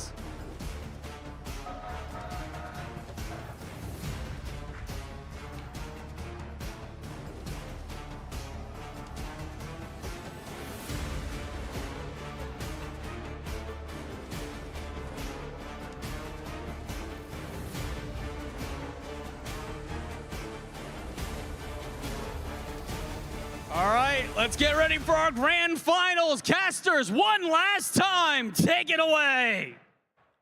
Wow, what a good job that man Bass does yelling about our teams, jumping on in. Hey, listen, he had to kind of do that last minute, so I'm glad he was able to clutch it on up. All right, game number one. We're getting ready to hop on in. I actually don't know, production, if we can pull up the maps of what we are playing here today, because I think that would be pretty sick to talk about, because I think we got some cool ones to be able to talk about. But I at least know we are starting with Hardpoint from Takeoff, which is actually from Black Ops 1 DLC. Hey, that was in my bag in that era. You don't even want to know. 4KD. I think this is pre-ranked, man. I was just pub stomping back in the day. Man, I used to go crazy. I used to be so locked in. I used to go in bot matches, turn off my aim assist, and get my reps up, then go on multiplayer, turn on my aim assist, and go crazy. You're taking the weights off? On me, that's what it felt like. And I would go crazy. I was Killhouse's comp game 2, Firing Rage, that's a classic BO1, Hacienda and Meltdown. That's a good 5. Yeah. If it gets to 5. If it gets to 5, I think it will. I think we got two good teams. I'm hoping we at least go 4. That's why I'm really liking your 3-1, because I just love Hacienda, dude. A 3-1 reverse sweep would be my preference. 3-1 reverse sweep. Cinema. I like that. I like absolute cinema that we got going on. But yeah, okay, you can see our maps and modes here, of course. If you're now just joining us for our grand final, we'll remind you, kicking off, Takeoff, Hardpoint, Killhouse going to be our captain 1v1, Firing Range, Search and Destroy. And if we get to those last two maps, Hacienda, Hardpoint, and Meltdown, Search and Destroy. A nice solid map set, I feel like, for our grand final that we have here. The most thing I'm actually excited about, I love Hacienda, but I'm also kind of curious how Firing Range, Search and Destroy actually goes ahead. I mean, that is a throwback. It's still same Black Ops 2 that you're able to have, and it's feeling great. Black Ops 2? Black Ops 1. Black Ops 1, yeah. Yeah, I'm not gonna lie. I'm putting in like, ARs have to fry in firing range. I'm talking about shooting through all the buildings. Well, we even saw people do that with snipers earlier too Yeah, as well. yeah. So I think there's definitely going to be like some and people. you were telling me the meta's a little bit different when you play on mobile. So like people will pull out snipers in times where they, you might not usually expect a sniper to come out. It was so funny after the first match, Iceman Isaac, he came back here and he's like, yeah, I kind of just wanted to snipe in that search and destroy, so I made a class like 10 seconds before we loaded on in. He's like, I've never sniped before. I have no idea what I'm doing. He was like, I had a blast. He's like, this is great. He was feeling it. He was feeling it. He was. So, man, hey, maybe we'll see Isaac pop off. It's a heat check. Yeah, I mean, it is. Is this kind of like a nice little heat check? How are you feeling? Can you make it happen? Can you manage to go on through? We saw that a lot of people were like either pulling out an AR and it wasn't really working. But you got to be nice though. Like you do. You can't be sixth man doing heat checks. You kind of have to be the star. Sometimes you just got to though. Sometimes it works. Sometimes you get benched. Well, unfortunately, you just kind of have to suck here. You can't get benched. You're just bottom frag for your team. Yeah. And your squad's looking at you saying, hey, you just costed us $10,000, which is, oh wow, yeah. Remember that. You don't want to be the one to cause that. No, it doesn't. Let's actually go ahead. Let's take a look at our prizing to remind everybody what we got here because it's kind of insane when we talk about the bracket, man. $85,000 just for the team bracket. We've had two squads already make an exit, and well, they at least walked away with $17.5 grand each. But here is where the money is to be made. Team that wins this best of 5, $30,000. Second going to be $20K. I was asking them why we couldn't play, and they said it'd be too unfair. Probably. I want that. I was like, we could probably run it though.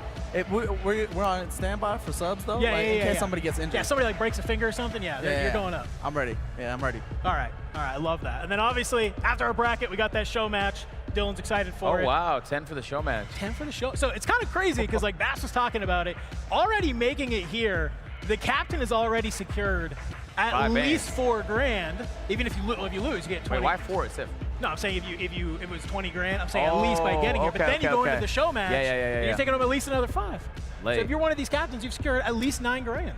Which sometimes is not so good for your hunger and overall desire to win. I think 100K or bust would have hit hard. Oh wow! Just flat. They should have. There would been way more practice hours. Way more locked in.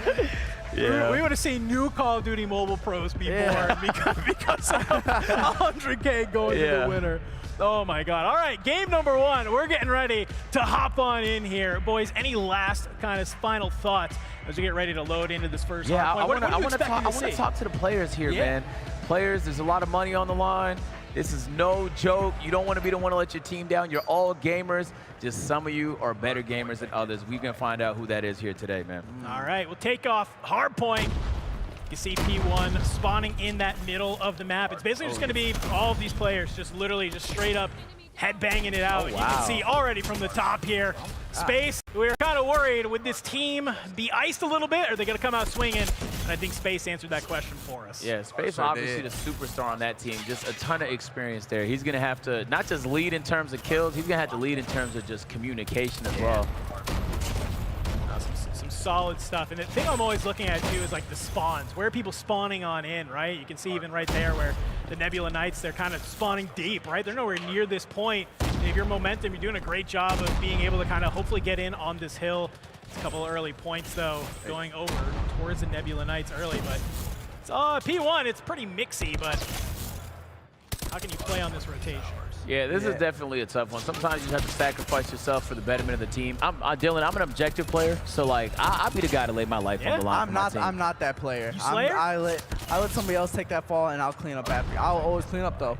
You gotta clean, man. You have to clean up. You have to. That's some good teamwork. That's what you want. You need the OBJ guy. You need the cleanup who's making your trades, who's helping you go ahead and win this on out. So, but it's something we've seen both of these teams do in each of these series. Be able to kind of get those trades and be able to convert it into hill time. And that's exactly what they are. This point is gross, and I don't like it. You're just in a hallway, dude. It's just narrow, man. There's only a couple ways up. Be a whole lot of frag grenades thrown up there. Oh yeah, you got to be throwing everything, every lethal, every tactical. Needs to be going up through that window. Needs to be going on the stairs. You are trying to outroot these people. But so far, man, the Knights kind of looking a little gross right now. They got it figured out. They don't seem iced at all.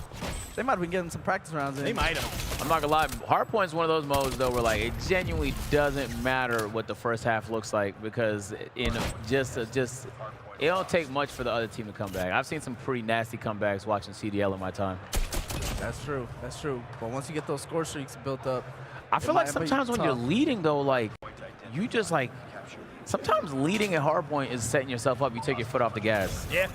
No, You've been there before, that's bro. true. I've been there before, gang. Yeah, like that's I've been there before.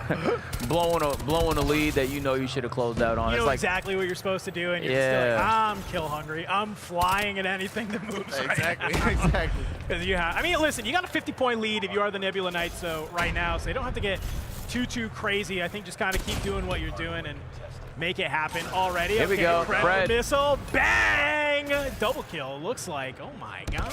Oh, Tempest. So these are the oh my god. He's the slaying. operator He's slaying. abilities. He's slaying. He's slaying.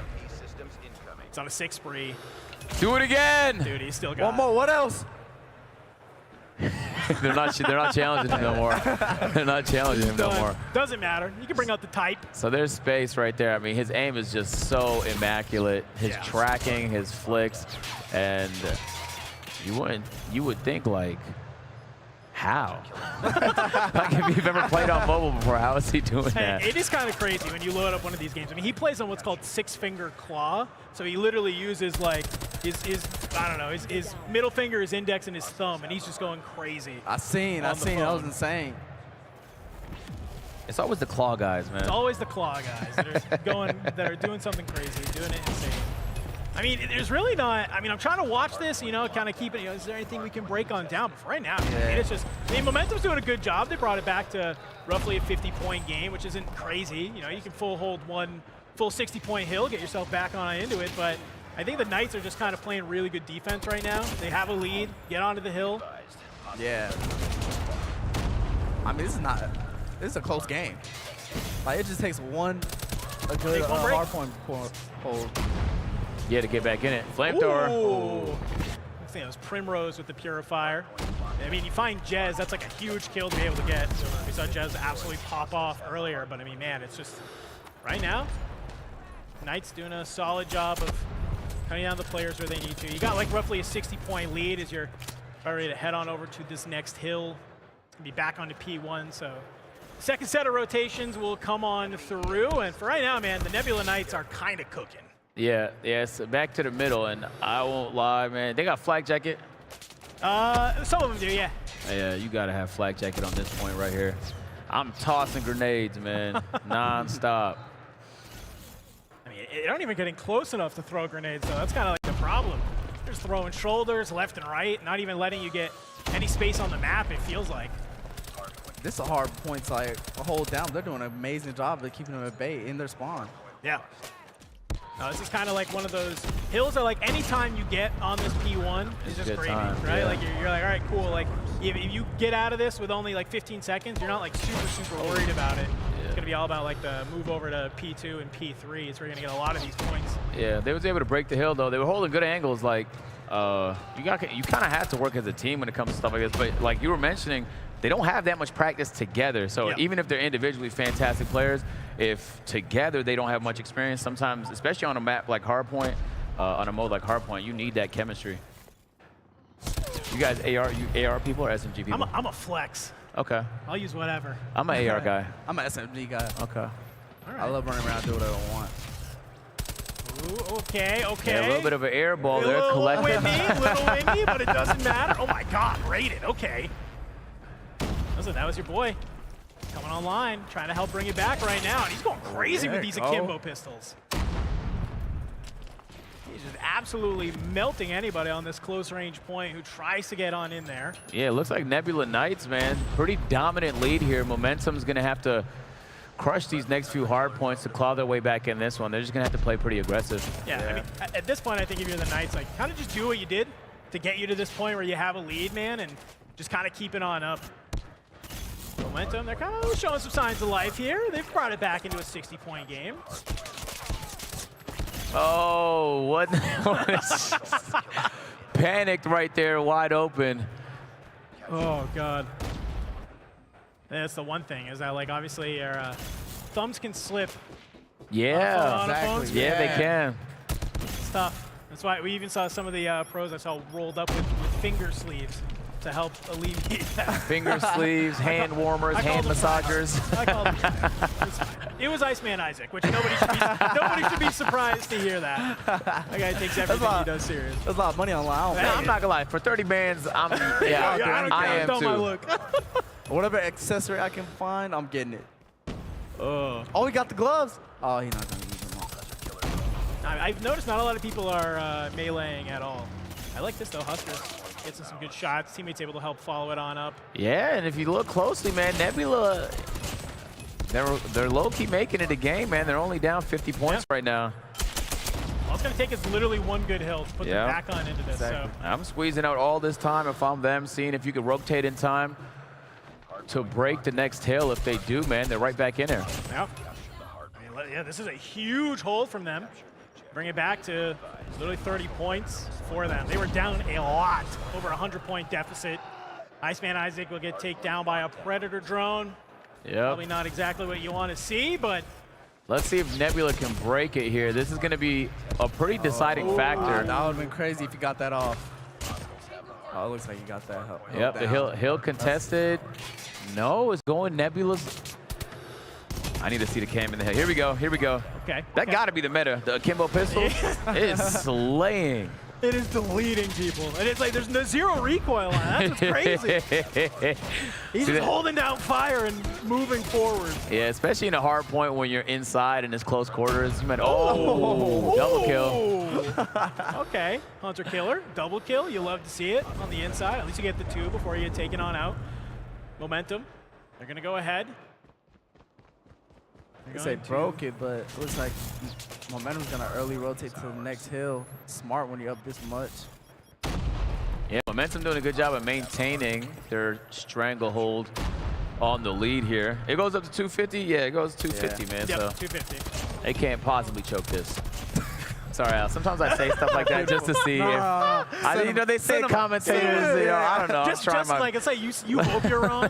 Like you hope that they lose it now. And you say there's no way they choke this, right? Oh, there's definitely a way they can choke it. Oh yeah, there always is a way, especially in Hardpoint. I mean, it's like a 50-point game. Still not too bad. Yeah, one thing I realized about playing anything remotely competitive when it comes to gaming, so much of it is mental. You know, like it's not like actual physical sports where you know your physical athleticism plays a huge role. Like you could be the greatest at aiming, but when you're on stage and it's $100,000 on the line, you could crumble. That could be the reality. And sometimes the opposite. Sometimes you just have an insane game and you're in the moment. You're in flow state. Like I always say, pressure either busts pipes or makes diamonds, man. That's what you're looking at here. They're closing in on the lead, though. Oh, yeah. Hold on. Wait. Oh, no. Might have spoke too soon as Nebula Knight seems to be climbing back in this one, down about 20 points here. His next hard point is going to be super important.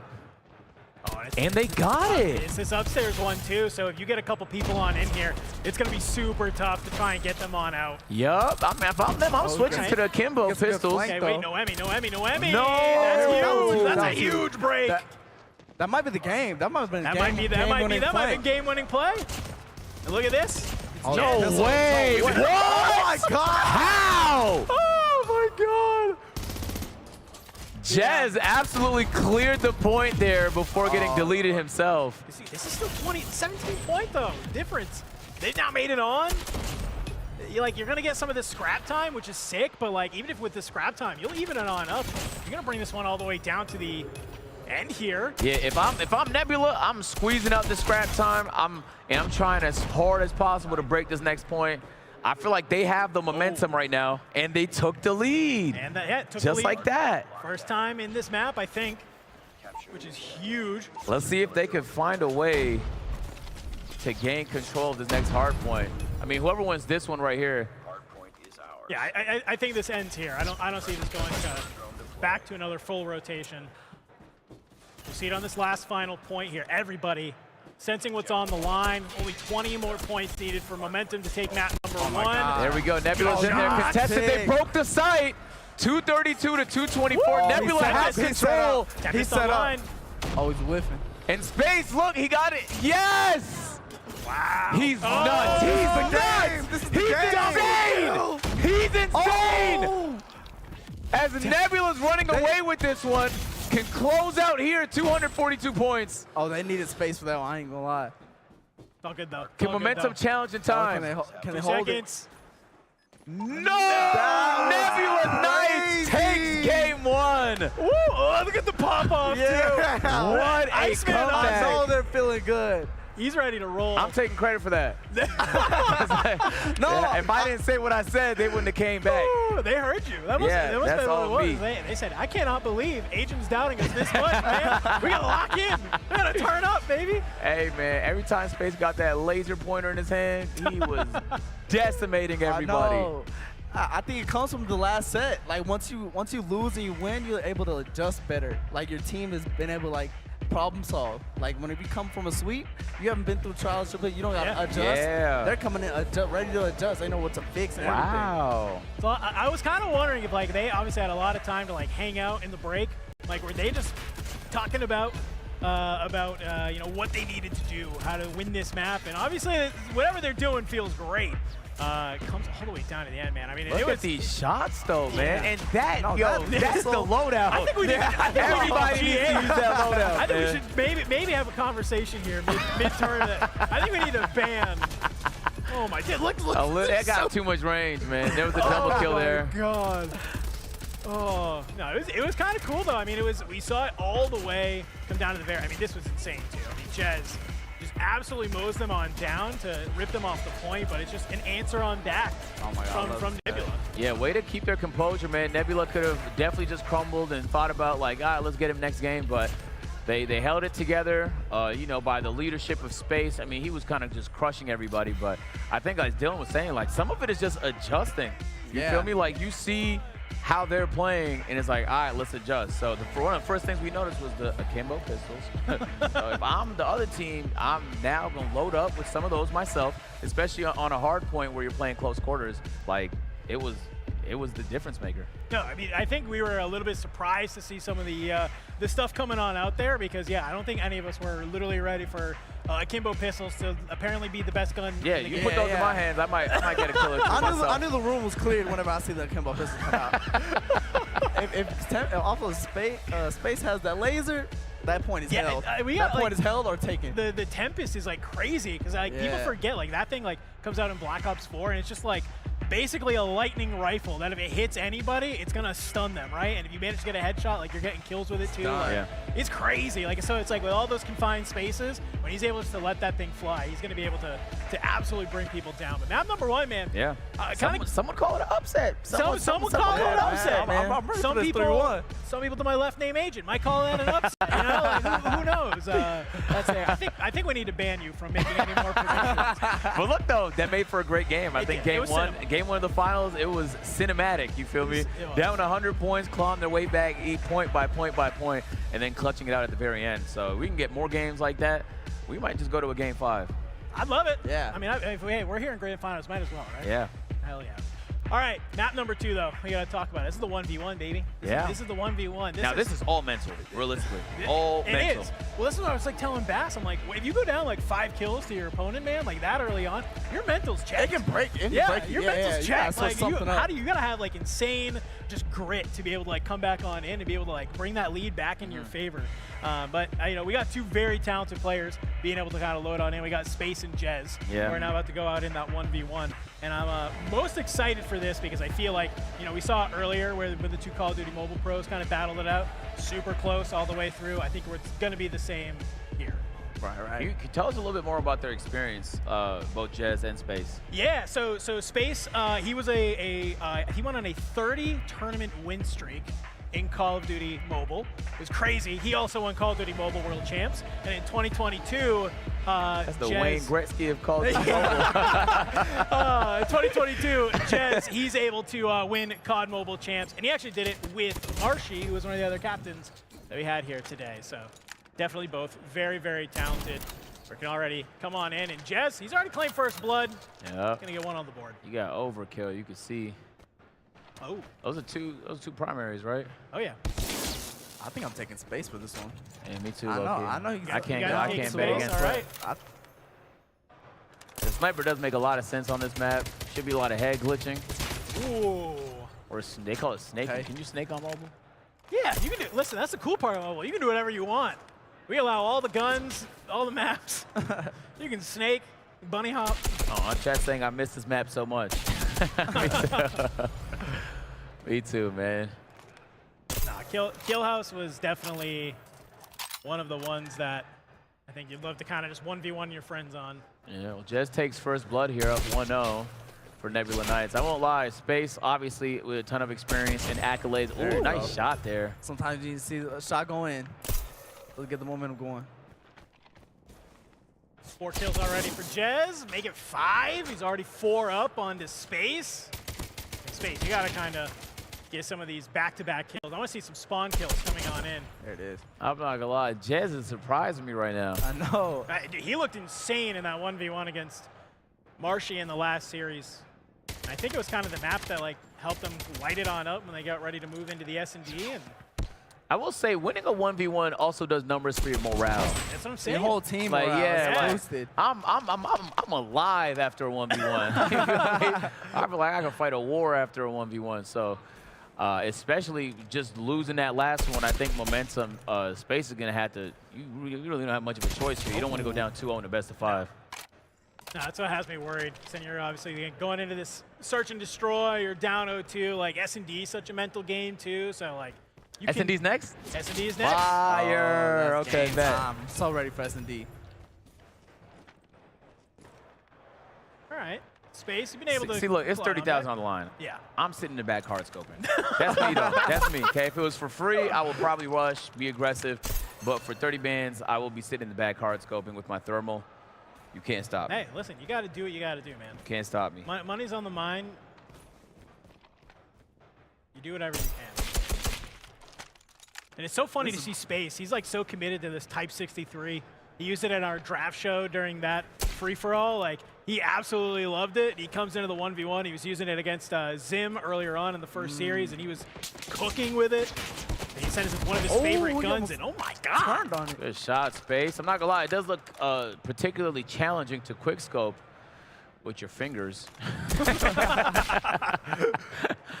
I'm seeing them land some of these.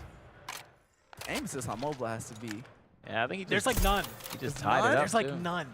Oh, this is all. Because I asked, that was the first thing I was like, oh, like all you controller kids, you must be like used to the aim assist, right? And they're like, nah, there's like none. I was like, oh my gosh. I'm 10 times more impressed. This is insane. Look at this. Spam aiming. Somebody asked, how does a 1v1 work in a team? Well, they're representing their teams here. So whichever one of the team captains wins this one is going to take the second game in a best of 5. It's a lot of pressure. You are Space. Yeah, you'd love to be the reason you go up on match point here. Get a nice little 3-0 in grand finals. They're keeping it close, man. They got to give Space some credit. Yeah. Jez was kind of running away with it, but kind of slowed him on down a little bit. You play with UAV always on or not? No, I don't think they do. I do. Russ, I do too. interventions only, UAV on. Minuscule damage. If you shoot me from behind, are you really better than me? Like if you shot me from behind, are you really better than me? So I need the UAVs on. And you can't go upstairs on Rust. Oh. That's how you judge skill back in the day, man. That's how we judged. Definitely like slowed down, I feel like, for both these guys once they kind of realized it got close. Yeah. They were just like first like 10 kills on the board, 5 and 5, like I'm gonna run at you, and now it's like, wait. I think everything slowed down when you said that comment about the money online. Yeah, they might have heard me. They Well, might have. I could try again and say, there's no way Space can come back and win this one. Let's tie the series up, man. Why not? Let's tie it up. Oh. 11-7. Jez is up right now. You need Jez to run this, because Jez is memento. Oh, I'm tripping. Yeah, you're right. I mean, it still would be cool for him to come from behind. Don't get me wrong, but Jez is kind of cooking right now. He's up 5 already. I mean, yeah, he's on pace. I think he's going to start heating it on up. Ooh. Oh, I don't think he's on. It's like they can hear each other, but they can't see each other. Exactly. Yeah. How are the audio cues on mobile? They're pretty good. They're good? Yeah, Oh, they're okay. pretty good. So you'll see that happens a lot, exactly like that, where they're kind of just trying to like slide each other or like basically ADS walk a corner or something, just to, like not try and make any sort of sound. Oh! I have to see that from the other angle. Dude, that's top rope slam. That was a parkour maneuver. I mean, we've seen that happen a couple times in these 1v1s where someone's able just to hit some sort of jump over somebody else, and it is just crazy. Okay, space. Yeah, it's Finally still across close. double digit.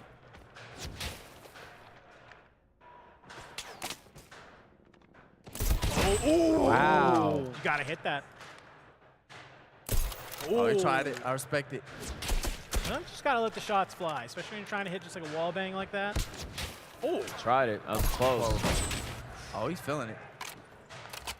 Here we go. Space is closing the lead. Only down 2.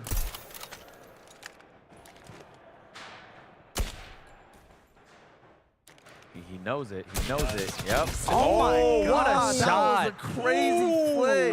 What a shot from Space. It was like a pixel for him to land at. Oh, score streaks on 1v1. he was playing, I guess. Score streaks. It might be a hunter-killer drone. It was, yeah. It's all good. I mean, yeah, guy was playing a heady and Space just rips him off it. Wow, Oh just my like that, God. Space There you takes the go. lead. He's heating up. He's heating up. Hey, you got power in your commentary, man. He says, I wasn't allowed to do it. Hops on the mic and apparently can will the tide of games. Predator strike. I mean, you can't miss that. Boom. 17-14. Oh my God. Space is on a run. I mean, you're the Nebula Knights moving into an S&D after your captain just pulled back this comeback. You are alive. There's no way you're not feeling insane. Okay. Oh, okay. There we go, Jazz. Team needs you right now. Down 2.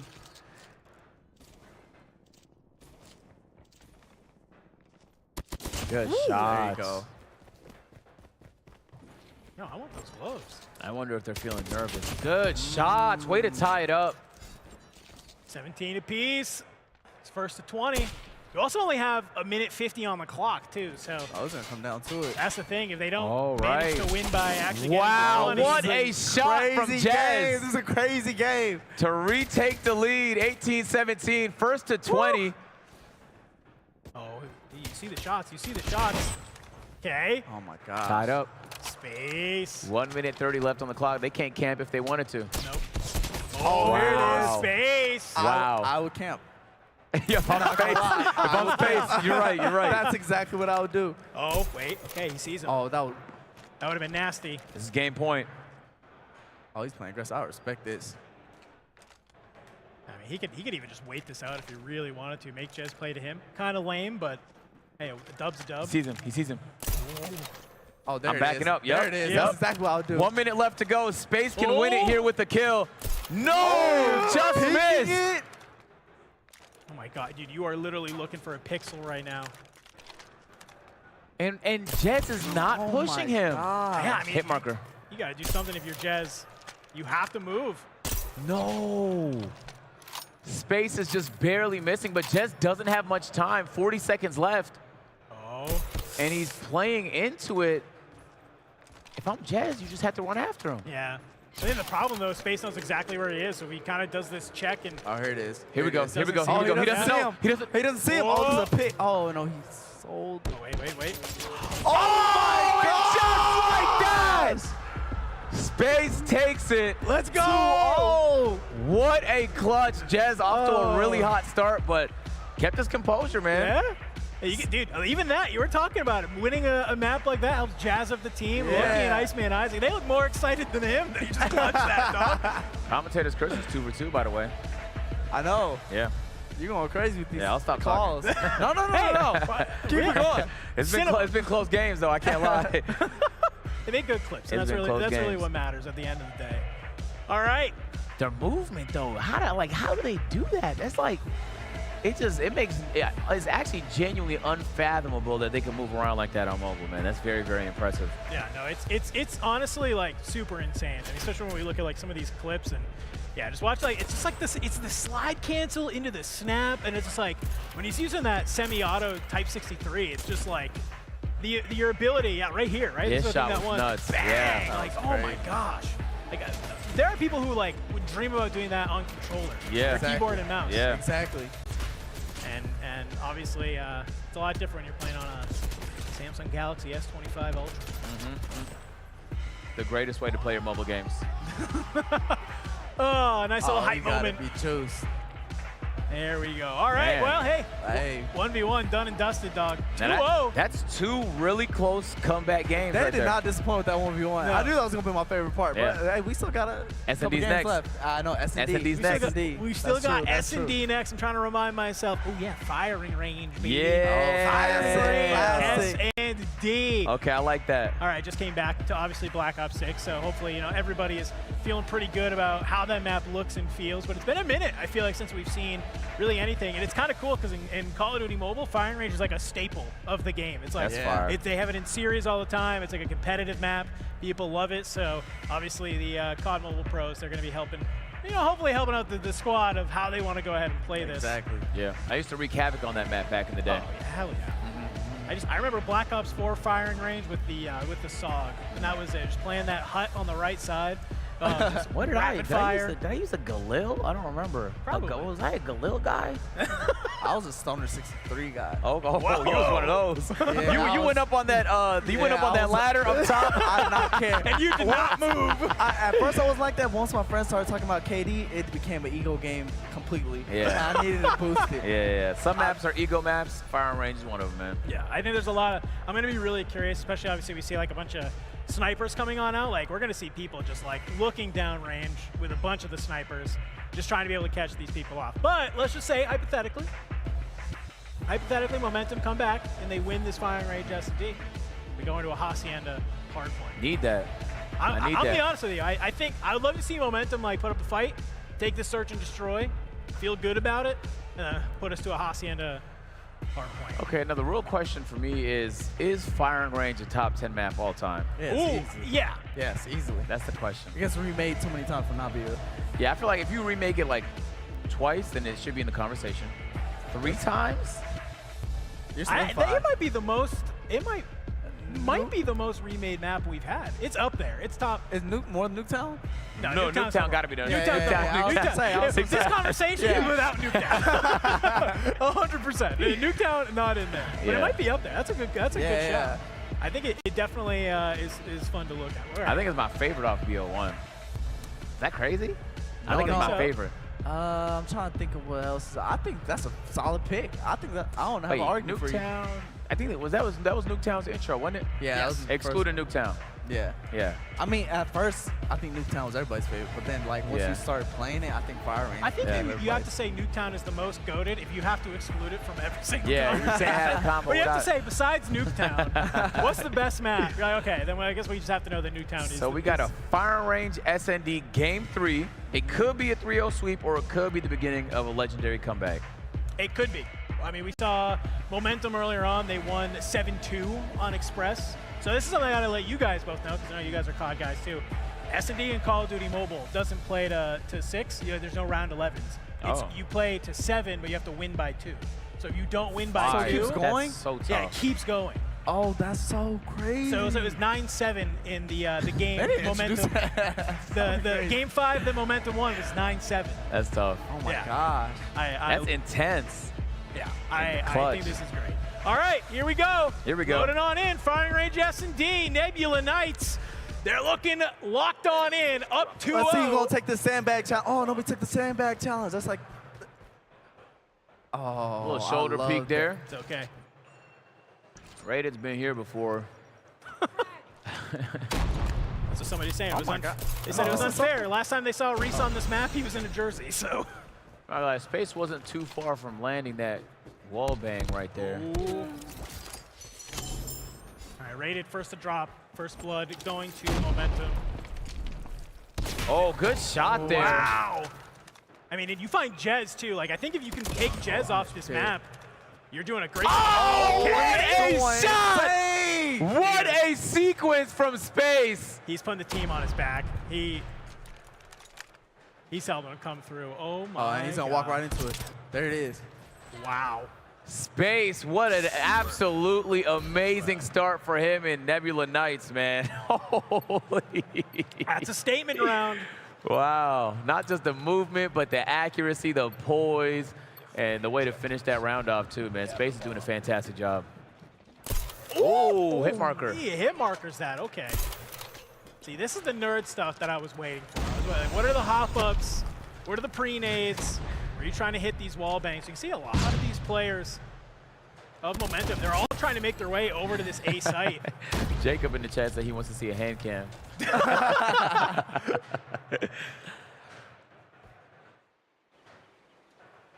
The tough part about firing range is it gets to a point where you just have to push and risk your life. Yeah.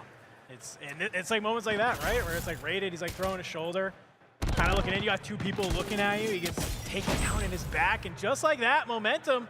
Lantern on back. Yep, needed that. 1-1, okay. Keeping it lively. So, like, I used to throw tomahawks from here across the map and hit people in the head. How many do you think you've hit? I'm lying. I haven't hit not one. I threw them, though, all the time. He tried. I threw them a lot. I almost hit one time. I saw it in the theater mode. You looked at every single tomahawk you threw, or you just had a feeling about that one specifically? That one was close. I lied about that, too. Yeah, you did. I gotta stop. That makes no sense. I gotta stop, bro. I gotta stop, bro. While I'm going down here, able to escape with his life. Oh, 1v4. There's space. Can't hit the shot. He's just trying to wait to see if there's any more there. Is he alone? Takes the first. No way, right? You got Space all by his lonesome here. Let's see if you can make something shake. 20 seconds on the clock. You got everything working against you. And now they know where you are. Okay. One down here. I like now you just got to play your life. Yep, GG's. 2 down. Hold on, wait. All right, 3 down, wait. He can't defuse. No. Yeah. Is it comp setting 7.5? Yeah. Okay. Lost that round, but it's not over yet. Yeah, 7.5. At that point, he just did that just for his own pride. Try and reset. Try and reset streak. Yeah, and also just feel good. Like keep the fingers hot. Defend the objective. I'd like to see him maybe get 1 or 2 and then try and back up, maybe keep his own streak. But dude, you're getting hit markers on this every time. Yo, Space is absolutely going crazy right now. It's a good spot here. Lucky. I kind of like this. What we see a lot of our creators do, they kind of like find this they find a corner and they're just holding it. They're waiting for somebody to run them by. So we've seen Aiden do it a number of times where he's just kind of like literally preying on somebody just running forward straight into his guns. Here we go. Rated pushing up here. Maybe catching this. somebody off guard. Yes, he does.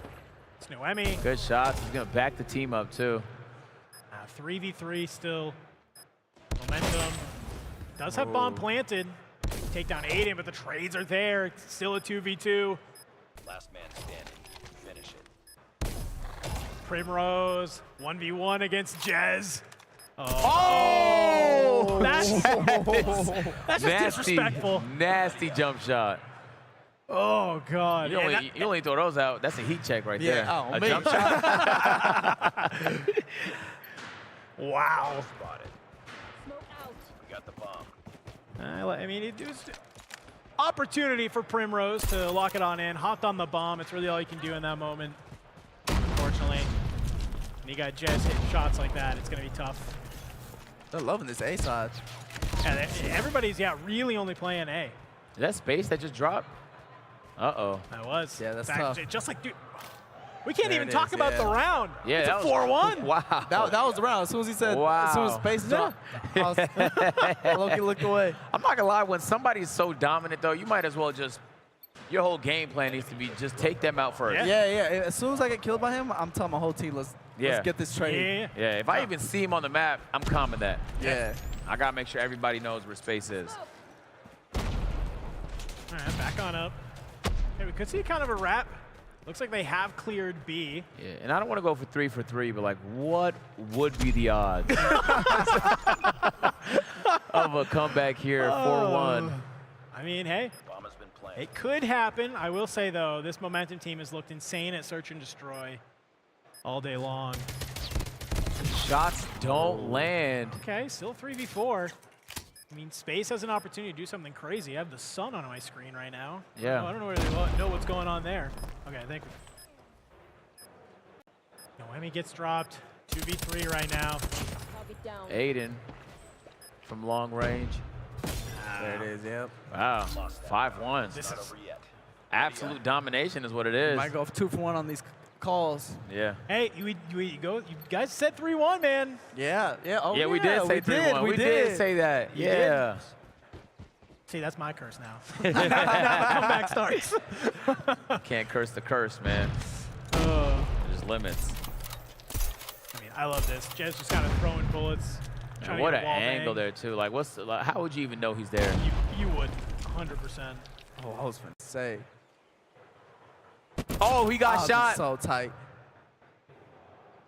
Not like mad, like, that means mad. Yeah, I know. Yeah, okay. Oh, wait, who is this? Somebody's going on the flank of a sentry right now. All the way in the back. They can't hear us, right? I would hope not. They shouldn't be able to. We saw all 3 arrows immediately turn. Maybe we need to go test that, but wait, okay, wait, 2? Space. 2? Is there 3? Space for 3? Space for 3? There it is. Wow, look at the aggression there. Wow. Oh, let's get the ball rolling. Sliding out the trailer with full confidence, 2-5. Is the comeback possible? That's the question. Hey, I mean, it starts here, right? You just got to take it 1 round at a time. You're here now, back on offense. And again, you're just kind of continually moving over towards this A site. Everybody just flying their way on through. We've seen Jez with a sniper in this spot, just causing chaos. Look at that, first blood. We'll go to the Knights. Momentum. Even not up, though. Keep it a 4v4. Yep, Space with the sniper heading up top to see if he can maybe pick somebody off. The scopes look nuts on mobile. No. Yeah, they have some insane blueprints and camos, and this makes the game look Here we go. crazy. Okay, wait. Ooh. Good trade there. It's a good trade. 2v3 though. Maybe Knights. They're down 1 person. I do like that they are playing together though. Yeah, getting trade, especially with Space and Jez. If you can get a trade on Space and Jez, you won the game. Yeah. This is lucky in Space. I think if they can kind of work together here, this is great. See Nate going up over the top. Yeah, they're trying to bait out the shot here. They do it success. Oh, no! Took a little too long there. Yeah. And unfortunately, that is Space who does drop, so it's just lucky in the 1v3. And well, we might be getting put onto map point here, Yeah, boys. he's retreating all the way back to home base. He's going back home. Well, I mean, maybe if he can delay enough, 20 seconds on the clock. They do have bomb. peeking. They need to No. plant, so maybe if he can wrap all the way back to a different bomb site, There goes potentially. Santana right there. Oh, nice shot by Jez. Now you said it's first to 7 win by 2. Yeah. First to 7 win by 2. So this is game point. Is map point, yep. Momentum. At least putting a game on the board. Okay. You tried it. I'm letting those. He I'm tried it. Try every time. And that's like one of those that you just do it. 'Cause if he hits it, Yeah, Aura. Just he's farming it. he's just. He's farming it. Oh, they're set up an A. Nice. Yep, bomb going down straight away. I like that. See if he could escape with his life. No, he's not even trying to. Oh my God. Maybe he should have. Nah, it's just a nade on top of your dome. Not really much you can do about that. Base. I like this. I like this. Gets 1 kill. Grenade. Oh. No. 2 down. 3 down. And One v1. Space. Oh, he's Against Jez. Oh, He's on the bomb. Can you get him? The score down! Wow. As Space keeps his team alive. Wow! In this search and destroy. I mean, he's tough. Here's the thing, dude. Like, I'm a fan. Yeah. I'm a fan. I'm a fan. He's tough. He's tough. hey, man, if you're here in chat, make sure you go check out Space. And He Jez. streams? Yeah, he streams a lot of Call of Duty Mobile. But here's the cool thing. I mean, if you are in Nebula Knights, because of that win by 2, you only need to win 2 more rounds to really be able to, or 3 more rounds rather. Yeah. Here we At go. least tie it on up, but okay. Good start, movement good there. Start. 2 down. Okay. Great start for Nebula Knights. That's a risky angle to hold. Nah, this is his spot. This is his domain. We don't question it. Yeah. My bad, Space. If you're my bad, man. Oh, wait. Oh, it's a beautiful Aiden flank. might That's a have some beautiful sort of flank. flank here. Oh, no, they're watching. Lucky's watching. Unfortunately, Lucky doesn't win the fight. Yeah, he gets deleted too. Good trade, picks up the trade. Isaac, that was a bold maneuver right there. That was. He didn't hesitate. He just chased him down. Here's Jez. Let's see if Jez can make something happen in a 1v3. This would be insane, but we've also seen him do it literally here today, not too long ago. But it's all 3 members of the Knights. They're playing on this bomb side. He's going to go ahead and check it. Doesn't see anybody. Here's one. That's Here's 2. Wait. Jez. Making space. I like this. Playing A is crazy. 1v1. Jez can close the game out here. Against Primrose, but he sees it. The shots. It misses. Wow. Second time's the charm, baby. What a series of shots from Jez to close out the game. That was tough. Wow. I think the team is right there alongside it. I think they're all thinking, we just got carried and search and destroy by Jez with a 3-piece to close out the map. Yeah, wow. I can just see the box scores. I saw a lot of Jez and I saw a lot of Space, man. Yeah. I was surprised making space plant. Yeah. I would not have done that. Yeah, it is. I would love to see, yeah, exactly. Let Primrose plant, let Space kind of run around, kind of hold for retake. Maybe they were thinking like his movement is the best, so he can squeeze his way out of the situation. Maybe. I think the intel Losing him is like, been, yeah. Even the intel, like, okay, he got killed here. Space would have been able to handle it better. All right, chat. Here's game 3 right here.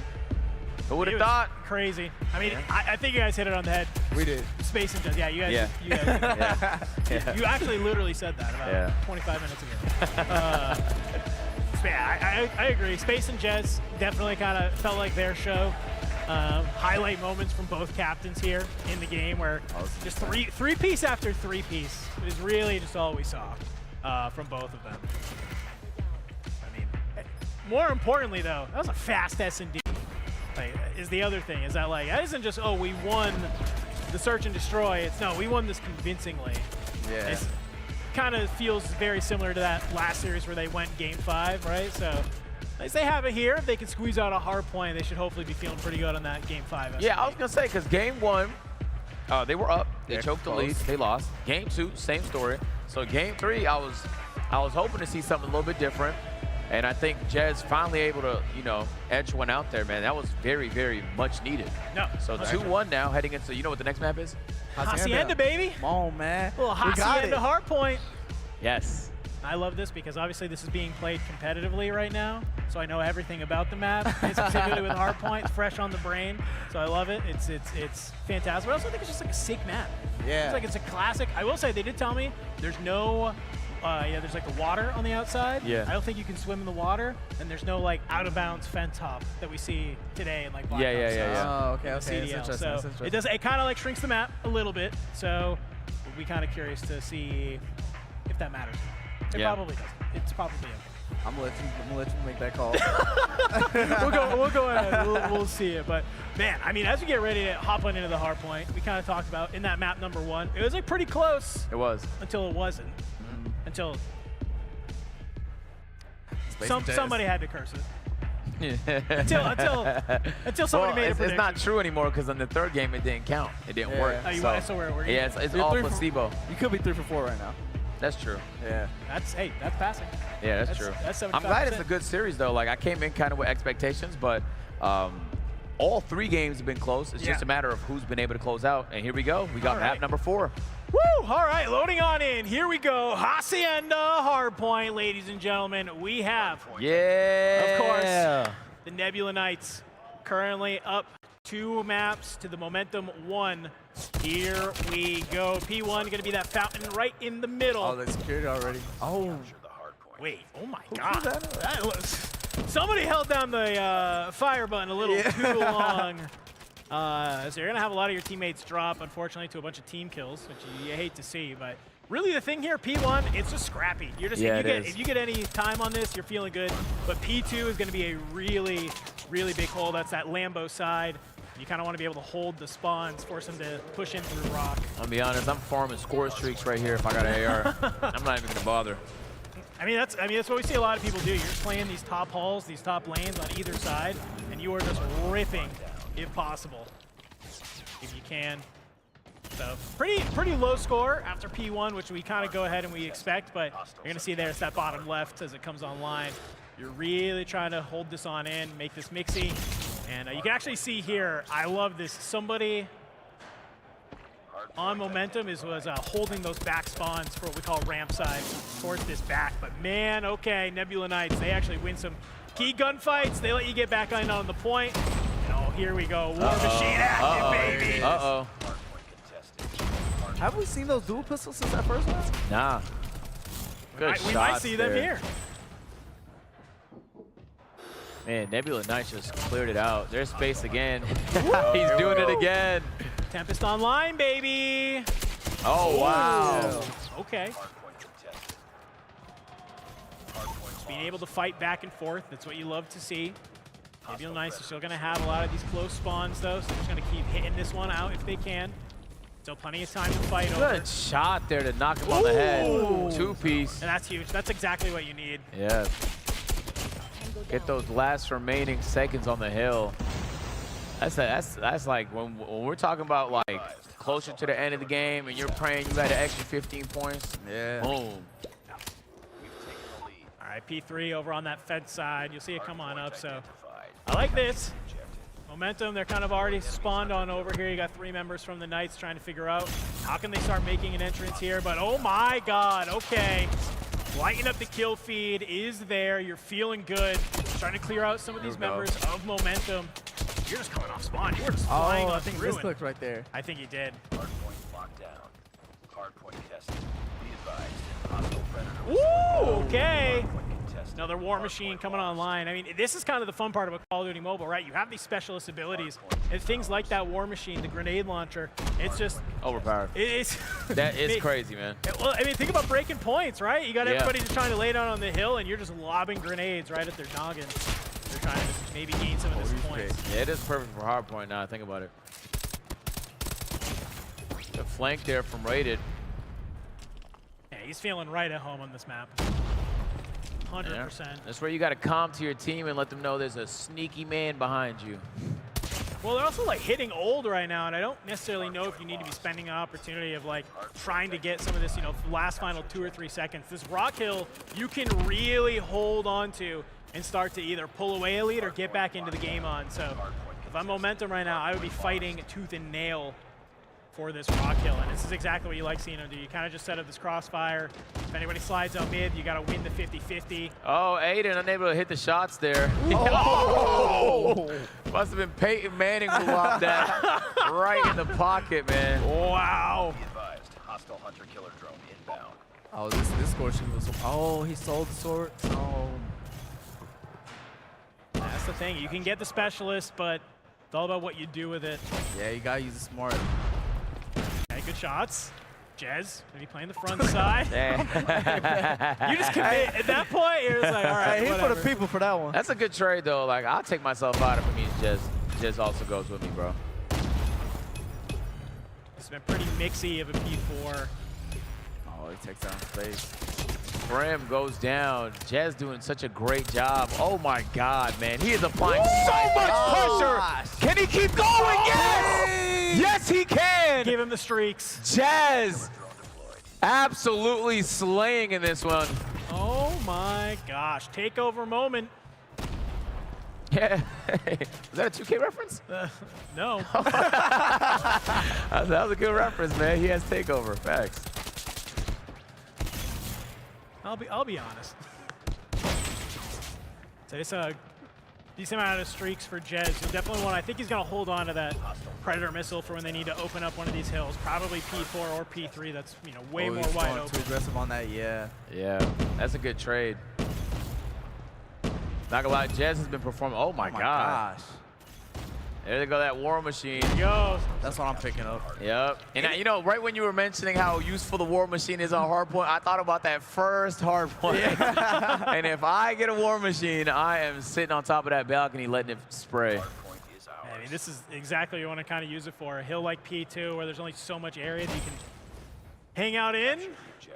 Rated gets caught on the stairs. We see a missile get dropped on in as well. Still very close though. Momentum's done a great job. They're not letting it get too far out of their hands. Still like a 20-point game for them. Not too crazy. No Amy trying to hold the angle. No, gets shot. Hardpoint locked down. Space so composed. Space, Let's see if he can hold it down. One. There's a laser. Oh, grenade. I think that's the Aiden's War Machine finally finding some kills there as they just filter on in. Onto the outside. Okay. Ooh, that's actually a huge pickup. I like this though. Primrose. Oh, it takes out Primrose! Jez. Radiance cleans it up. That's huge.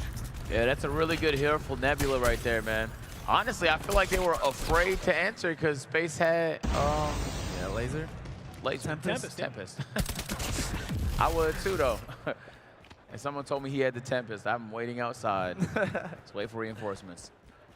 Out here onto the fences, obviously Nebula Knights, they do a super good job of really just kind of creating that lead, and you're putting a lot of pressure on Momentum right now. I mean, if they play this good, if they play this P4 good, as we get ready to move on into the third set, they're going to be looking fantastic. Yeah, Momentum down 50 in this one so far, but they do have control of the hill. A loss here means they lose 3-1 to Nebula Knights. And I won't lie, based on what I've seen from them in the last series, I'm a little surprised to see them down in the series, but I do know they have to fight. Yeah. Okay, here comes another missile, and ooh! It's a big one. That's huge. Followed up with another Predator drone to keep them at bay yet again.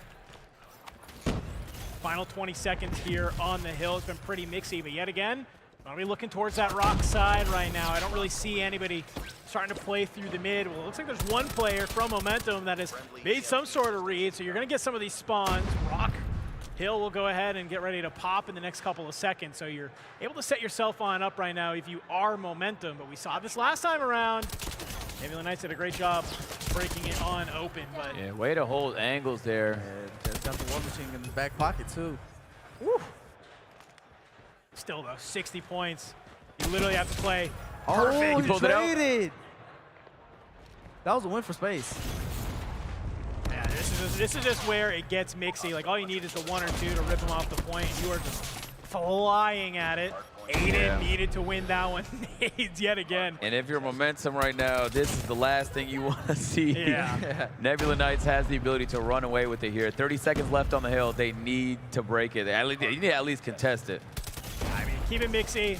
Don't let them get up over that 200 mark, but you see Lucky trying to do a pretty decent job here. Iceman Isaac continuing to slide around.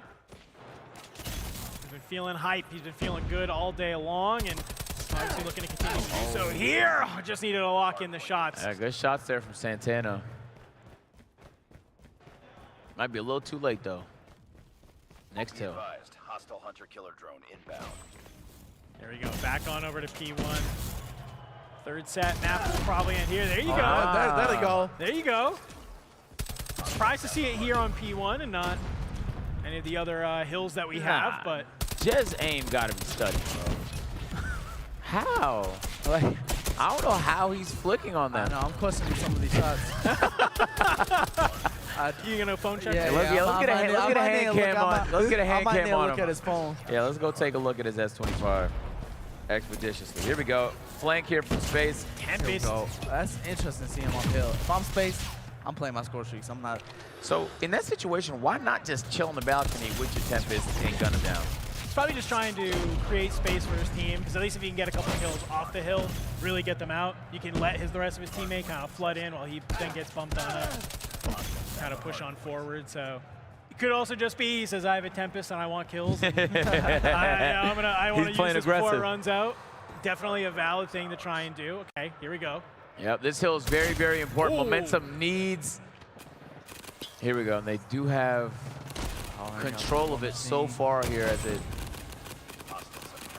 There you go. They need all this time. They need all 60 seconds. Yeah, oh my God. Okay, I was saying getting all of these kills is so clutch right now because you're just keeping them spawned in the back. Hunter killers there. Jez just lighting them on up. You're culling them on out. Predator. Whoop. 2-piece. Nope, just hit one. The spawn protection. How?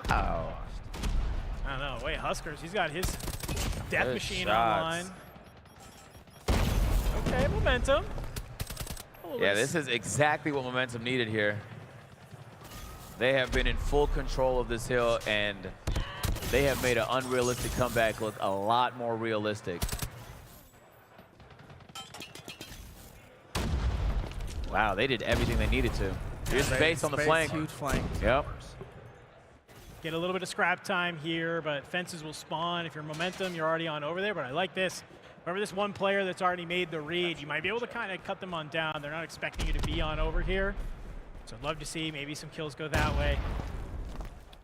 Aiden on the point, trying to look towards tin. Anybody there? Yeah, Space has a Tempest in his back pocket. Ooh. Good shots from Aiden. Wow. Aiden gets sprayed down. Aiden. 3 on site for Nebula Knights, and they could close out here. They could.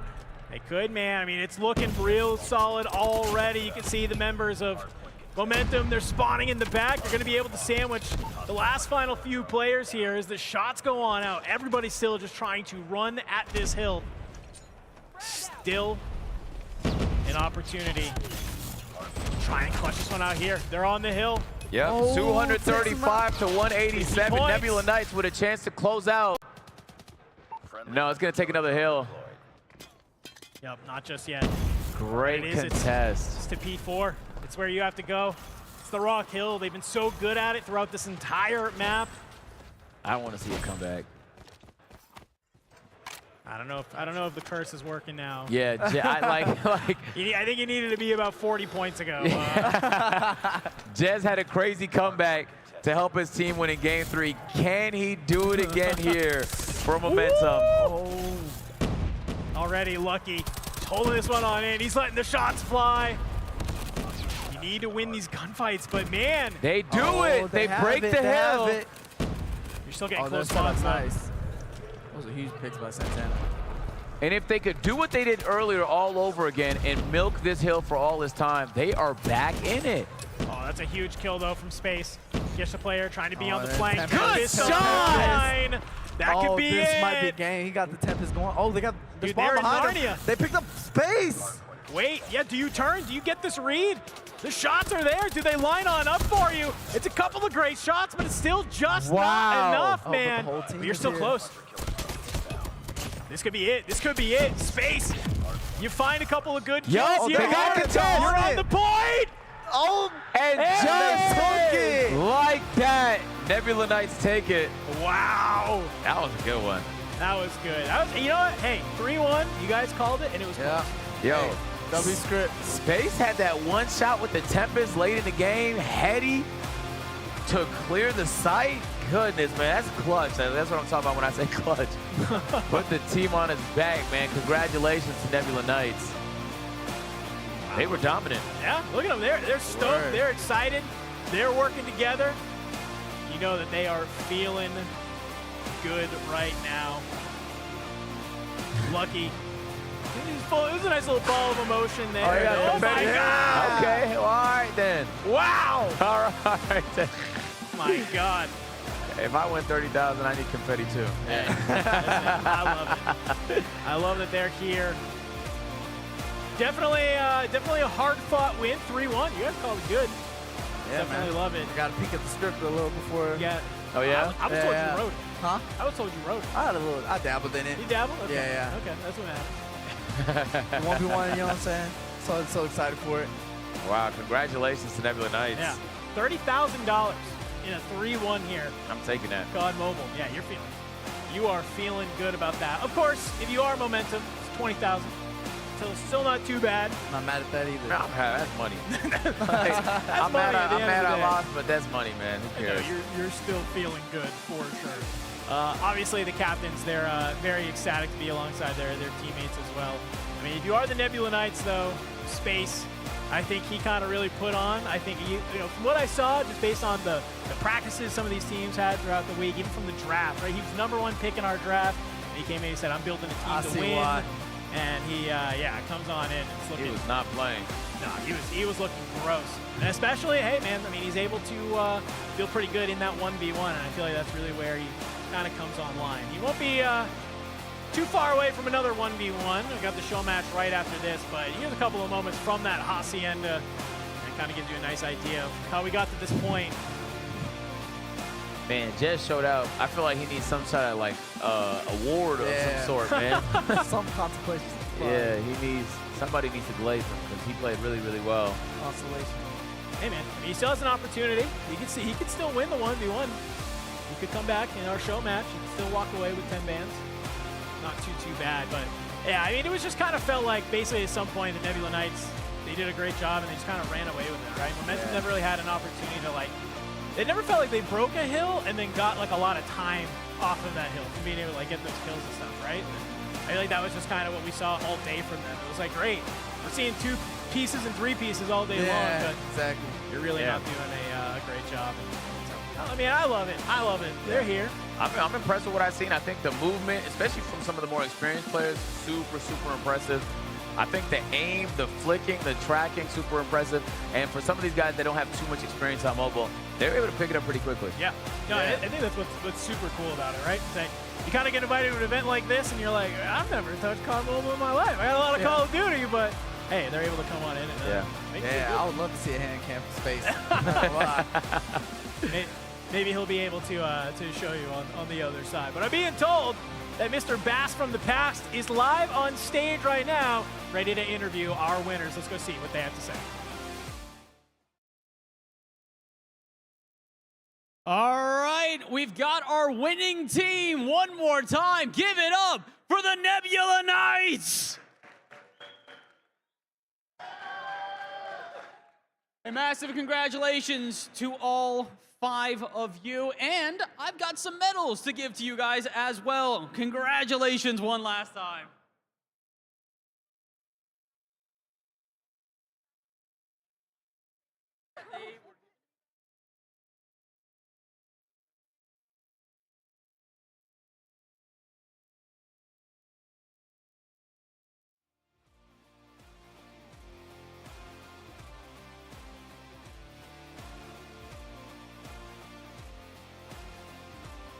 All right, one more time, your winners of the Samsung Galaxy Gear Up Cup, the Nebula Knights.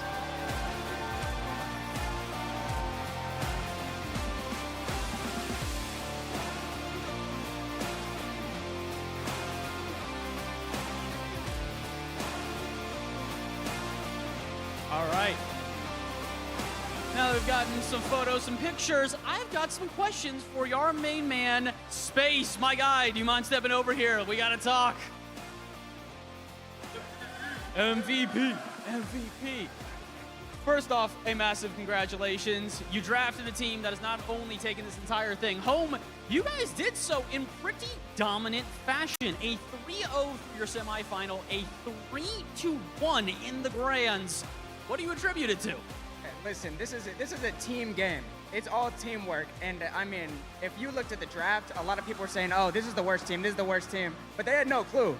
They absolutely had no clue what was in store. My team showed up, they were practicing, they were ready, and that's just what's gonna take the game.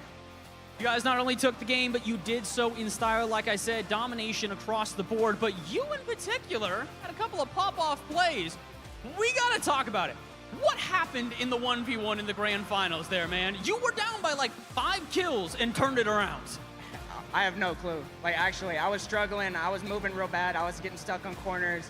And then as soon as it was down 0-5, I'm like, dang, I'm gonna get bullied on my next stream. Let me focus up. I don't want to get bullied. You didn't get bullied. Not only did you not get bullied, all 5 of you are now Gear Up Cup champions. A massive congratulations. One more time, give it up for the Nebula Knights, Space, Lucky, Isaac, Rated, and Primrose.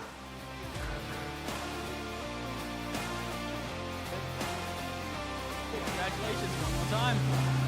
All right. For the final time today, we are going to give a congratulations as they show off their fantastic medals. There's no trophy to lift at the moment, but again, a massive shout out to all 5 of you guys. Don't mind showing the crowd one last time. Oh yeah, do it. No, let's see it. Come on, line up. Let's see the photo. One last pose.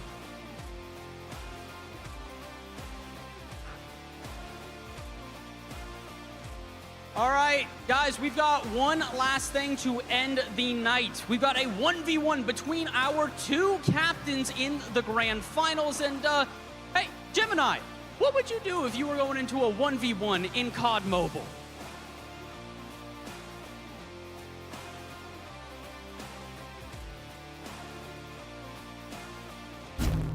Hi, my name is Space, and today I'm going to be giving y'all some COD Mobile tips and tricks specifically about the importance of score streaks. When competing at any level, score streaks can literally be the difference between winning and losing a game. Score streaks are also known to have a huge snowballing effect when used correctly, so let's go ahead and look at some of the specifics. In competitive, there's only 3 main score streaks, and that's the Hunter-Killer Drone, the Pred Missile, and the EMP system. These score streaks were specifically chosen for comp because they're known to not have that big of a snowball effect, but there's still a few key tips and tricks that y'all should consider when using them. With the Pred Missile, a lot of people will literally just spam their screen as fast as they can until it lands, but in competitive, sometimes information is more important than actually getting a kill. So what you'll see a lot of pro players do is whenever they use a Pred Missile, they'll let it fall extremely slow, and instead of mashing their screen trying to get a kill, they'll actually call out where all of the enemies are. Best case scenario, you'll be able to tell your team exactly where all 5 of the enemies are, and you'll still be able to get a few kills. As for the EMP system, it's best to talk to your teammates and use it in tandem with their operator skills. EMP systems actually destroy all trophy systems, so if you have a teammate with a War Machine or a Sparrow, have them tell you when it's ready and then pop the EMP as soon as they pop their operator skill, and that'll ensure that they don't have to worry about a single trophy system. For ranked, on the other hand, there is absolutely 0 restriction on what score streaks you can use. Me personally, I like to get a lot of kills with my gun, so I choose to use non-lethal score streaks that are mainly informative. My score streaks of choice are the UAV, the Shock RC, and the advanced UAV. If you go on a streak high enough to get an advanced UAV, it basically gives you map hacks showing exactly where every single enemy is on the other team. This will allow you to continue your streaks and potentially get the secret score streak, the nuke. But if we're getting serious and you're actually trying to win some ranked games, I would highly recommend y'all use the UAV,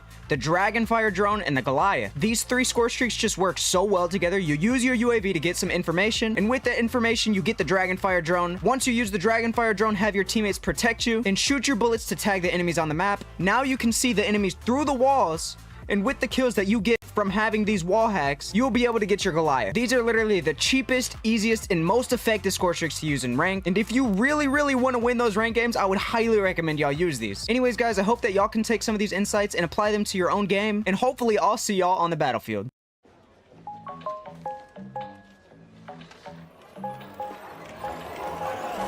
Easy. Find a pet-friendly Italian restaurant with outdoor seating nearby and text it to Luca. Find it real quick. Send it to the click. Wow, the place is sick.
Hello, everybody, and welcome back to the Samsung Galaxy Gear Up Cup. It is time for our final event of the day, a 1v1 to determine it all. We already saw our grand finals with Team Nebulous Knights winning it all, but now it is time for the captain of that team and the competitor in our grand final to take it all home. $15,000 on the line here for our two competitors. $10,000 to first place, $5,000 going to second, and it is all thanks to Samsung Galaxy and the S25 Ultra. With the Samsung Galaxy S25 Ultra's customized processor, you're getting the most powerful processor ever in a Galaxy phone, all optimized for gaming. And while the additional power brings the heat in more ways than one, the improved cooling system means you can game for longer without worrying about overheating.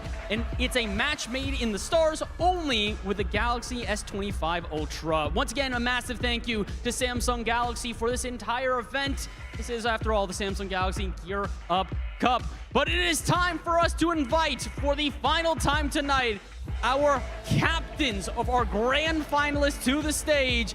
Let's welcome Jez and Space.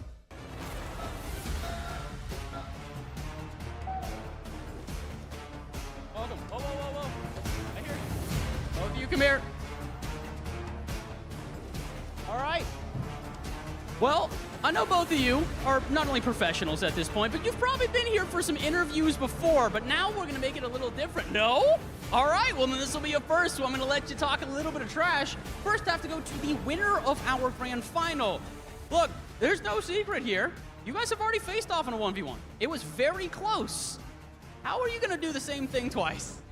I don't know. I'm scared. I feel like whenever he had a lead, he let his foot off the gas, and then whenever I caught up, he put it back on.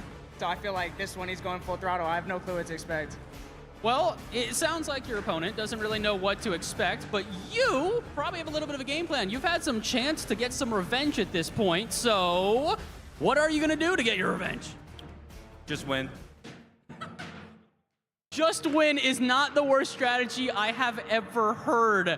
It is 3 1v1s, though, at this point here. One thing we did see in your quarterfinal, or I guess semifinal, is you switched the shotguns. Any plan on doing that again? Probably not this one, no. Gonna keep it all serious, fair enough. Any tricks up your sleeve at this point, or is it a business as usual, sniper in hand, AR in the other? Same thing. All right, it sounds like there's no funny business at this point, so gentlemen, I will say, get to your stations, and good luck to the both of you. All right, that is Jez and Space, our finalists here. The grand finals has concluded, but now it is time for our $15,000 show match. Let's throw it to the casters and get ready for our final fight. Thank you so much, Mr. Bass from the past. We are here, final moments of the Samsung Galaxy Gear Up Cup. One last little bit of money to give away. And Dylan, you're excited. You're shaking over there. Hey, You're dancing. If I'm Jez, I gotta take this home. There's no way I'm not taking this home. I can't let him go out like this. Yeah, he can't win the grand finals and the show match. And the bag, no, impossible. No, and he was all business, man.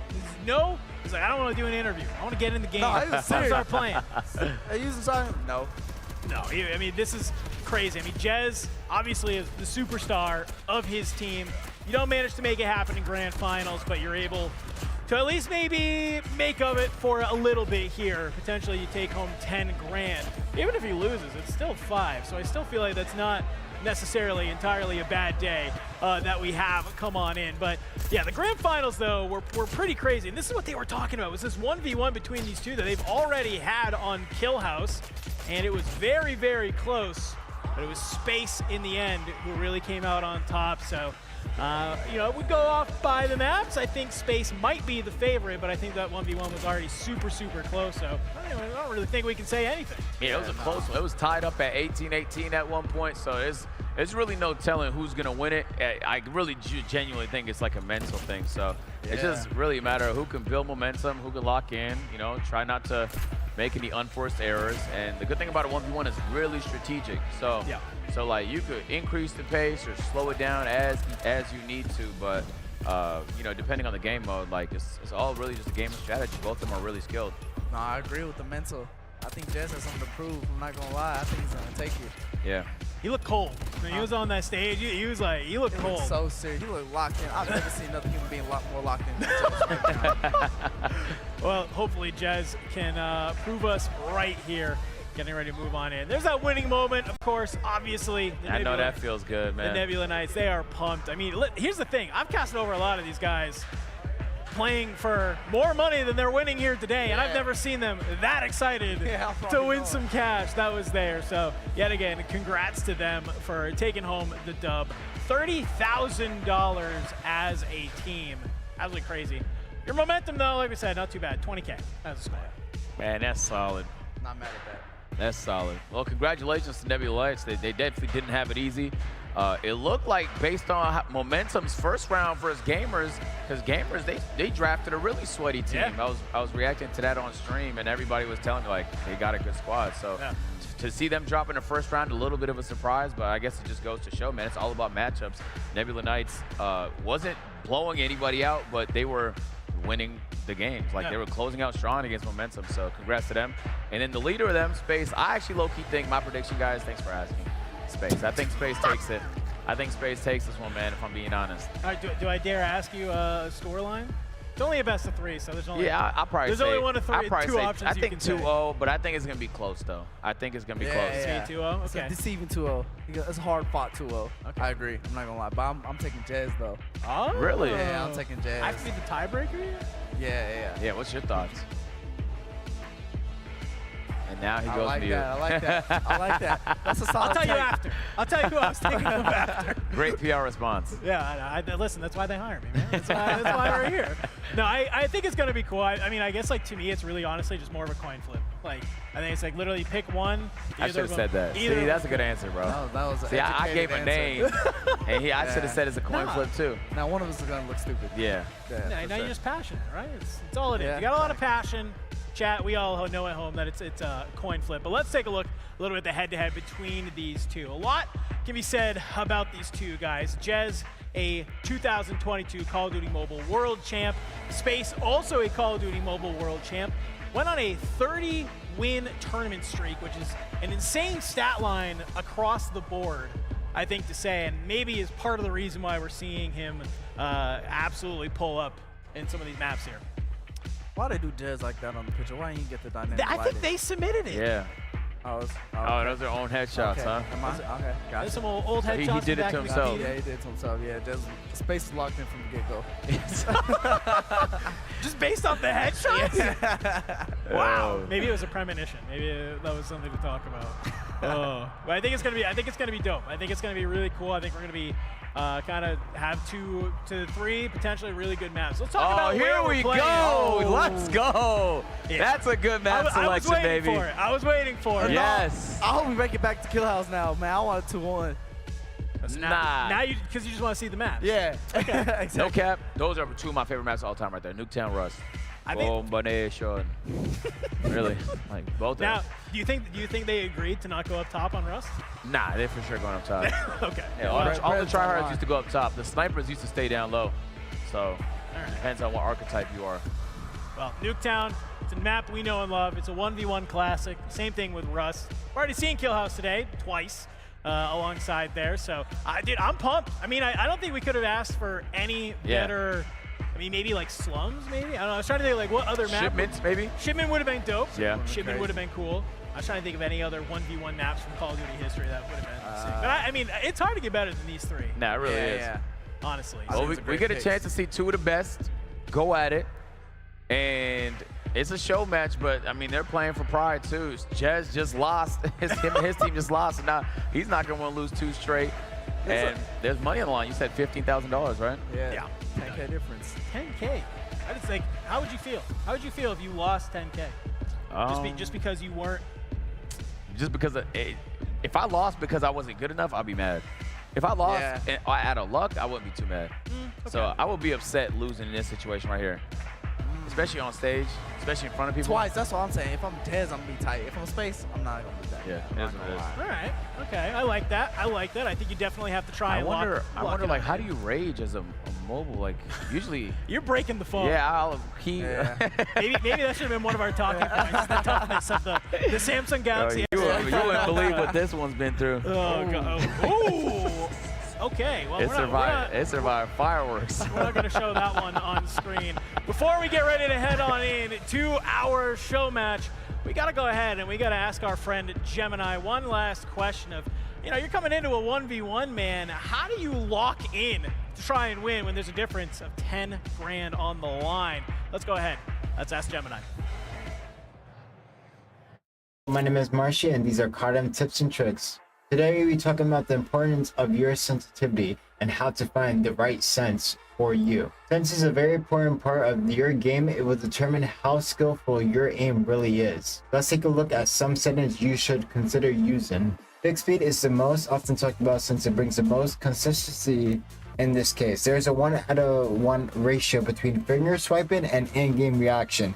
Regardless of how fast or how far you move your fingers, pretty straightforward. Speed acceleration is the more favorite of the two acceleration types. Its concept is simple. The faster you swipe your finger, the more your character is going to respond regardless of how far you swipe. A 180 or 360 turn can be done with a short and fast flick of your finger instead of dragging it halfway across your device. Distance acceleration. This settings increase the player base sense based on the length of their swiping motion. In other words, the longer you swipe, the higher your base sense will increase, and the more your character will respond. In some ways, it is similar to how analog sync works on controllers, which should give you a hint as to how useful this option can be. Hopefully you can take these insights and apply them to your own game. Remember, your sense is custom to you, and sometimes there is no right sense. Noted. Some great, some great stuff coming in from Marshy. Unfortunately for him, he didn't make it past round number 1, part of that captain of the squad gamers, but still. Not noted.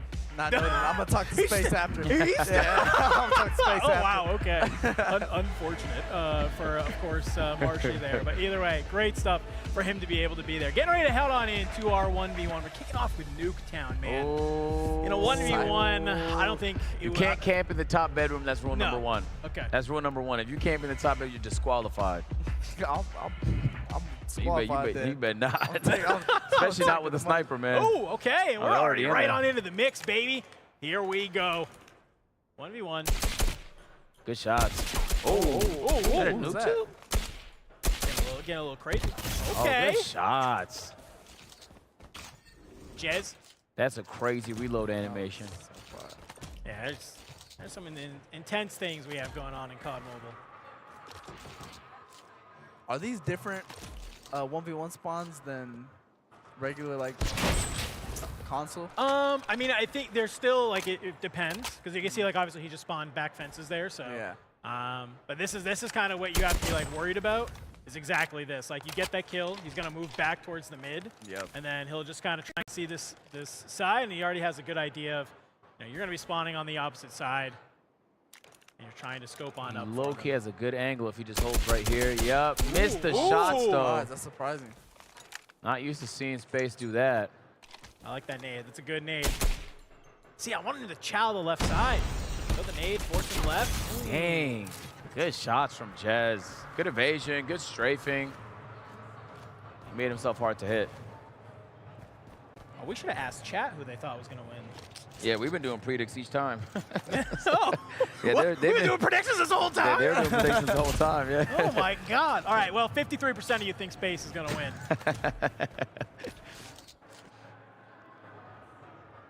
Love this, Jez. I mean, this is kind of weird, right? Like, he just killed Space from that exact spot and then tries to play the same thing. That's a switch up, like you wouldn't expect it. Like it's too obvious, so like maybe he might not think it. How much 5D chests are we about to get? Yeah. Where you make your way where you're back doing the most basic thing because they'll never expect the most basic thing to happen. I think he was too fast there, so they spawned him on the other side. Yep. Sometimes I hold my respawn just to trick him like that. Ooh, that's smart. Yeah, you never do that? I don't do too many 1v1s. Oh. Jez up 2. Space coming in off spawn. I mean, this is kind of where you can, I think, control this mid. This is where it gets scary because exactly like what Jez is going to do, right? He gets that one. Immediately he's going to check these back spawns, but he still has enough time to come back here and still hold left side house, middle, that right side. I love how he played that. Nice little jump chow. Bold move climbing up there mid. I'm I'm shooting you down if I see you climbing up that. But he has a good vantage point. Jumps down anyway. Pressure being applied here by Space. No shots landed just yet. Hit marker. There we go. What a flick. Nice little drag. Type 63. Yep, needed that. Space is down 7-4 right now. First at 20 here in game 1 of the show match. Playing it here towards the top. Yeah, this is usually what the bad gamers do in pubs. They sit right here. Dylan, you do this, right? He's Stoner sit right 63 there with in the hand? sniper rifle, man. Yeah, Stoner 63. Wall bangs through the house. Couple shots landed. He's applying pressure. Good movement from Space. Way to catch Jez off guard there. He said, how can I compete? You are a little too late, man. This is the show match. There we go. Space. Ooh. First shot missing, but second shot hits. If I'm not mistaken, I see that car smoking. I noticed it might not be exploded yet. Gotta definitely be careful. Oh, no. He was trying to get the roof hop up. Nice. Middle. Ooh, nah, he tried the drop shot. He tried the drop shot. We left drop shotting in the past. I used to be a drop shotter. I used to switch my controller layout to tactical. Yeah. It's okay. That used to be me, man. We don't judge in 2020. You know, it's like crouch aiming on CS. It's just like it's looked down upon, man. Hey, but it's like it is what it is. I converted to it. I'm not gonna lie. You're a drop shotter? Yeah, I am now. Okay. Wow, you're a new drop shotter. Yeah, That's okay. Dang. You should know that, man. That's, Okay. that's what we did to y'all. It did to y'all, yeah, all right. Yeah, all right. I mean, yeah, if you're Space right now, I think you're just trying to literally get any amount of information on how you can literally get out of your spawn, but There's no telling where he's going to be, right? I think we burned so much time in this. Wow. Oh, No. that was just shot in dark. Oh. Ooh. No cap. He would have to get investigated if he landed that. I'm not gonna lie. Like, we would have to spark an investigation. That's just like game IQ, though, to even think. Yeah. Nice solid read. Good shots from Jez. All right, 9-8 right now. Good job from Space. It was down like 4 or 5 at one point, so he's been able to bring it on back, which is sick. But I don't know, man. Okay, ties it on up. A little unsure why Jez was prone there. Yeah. Maybe he was trying to get some information underneath the bus. It very easily could have been what it was. And you're not expecting to maybe come out from that side. I landed one of those, jumping off that balcony and then landing a shot across into the opposite backyard. Is this a tomahawk situation where you're lying? No, this was the truth. I Okay, did it, okay, yeah. okay. That was really, that's as good as it got for me, though. I was Okay. more of an editor. Yeah. I edited people's montages, so.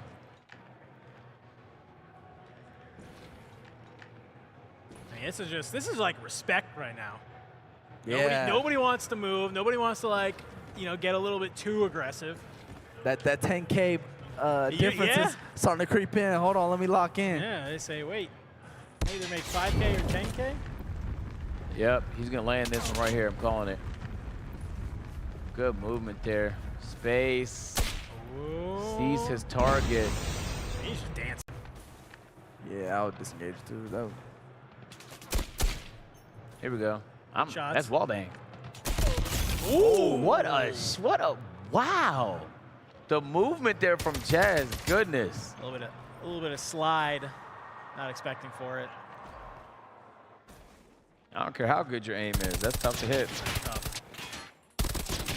Ooh, one shot, one bullet. Oh, Oh, that car saved his life. Oh my God. Halfway through game one, 10-10. Jez and Space both tied up here.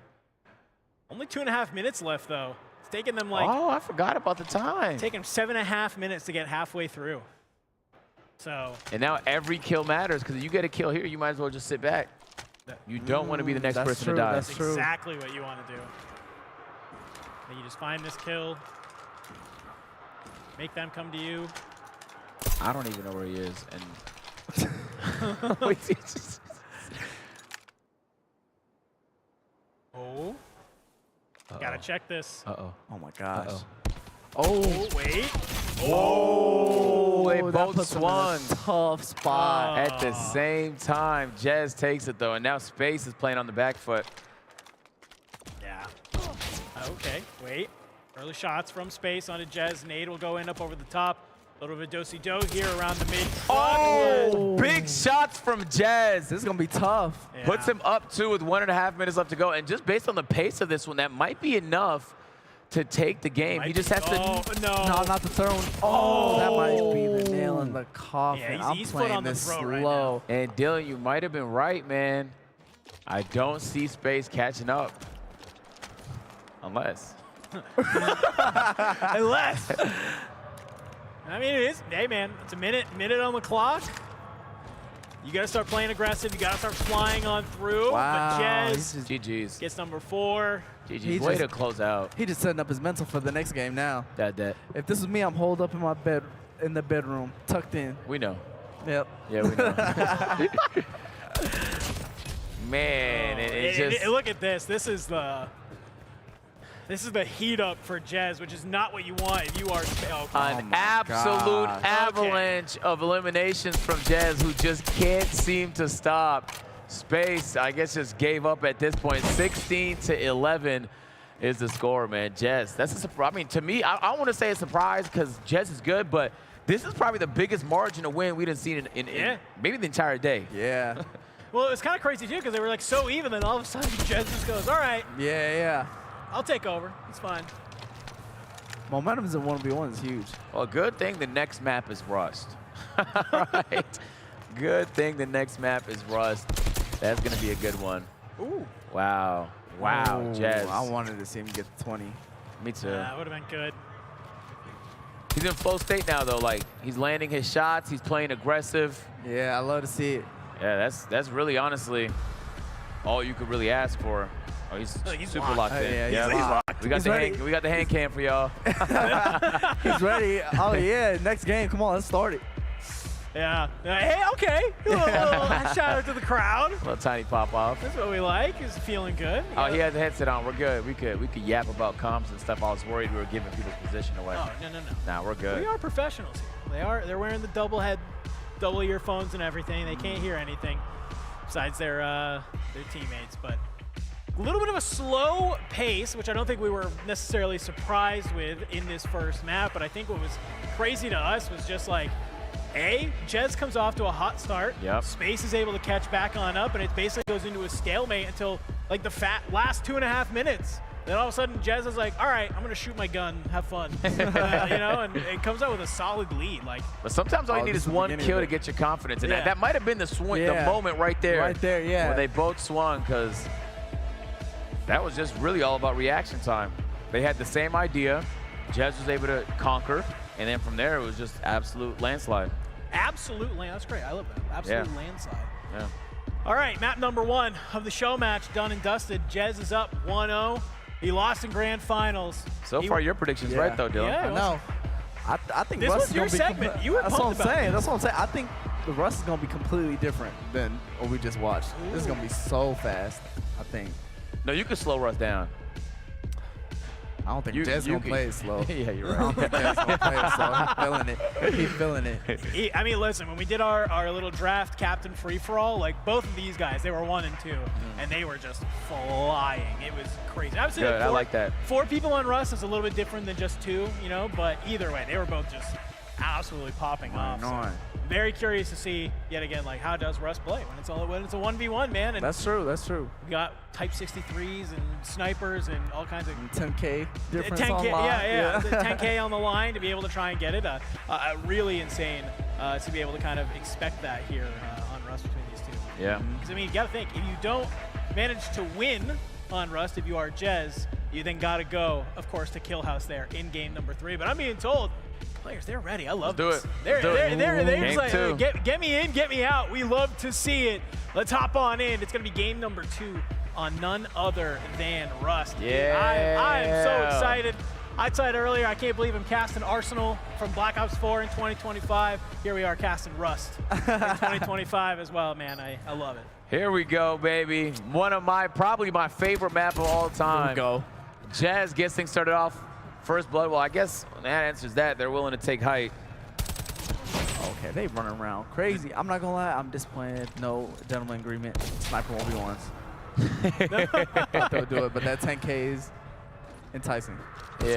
They're playing this fast. Wow, let me tell you, I don't know if they put the damage on minuscule or they're just landing nothing but headshots, but they have been flicking everything immediately. This is like headshots only mode, it feels like. Yeah, it's half-a-second gunfights. Absolutely cracked aim right now. I mean, it was 4 kills, blink of an eye, like immediately coming on into this within literally the first minute of the game. Jez gives Space height here. Trying to snipe him down. Space retreats a little bit here. He's just kind of like circling around. Yeah. Okay, wait. You find each other in the hut. You got one player playing this backside. Oh, wow. Jez caught off guard a little bit mid-sprint when Space was sliding in his direction. All right, Space will go up 1 kill just for now. A little bit more momentum, it feels like, in this game for sure. Everybody getting a little bit crazy. Good The shot. raid. That was beautiful. Not gonna lie, Jez is surprising me. Jez is cooking. 100%. Take that. Wow. Let's go, Jez. Drag scope. Let me calm down. Might On be showing a little mobile. bit of bias.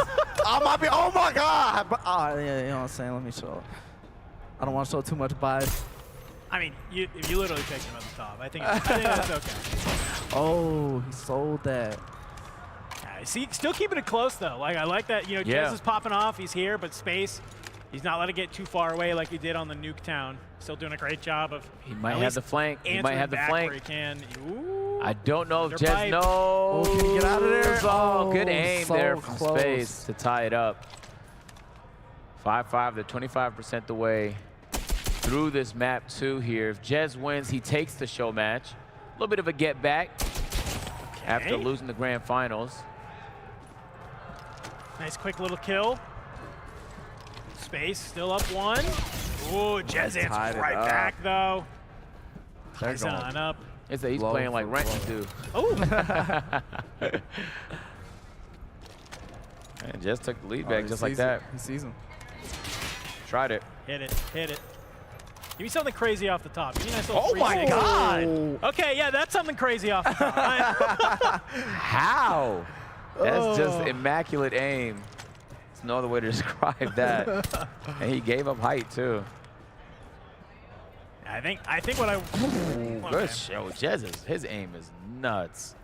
Yeah, I feel like was like respecting Space a lot, and now he's like, okay, Yeah, I'm he's up a little bit. now. He's comfortable I'm now. feeling Yeah, good. and you can see he's comfortable because he's throwing the quick scopes out. He's throwing them out. He's not afraid. Ooh! Oh my gosh. Oh, I need to see that POV from him. Jez running away with it a little bit here. What a shot! He's in flow state. Dude. He's got this ball rolling. 12-6. Jez is up right now. A chance to close out the show match here. Best of 3. He won map 1. Can he close out and win map 2? I mean, he is absolutely coming online right now. It took him a little bit longer there on Nuketown, but I feel like once he kind of got the flow state, once he started feeling good.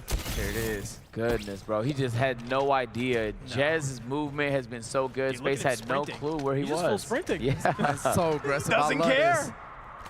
This is my favorite type of COD. Yeah. Flow state COD is different, bro. Like when you're in flow state, ooh, ooh, ooh. When you're on 20 and you look up and you're like, oh, I could nuke this. Yeah, exactly. It's flow state activated. Space does not know where he is right now. He's Neither hunting. do I. Oh, there you go. I kind of like this too. Jez doesn't need to get a little bit too antsy. Says, I already have he's lead. feeling You himself. gotta come to Good me. shot, Space. That was ego chow. It was. You earned it, though. Yeah, it was. You 100%. earned that, though. I ain't mad at that one, Chad. There you go. Get it back. I think if you're Jez right now, yeah, you're totally happy basically doing this of just going, back and forth all day long. Drag Would love to scope. see that. Wow, Ooh. good shots from Space. I'll say Jez is playing way more confidently. I think he's exactly. as the competitions went on and he's been getting more and more comfortable. I feel like he's been doing better and better. I'm not gonna lie, this is the best he's ever looked. Only 5 more kills, and he'll take home 10 grand in the show match. That's big. Space, you need to come online. You need to start playing from behind. We've seen him do it before. Could do it again, but I totally agree. Jez looking in the driver's seat right now. Yeah. Oh, you see him on the left? Oh, okay. Good pick. Oh, that was... He tricked him with the delayed respawn. Yeah. Ooh, backside. Crazy shot. He No tried way. the You no gotta hit scope. those.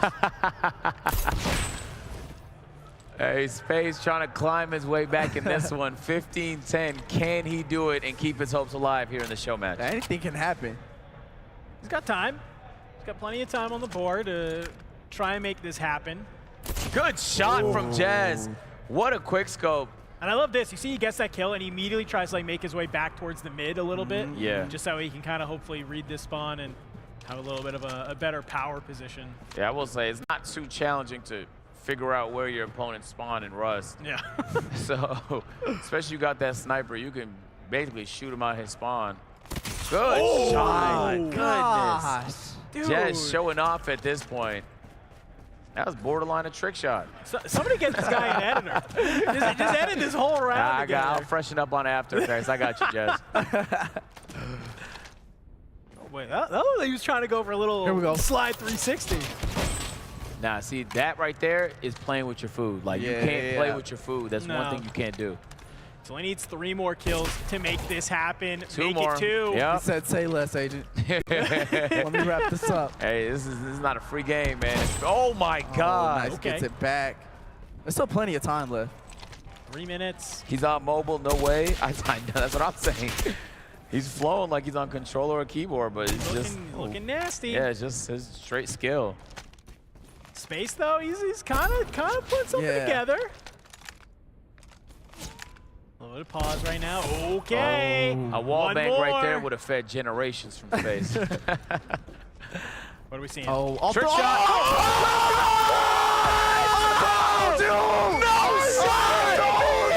Off the top rope to win the show match. He's locked in. I told you locked in. Bro, he did that for 10,000, by the way. What? You know the goal, the courage you have to have to even attempt that shot. Jez. Holy. Wow, what a game. 1v1. Jez takes it 2-0 here in the show match. Congratulations on winning that. And then comes in your booth. And he comes in your booth. Oh, it's all love there. You see Space. He's like, man, you just got trick shotted for 10K, brother. I love that, man. I love that. What a way to end things off. All the games really, for the most part, have been really close. And honestly, that was probably the most dominant we've seen in anything here today. And it ended off with a nice 360. I'm happy for Jez getting his get back, man. Hell yeah. I mean, It's beautiful. great to see it. All right, final kill. Feeling good. We, of course, you got Jez right on stage with Bass there. Let's hear from him and see how he's feeling after taking home that $10,000. All right, thank you, Dandro. And my goodness, first off, Jez, a massive congratulations to you, my friend. You won the show match, and for that, we've got yourself a nice medal here. One more time, our 1v1 champion. All right, look, we gotta address it. The elephant in the room. What on earth was that final kill? Bro, I don't know. At the end, I just wanted a trick shot, to be honest. Felt like I was in phase for a moment. Yeah. If you can hit shots like that, I think you deserve to be in phase. And in addition to that, you also deserve to be our $10,000 1v1 show match champion. A massive congratulations to you. You said when we were talking about this, it was no funny business. You came into this, you had the AR or submachine gun in hand, and you had the sniper. Sniper was not exactly what I was expecting. Obviously for Rust, you got to pull it out, but you were using it a lot. Any reason behind that? Just more long angles, I guess. And then again, it's like a sniper map. Rust is like OG, you know? It is the OG of all OGs. It sounds like it's also what you guys were deciding, you know, how you're going to do the draft order and anything like that. It came down to today, you being able to show off your own skills. It really was the biggest thing by far, was your ability to not only do well in that 1v1, but you pulled away a little bit. Were you expecting that after the first of the two of them was relatively close? Not necessarily, but we just tried our best, you know, having fun. At first we was down, but then we just came back after.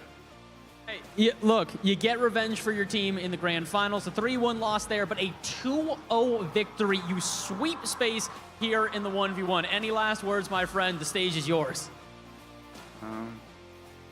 I got nothing, to be honest. Just You know what? A man of few words and a man who deserves to go and celebrate his victory. One more time, everybody. Give it up for Jez, our winner here. All right, congratulations, man. You're all good to go. Guys, that is everything here for the Samsung Galaxy Gear Up Cup. One last time, I'm going to throw it to the desk to close out our day. Thank you so much for being a wonderful audience. Casters, take it away. Thank you so much, Bass. It has been a fantastic day of Call of Duty Mobile, and I don't think we could have asked for any better way to end it here with this show match. A 1v1 on Rust, boys. It's written in the cards forever. Yeah, it was a beautiful way to end it. It was honestly the whole time throughout cinema, absolute cinema. And I think for a lot of people who've never seen COD Mobile, I think this is very illuminating. The game is very fun, and it shows you what's possible, man. Some of these guys are very talented. Yeah, Space and Jez definitely gotten a fan out of me. Both of them. Yeah, they got dog in them. I see it. Shout out Jez. I knew you wasn't going to go out like that, baby. Oh, no, you love seeing him. You saw him getting hyped finally there at the end after clutching up 10K.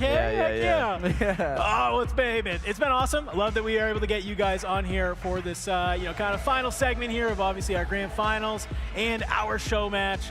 So we're going to go ahead, and I just want to kind of give you guys any shout outs, any kind of closing thoughts you have on the day. Shout out to the players. They performed well. I had a blast. First time in the commentary booth in like a year, so I had fun. You did a great job. Thank you so much for having us. Yeah. And yeah, man. Yeah, shout out to Samsung putting together this amazing event, man. It was so fun to watch. I couldn't ask for any more competitive matches. It was genuinely fun to watch. Yeah, it was a great day overall. Of course, our 16 Call of Duty content creators came on in. We're captained by their 4 Call of Duty Mobile superstars to compete for $100,000 here today, and I think we had an absolute blast. So that's been the Samsung Galaxy Gear Up Cup. Want to thank everybody for tuning on in. Thank everybody in the chats for being hype and bringing all the energy. Want to thank everybody here in Level Up Expo as well for bringing the energy, sitting in those seats and bringing the hype. And as always, the production crew in the back for helping this thing run nice and buttery smooth. With that being said, that's all we got for you. That's Dylan. That's Agent. We got Bass on the stage. I'm Dandro. We'll see you later. Oh, chat.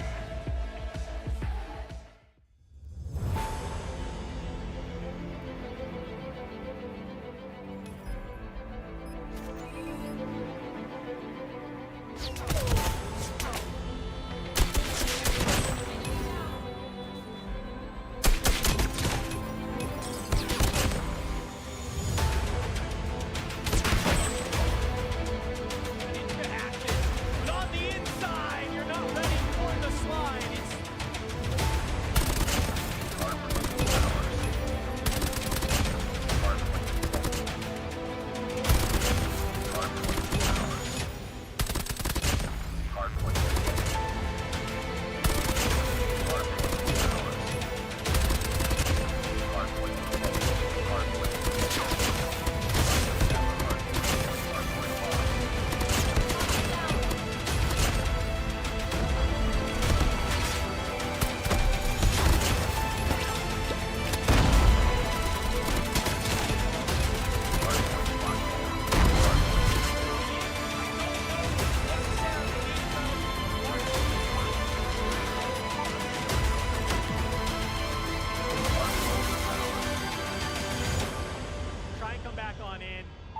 going to be enough. The gamers with Mark.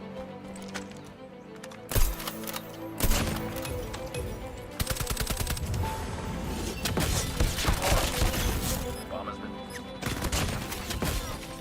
Back. He gets found out. The bomb gets planted. As it looks like momentum. lost that round. The hostiles have the heart. Tango down.